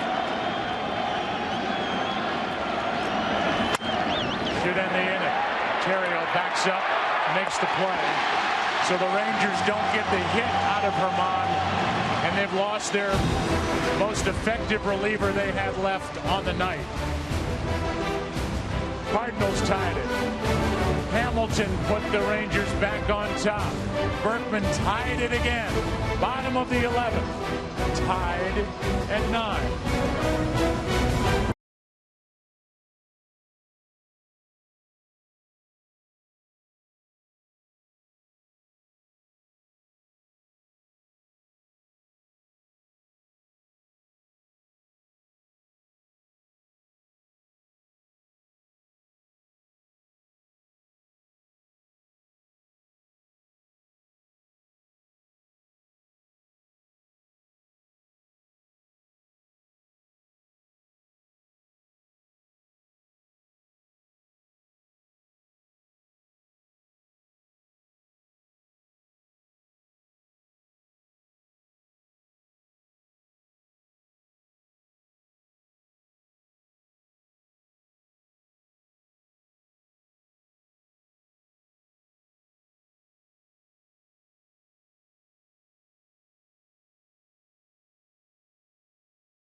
In great game sixes in World Series history, 75, the Fisk home run. How about Reggie with 3 home runs to win that World Series? Who can forget this one? The ground ball off the bat of Mookie Wilson between the legs of Bill Buckner. Kirby Puckett with a catch. And later a home run. Joe Carter off Mitch Williams to win the 93 World Series. And now how about this one? You've seen a lot of baseball, Tim. This one, I mean, we've seen bad defense early. We've seen 3 big home runs hit by the Rangers here late. And now Nelson Cruz was slow to get to the plate for that last at bat. Is out, and that leaves Esteban Herman in the game in left. David Murphy goes from left to right, and the pitcher now will have to bat in Cruz's spot, the number 6 position. This is already a classic. Mark Lowe into the game, ball 1 up and in. But David Freese, who with 2 outs and 2 strikes, tied this game in the 9th with a 2-run triple into right.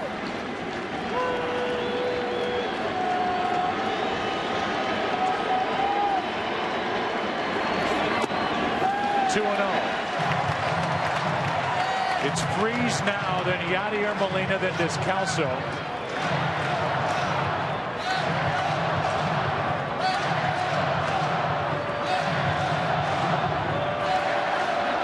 C.J. Wilson is getting loose.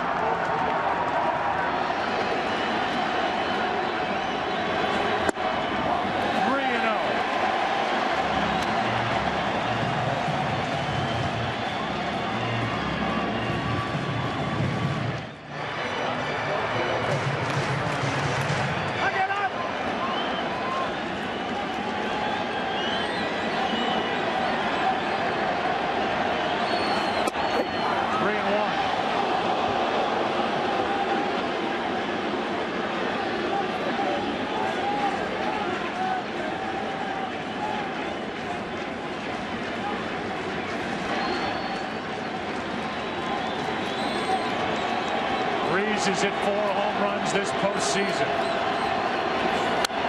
He's swinging for number 5 right there, and it's a full count. The Rangers a strike away from winning it in both the 9th and 10th innings. 2 strikes on Freese, 2 strikes on Berkman.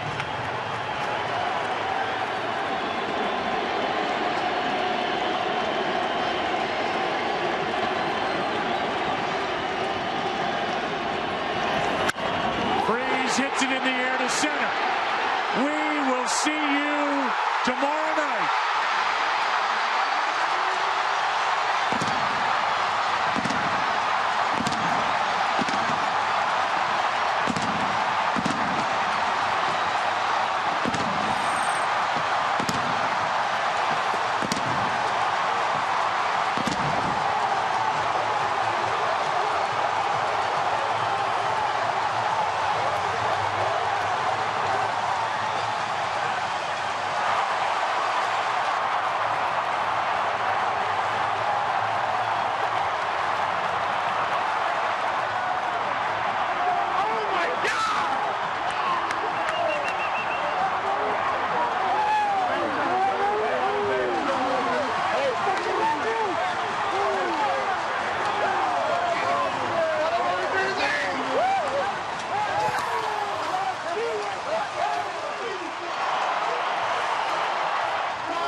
How did this happen?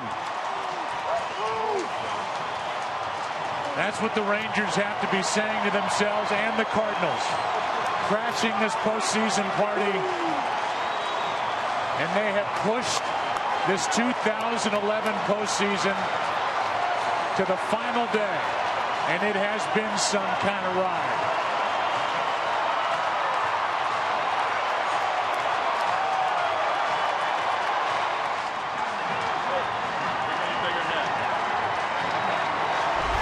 Home run number 5 this postseason for the hometowner. We talked about his power to right and his power to center, and he powers the Cardinals to a win.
On 13 hits, 3 errors for the Cardinals, 9 runs, 15 hits, 2 errors for Texas, and a final in 11. And we welcome you to the Chevrolet World Series postgame show on Fox. Let's go down to Ken Rosenthal. Thanks, Joe. David, you grew up here. You know what it's like to be a Cardinals fan. What was it like hitting that home run? Man, that was incredible. I'm just glad I had a chance after looking like an idiot on that pop-up. But we fought back, you know. We made some mistakes early on, but I mean, the way the Cardinals and we've all been playing lately, you know, you expect to come back like this. This is just a good feeling, and I'm pumped we're playing tomorrow. The triple in the ninth. Did you think it would be possibly caught? Did you think it might go out? You know, I don't know. Initially, I was like, this is a great. Are you kidding me? My first AB off Feliz is in this situation ever.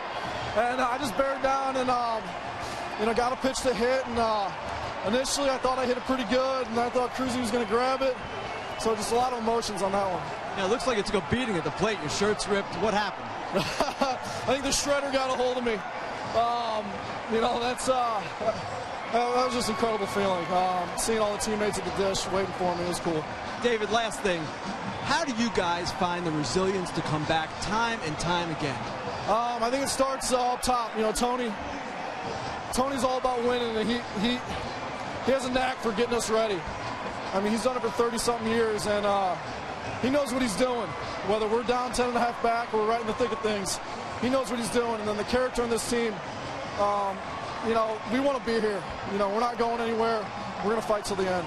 David, thank you very much. Joe, back to you. Well said by David Freese, a kid who quit the game of baseball after his senior year in high school, rededicated himself, was traded from San Diego to his hometown team, and now he's getting his shirt ripped off at the end of a 4-hour, 33-minute Game 6.